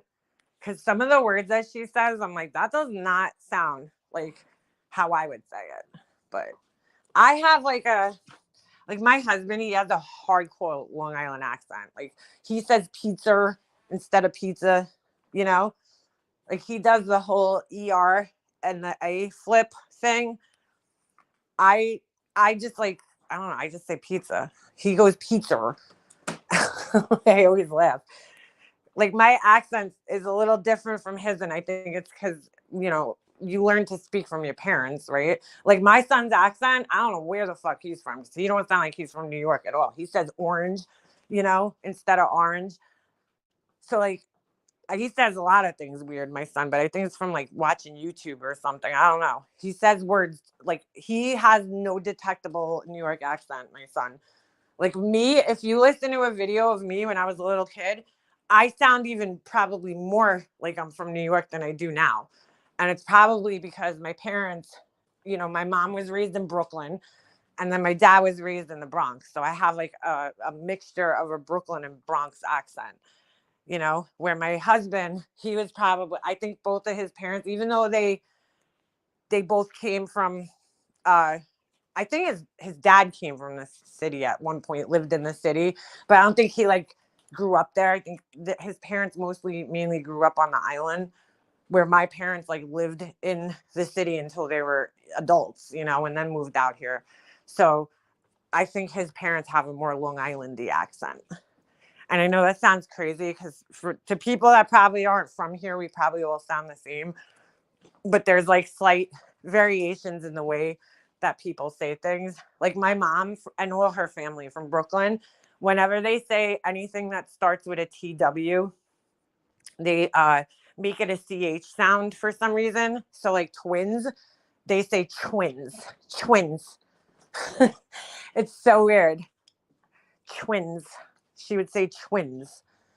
Like it's a Brooklyn thing. My dad didn't say that, you know, because he's from the Bronx. So like his accent, like my cousin Nico, right? She's upstate, not too far upstate, but she's like a half hour out of the city. And her accent is totally fucking different from mine. Like she says like dad instead of like dad, you know? What else did she say? Area instead of area, you know? Like her accent is just so different. She still has a New York accent. It's just different from mine, you know? And it's because of where she grew up. Does Connecticut, Rhode Island have accents? Yeah, hardcore. The thing with Connecticut and Rhode Island, like Remy's accent to me is so weird because she has a mix between a New York accent and a like a Boston accent almost. Like it's weird. She has like a weird mixture. And I guess that's a Connecticut. I don't know if they have like any detectable accent. You know, it's I don't know. It sounds northern. I mean, you could tell, like, because I don't know, people that don't come from the Northeast, like, they'll think I'm from Boston or Jersey, and I'm like, no, like, because like that to me, a Boston accent sounds crazy different than how I talk, you know, like that fucking girl. What's her name? I can't stand that girl. What's her name? She does the makeup. Michaela, she has a hardcore fucking Boston accent. Like that is fucking hardcore Boston accent, which to me is like totally different than how I talk, you know? Like they say ha, the A's are weird. I don't know. Like pack. Oh, I have to pack my car. Like that. Like I don't talk like that. Park my car. We had W's and shit. Talk, coffee, you know? Hey, Novemberine. Michaela's accent is mostly fake, in my opinion. Well, yeah, because especially she claims that she used to do a radio show and she could turn her accent off. And like, dude, that's a lot of work to turn your accent off, dude. Like, I would have to like sit here and think about it before I would be able to turn my accent off. Like, off, you know? I mean, sometimes I feel like I could try, but like to consciously sit here and try to say every word like I don't have a New York accent, that would be very hard for me to do. Because like in order to do that, right, you would have to adopt another accent in a sense, and like that's where I don't know, because people have found videos or something where she didn't have a Boston accent. I still haven't. I've been to like the cities like around Boston a couple of times, but I still haven't been in Boston. See, like people from out of state would say Boston. I say Boston. Like that's something I just can't hide. Like, it's like those certain words where, you know, it's very obvious that I have a New York accent. You just can't. I just can't hide it. Like it is what it is. And it sounds horrible when I hear other people from like New York talking on, or like Long Island, like talking on TV. It sounds so horrible to me. And I'm like, is that what I sound like? I hope not. Like it almost just, I don't know. It just makes it almost sound like uneducated or something. But yeah, like there's different accents within New York. So like, people from different areas are going to sound a little bit different from each other. Like there's a definite Long Island accent, and then there's a definite like Brooklyn accent. And I think it just has to do with the diversity where, you know, out on Long Island, especially like our generation, a lot of the younger people, there was a lot of Italian people out here, you know. And so I assume that your accent kind of comes from there a little bit. Oh. And then, you know, in the city, you got different cultures and therefore different accents playing into the accent. It really is crazy. I always wonder, like in other countries, so like say if you lived in Spain, right? Like, do people from northern Spain have a different accent than the people from southern Spain? I know there's like dialect. Is dialect the same thing as Spain? I thought dialect was like when you say words differently, but not necessarily an accent, where you might just pronounce the word a little differently. Is that what it is? I know there's like different dialects, but is there different accents? Or is the dialect and the accent basically the same thing? Like, you know, like you could tell when I talk to Hummingbird, for example, I mean, it's so obvious she's from the South. She has a really Southern accent to me, you know? Alicia, if your parents are from Boston, that kind of makes sense that your accent definitely doesn't sound Southern to me. But like even in England, is there different accents? Because when I hear an English person speak, I hear, you know, they all kind of sound the same to me. I can't detect a different accent, but I'm sure if they hear Americans speak, they could tell a difference between, you know, me and then Hummingbird. Like they could tell that we have different accents. Hummingbird's accent's totally different than my accent, you know? Like Beaver, she don't really have an accent. I find that though, that's like California people, right? They don't really have a detectable accent. And that's why, you know, I feel like that's why like on TV and stuff, there's no like detectable accent, you know? I have the Southern accent of fast talking. Yeah, Nana, you have the Southern accent too. For sure. I have the typical gag me with a spoon. I don't think you have that though. No, I don't think you have that. You don't have that like Valley Girl kind of accent. Like Tiffany has that, but she has like the Northeastern Valley Girl. Like, oh my God. It's just like that's the Northeastern like snob accent where everything's like so drawn out and dramatic. People are like, huh? What did you say? A lot? Really? Tiffany has a serious resting bitch voice. I'm right on the coast in Massachusetts, close to New Hampshire. I love going up to White Mountain area. It's gorgeous. You know what's crazy though? Like the Boston accent, like I don't find that everybody that comes from Massachusetts lives, has that accent. Like I feel like it's like, that really is a Boston accent. Like people that live in the city or maybe right in the, you know what I'm saying? Outer suburbs. Because like when I go to Massachusetts, I don't find that everybody in the stores and everything is talking like that. I just find that when you meet people from the actual city of Boston, they have that way thicker accent than the people outside. Like you can still hear some words, but am I wrong? Tiffany got the snob shore accent. Yeah, exactly. It's totally exaggerated. Boston and south of Boston, they have the hardest accents here. Yeah. See, that's it. All right. So I'm not imagining things. Like even like New Hampshire sounds pretty similar to me. You know, I feel like just the Boston people is definitely like way more exaggerated, you know? Not that they're exaggerating. I'm just saying it's just more extreme.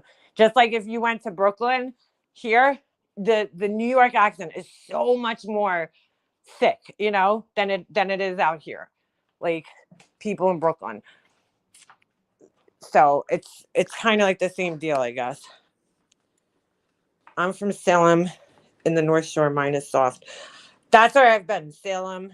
Well, I've been to Salem. Isn't there two Salems? There's a Salem, Massachusetts, and then there's a Salem, New Hampshire, right? I've been to New Hampshire one. This last year, like I never traveled anywhere outside in the Northeast until last year. It's so weird. Like every time we used to go on vacation or something when I was a kid, we always went south, you know, Pennsylvania. Or if we went up north, we would just go like upstate New York, you know, or Connecticut. So I had never been to like New Hampshire or Massachusetts. So I finally got to go there. Finally. You sound normal, just a New York accent. Yeah, my New York accent's pretty basic. People from St. Bernard sound like they are from Boston. Oh, is that what it is, Alicia?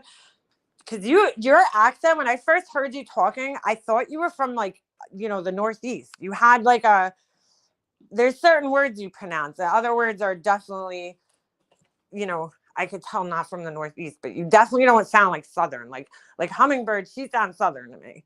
She's got that Southern accent, which I love. I think it's so cute.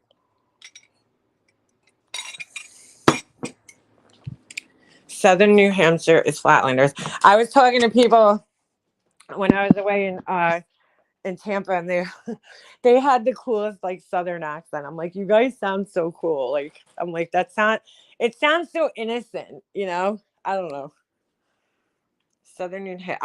I just get so mad when people think like on here, people in my real life don't do this, but people on here, they're like, oh, your Boston accent or your New Jersey accent. And I get so mad because I'm like, I'm not from fucking New Jersey. I get more mad about New Jersey for some reason than I do Boston. But I'm like, definitely like, dude, do not fucking mistake me for being from New Jersey. Because see, when I watched The Sopranos for the first time, I felt like the accent sounded so fake. A lot of them do. Tony Sopranos isn't bad, but a lot of them sound really fake to me. And that was like, when that show first came out, I was like, I'm not watching this shit. They're in New Jersey. Fuck that. But it ended up becoming like my favorite show of all time.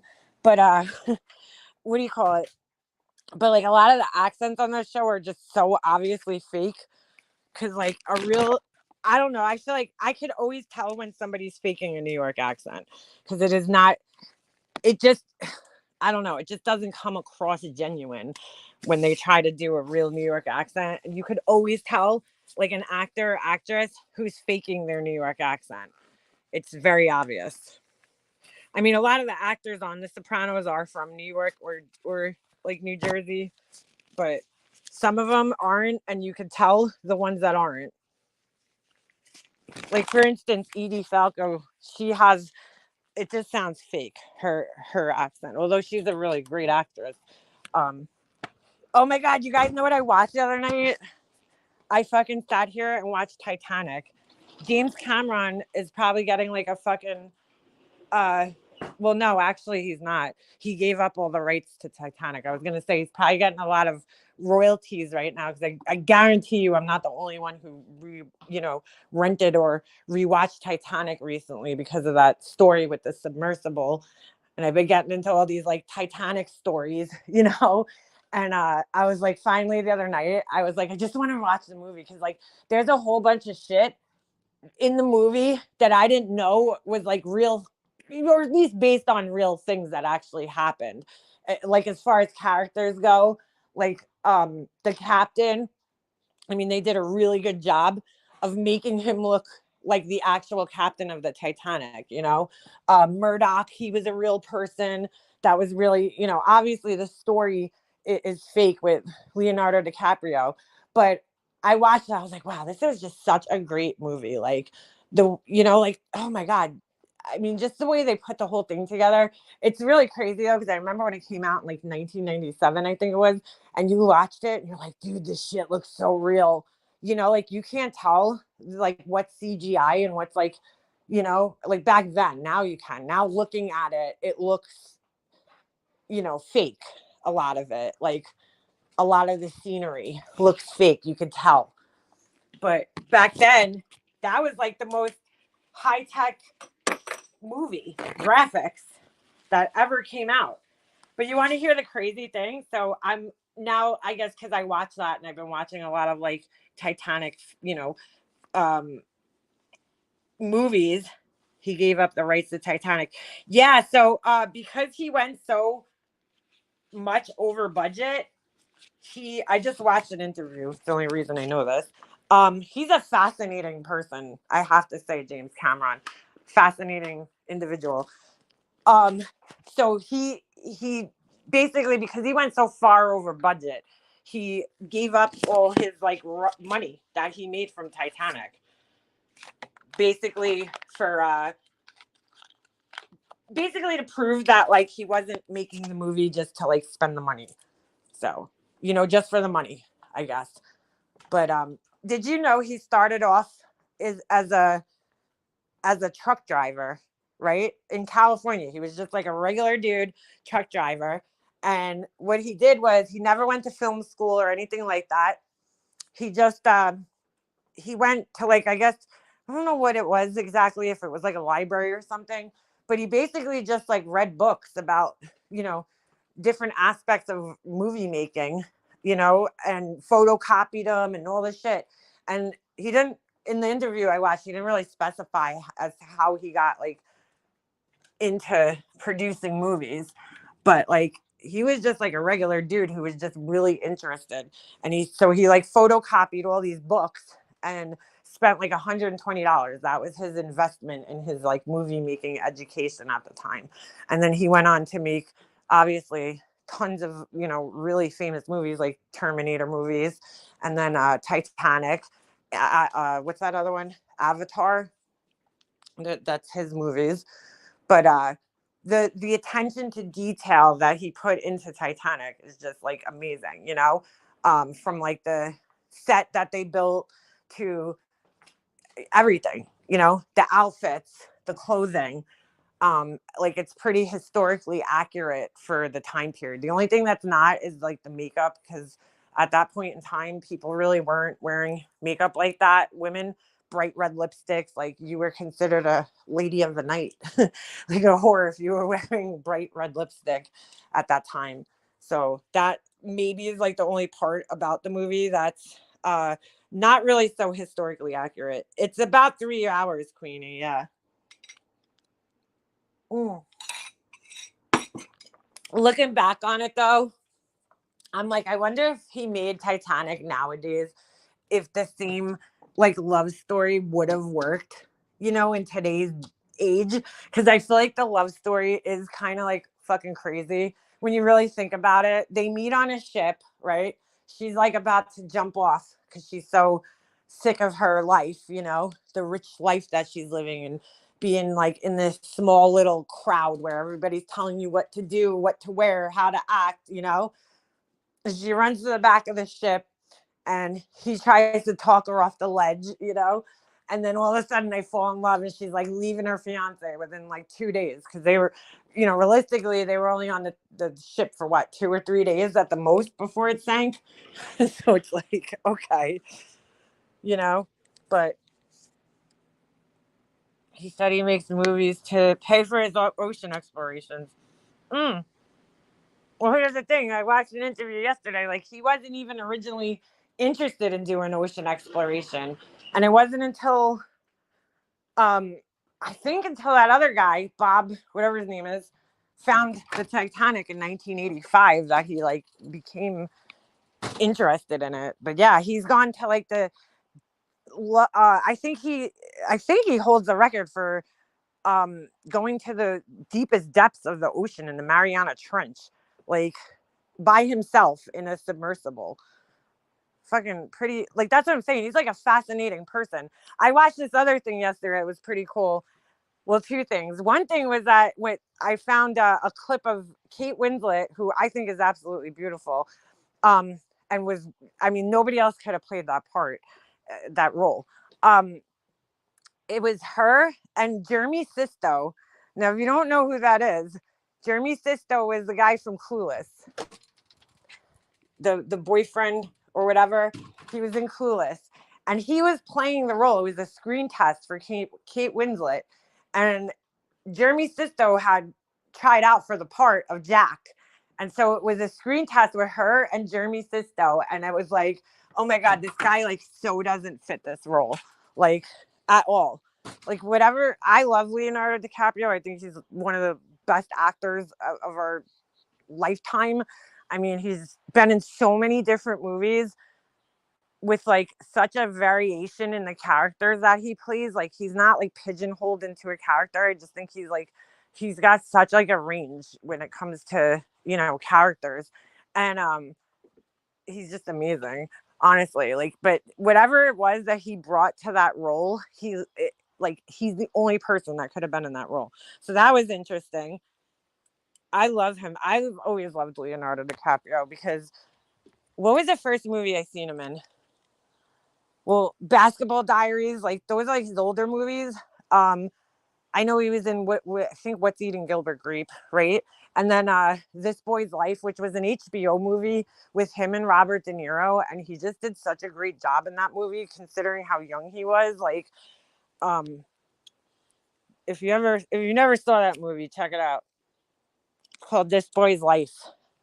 Whenever I talk to Pugs, I swear to God, I think of that movie because her accent sounds very similar to the accent in the movie. But anyway, it's a great movie. It's about like a boy who's abused, basically, you know, by his father, or stepfather rather. It's a pretty interesting movie. But anyway, like Robert De Niro just reminds me of my dad so much, dude, especially in Casino. Everything, his mannerisms, the way he sits, the way he talks, just everything about him reminds me of my dad. So weird. But anyway, so the other thing that I thought was pretty cool was James Cameron, after Titanic came out, he participated in a bunch of tests because he still wanted to understand, you know, the Titanic and how it sank, and you know, whether the ship, there's a controversy and has been for 100 years about the ship and how it broke in half. You know, they thought it had gone down in one piece at one point in time, and then it ended up breaking in half, you know. But some people, the controversy is, when did it break in half? Was it, you know, the way he portrayed it in the movie, where the ship broke in half, then went up 90 degrees almost, you know, and then splashed back down and then went back up? Well, he actually built like a model to scale of the Titanic with the break in it and sunk it to see if they could recreate like the sinking of the Titanic. So it was like pretty cool, this video that I watched yesterday, to see how it broke in half and ended up the way that it was, because, you know, under the ocean, the front half of the ship like is, you know, standing up, like it almost looks like it's sailing across the bottom of the ocean, and it's like obviously decayed and collapsed a little bit over the years, but it's relatively intact. You could still look at it and say it's a boat. The back end of the ship, the way that it went down, it's like a mess. Like it just looks like a pile of something that's just not really recognizable, except for, yes, he was in Growing Pains. That's right. He's autistic, Leonardo DiCaprio. Get out of here. So the back, and you know, if you didn't know the swoopy kind of curve on the back, that's really like intact with the engine, the propellers. You know, the rest of it's like pretty much unrecognizable. It's just like a pile at this point in time. But anyway, so he did a test on that, and then he did a test on.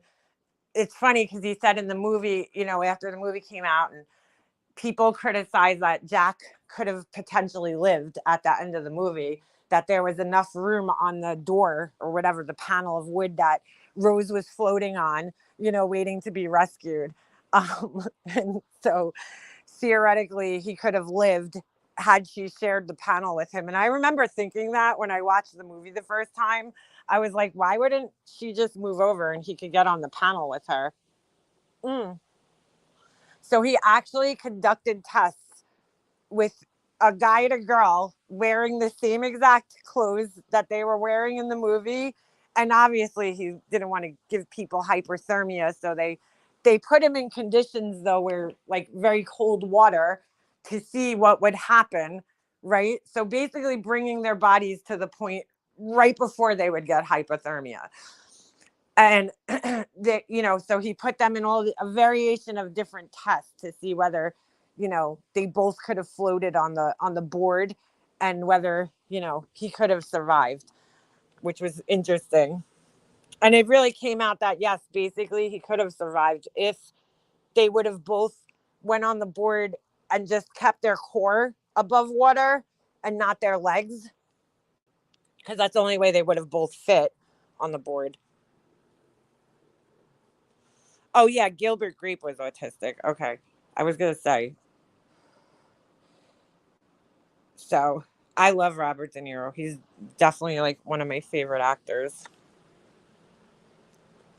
I'm not even into like celebrities and shit, but you can't deny Robert De Niro's acting capabilities or Leonardo DiCaprio's. I mean, it's just unbelievable. He's a lifelong playboy. Is he married, Leonardo DiCaprio? Or is he married to Giselle, or am I like living in like 1995? Like, I don't know. I always think of him as like a single. Rose was a door hog. She was. Well, there's a few people. I think they said in total there was like 6 people that were actually rescued from, like, in that situation. There was like an Asian man who was rescued, who was floating on a door. There was a baker who actually was rescued from the water, and they still to this day like don't understand how this guy lived. He was a baker on the ship, and he was in the water. He wasn't in a lifeboat, and they actually pulled him out. They thought it was because he drank alcohol and like wasn't panicking, because even in this test that I was watching yesterday, like the more you panic in the water, the worse off you're going to be. Your body temperature is going to lower. So if you're more relaxed, you'll be able to sustain your life a little. But I'll tell you right now, I would have been one of the dead people floating in the water, because the thought of fucking, oh my God, just drowning to death or having to be in the ocean, in the middle of the ocean at nighttime, I would have just been like, fuck me, just kill me, shoot me, please. Like, please. I can't even think of anything more scary than being floating in the freaking ocean in the middle of the night. Oh my God, that's like my worst nightmare. He dates models and ditches them when they turn 25. I don't want this to sound mean. I understand the historical significance of Titanic and the fascination, but really, it is really so deteriorated now. I don't think a trip to see it would be that remarkable. I agree. I totally agree. There's enough like pictures and stuff and video online, you know, but especially on a diving trip like that, because like you can't go in the Titanic. So you're basically looking at the outside of the ship, which is like, okay, we've seen that, you know? I mean, it's a ship that's covered in rusticles, which that's what they call them. It's like a bacteria that's actually leaching the iron out of the metal. And eventually they say it's just going to disintegrate completely, because like the iron is giving the metal strength. And once that's gone, it's just going to, you know, cave in on itself basically. So yeah, I don't personally see the purpose, but there is a life-size Titanic where I live. Is a little place called, I heard about that. You know, it's crazy. I watched a video where they go through that, Smoky Blue. They go through the thing, and I'm like, they have a fucking Titanic gift shop at the end, which I find a little tasteless. Like, I'm fine with a museum for educational purposes, but like a gift shop with like weird Titanic memorabilia, like it's a little weird, like iceberg, like I don't know, it's kind of fucking tasteless in my opinion. But I would like to see the museum like itself. You know, they give you a card when you go in with the passenger's name on it, and then like by the end, you know, you can figure out if it's the right one, because there's a few Titanic museums, but by the end you could figure out, like, you know, whether they lived or died. You could put your hand in the water to see how cold the water was that, you know, that night. I don't like the water. Almost drowned at about 4. Snuck out of ants and went to the pool alone. Oh my God, girl. That's scary, Nana. I love me a pool. Put me in a pool any day of the week. It's the ocean. It's the not being able to see around. Like, my feet and everything. That's the part I don't like. Plus the waves and everything. And like, oh, I don't know. It's just scary. And there's no bottom, you know, like in the deep water like that. I'd be just terrified. Fucking terrified. The dead bodies would be floating and recovered. What do you mean? Like if you're a passenger actually got on a lifeboat or if there's someone. Yeah, exactly. One came here, a replica. They picked our seats. I would have died if on board the Titanic. Really? I definitely would have died. There's no question. Because first of all, I definitely wouldn't have been in the first class part of the ship. So right there, I would have died. And second of all, I just would have died. Like, because the thought of like sitting on a little boat in the ocean like that, like lifeboats nowadays are so different. They're covered. You're kind of in like a almost little ferry looking thing. It's like a miniature ferry, you know? And they have, you know, different things. Like those people literally sat out in like a rowboat, basically freezing until the, you know, whatever the name was the ship that came and got them. Carpathia came and got them the next day. I like the beach back east, not here in California. The waves are too big. Lost both of my glasses in the beach. Yeah, dude, the waves would be scary. We don't have waves like that. Not at all. When people say they're surfing here, I'm like, where the fuck are you surfing? Because like we don't even have waves. Like you ever see those pictures of people surfing in like a big fucking tidal wave? Like fuck that shit. Like you're brave because I would be shitting myself. Gotta go. NBL draft starting. Oh really? Well, thanks for hanging, Liz. When we did it, my stepdad got a dude who survived, and he was really cool story. He was a priest who rode from Ireland, where it was built, to England, where people actually boarded for the maiden voyage. Wow. Some of the unfortunate souls that ended up in the water, they washed ashore here in Salem. There's a little plaque. Oh, get out of here, Allie. I didn't know that. That's crazy. Well, yeah, if you think about it, I mean, they're not too far off from, you know, from our shores over here in the Northeast. That's crazy. Dude, it's been all over the news. There's like crazy amounts of sharks on Long Island circling, which is fucking weird. When I was a kid, like we didn't have to worry about sharks. There's sharks coming up here, which is, I mean, that must mean the water is warmer because sharks don't typically live here. Lake is shallow enough, but if you walk a couple of feet far in, there's a drop off with no bottom. Ooh, I don't wander in too far. We can't swim in the lake that's here. You'll grow like a fucking third eye and a tail if you fucking swim in the lake. I did when I was a kid, but there was a company. I grew up in a town, Lake Ronkonkoma, basically. There's two different towns. There's Ronkonkoma and then there's Lake Ronkonkoma. I grew up in the regular part, but the lake is a couple miles away from where I grew up, and it's a beautiful lake. You know, it's a big lake, but unfortunately, there was this restaurant called the Bavarian Inn that polluted like the lake. They were flushing. I think they were like something with their sewage from the restaurant was going into the lake. So like you wouldn't want to swim in there, you know?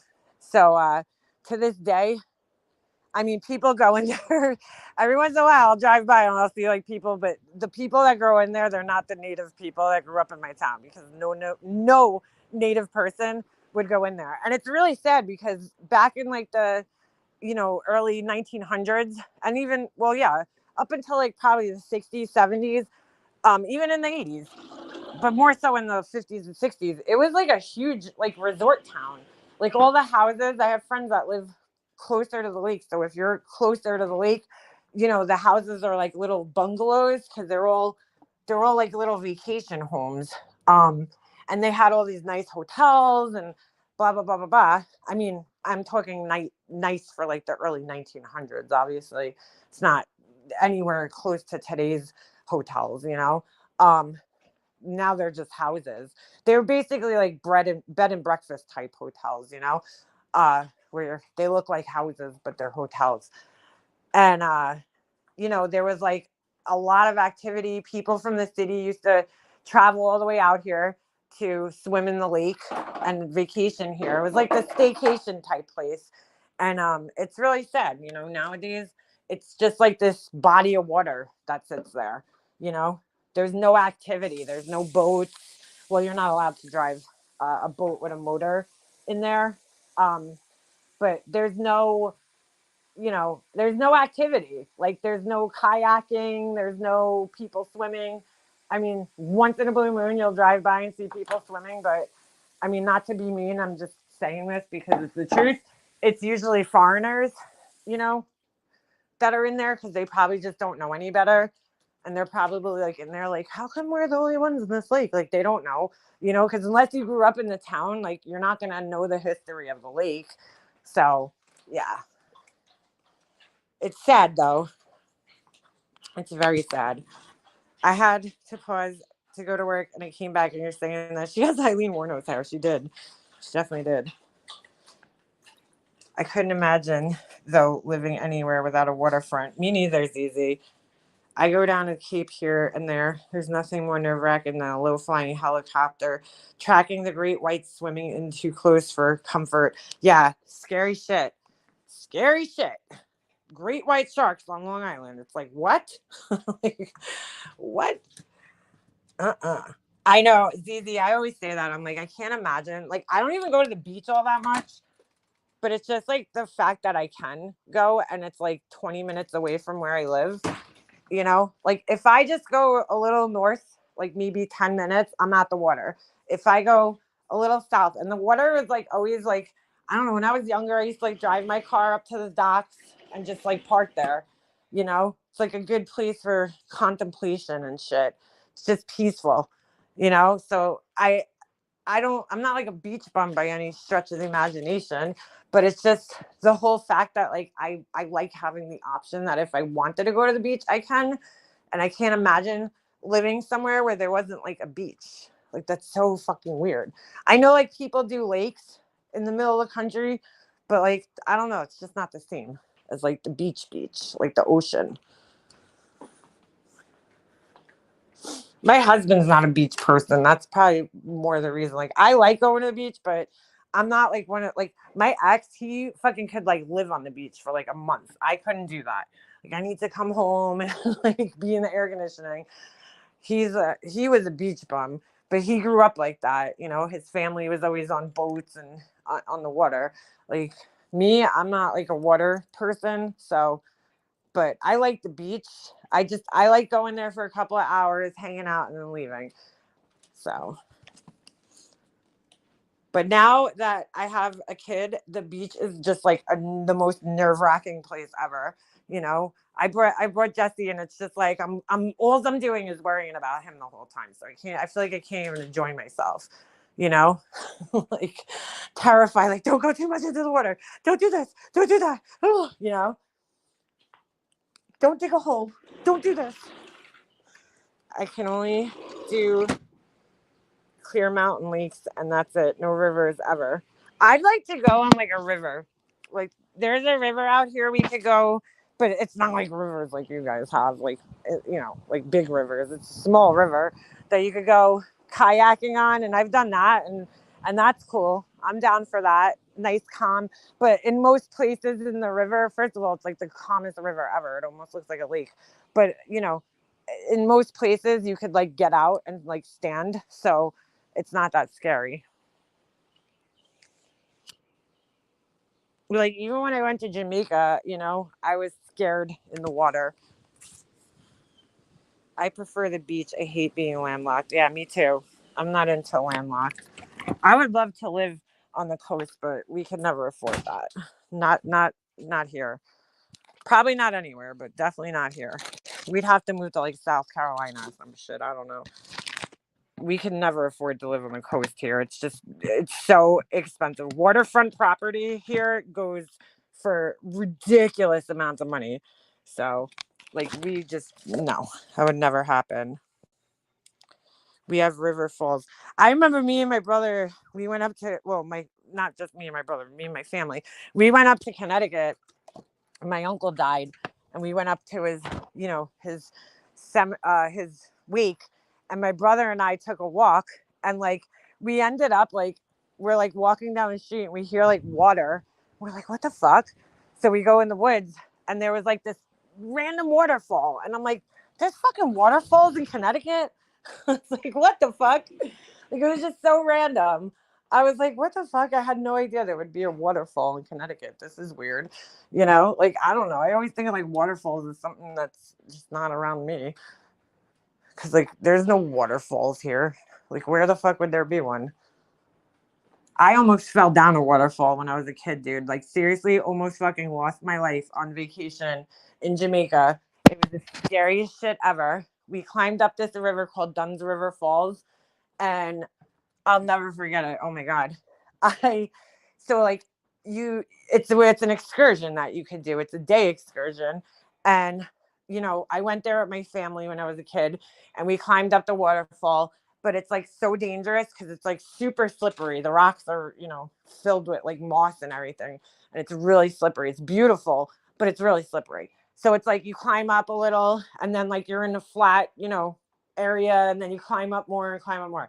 So we're like halfway up this thing, and they make you walk in like a chain of people where like everybody was holding hands, which is like so dangerous because you kind of need your hands to climb, And so we're going up, and I think my dad was in front of me, or my mom, I don't know, one of my parents, right? And all of a sudden my foot slips on the rock, and I just go flying down, dude. Like, and there was like a fucking huge drop off into the ocean off this thing. And some guy, thank God, right before I was about to go off the like end of the waterfall, this guy grabs my bathing suit by like, I had like a one-piece bathing suit on, and on the hip part, it was like a little cutout, and there was like this pink bow strap that went across, and he grabbed me by that. My whole ass was hanging out. I'll never forget it. My whole side was all scraped up, from the rocks and everything. And he grabbed me by that and was like fucking lifted me up like I was nothing. I mean, I was like Jesse's age. I was like 10 or 11 years old. And he held me there. And I was fucking, dude, I don't think I've ever been that scared in my life. Like, I saw my fucking life flash before my eyes, I'm just like going down and just passing people like down the fucking waterfall. And all of a sudden, the guy grabbed me, and that was it. I made my dad walk with me. Like, we got off the waterfall, and there was like a path that you could follow up, to get to the top. And my brother and my mom stayed on the waterfall. My dad walked with me. I was fucking terrified, dude.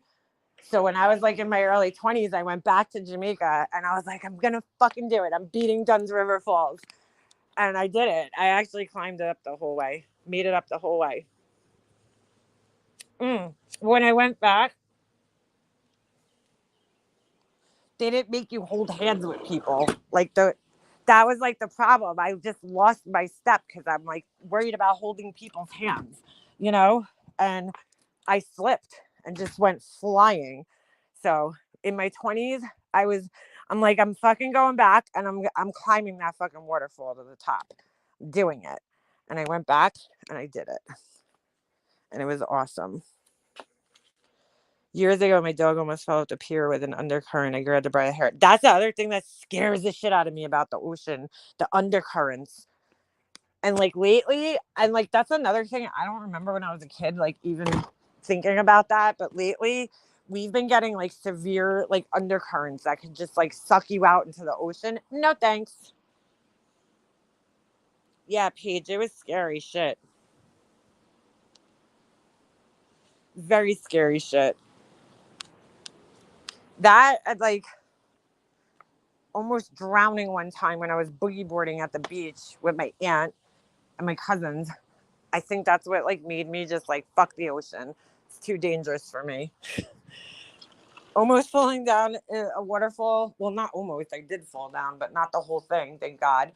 And then that, and when I was a kid, I was boogie boarding with my cousins, and I went into this like huge wave and went off my boogie board and scraped my face on the bottom, and then like another wave came and it kind of like tumbled me and I couldn't find my way out, dude. Like I got disoriented in the water and couldn't like figure out which way was up, and I was like freaking out. And I just like ever since then I just like fuck the ocean, dude. It's too dangerous. My craziest dog tried going after a hammerhead shark. Oh, 211 here, overheated for working outside. Yeah, it's hot out, girl. It is hot. Well, I don't know where you are, what part of the country, but I'm assuming you're on the East Coast since we're in the same time zone. Has anyone seen Mandy Waller? Oh, shit. Yeah. No, I haven't. There was somebody else that I was wondering. Oh, Miss Nomer. Where the hell is she? Has anybody seen Miss Nomer? Like, is she okay?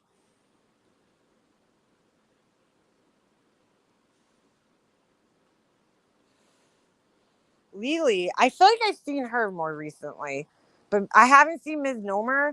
And now that you said Mandy, which I don't know what her last name is.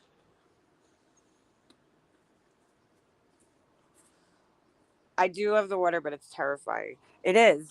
It is. I feel like, especially like here, if you grew up in an island, like you need to be educated on the freaking water before you go in.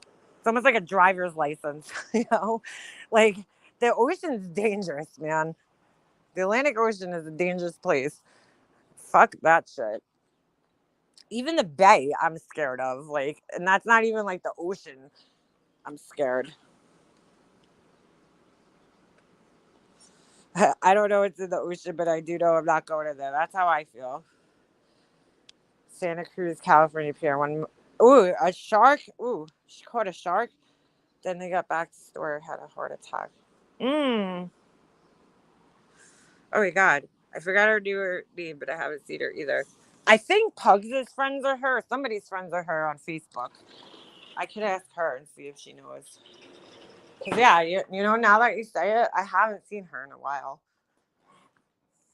It's so weird how, even though we don't meet each other, we still, worry about each other if, like, somebody hasn't been around.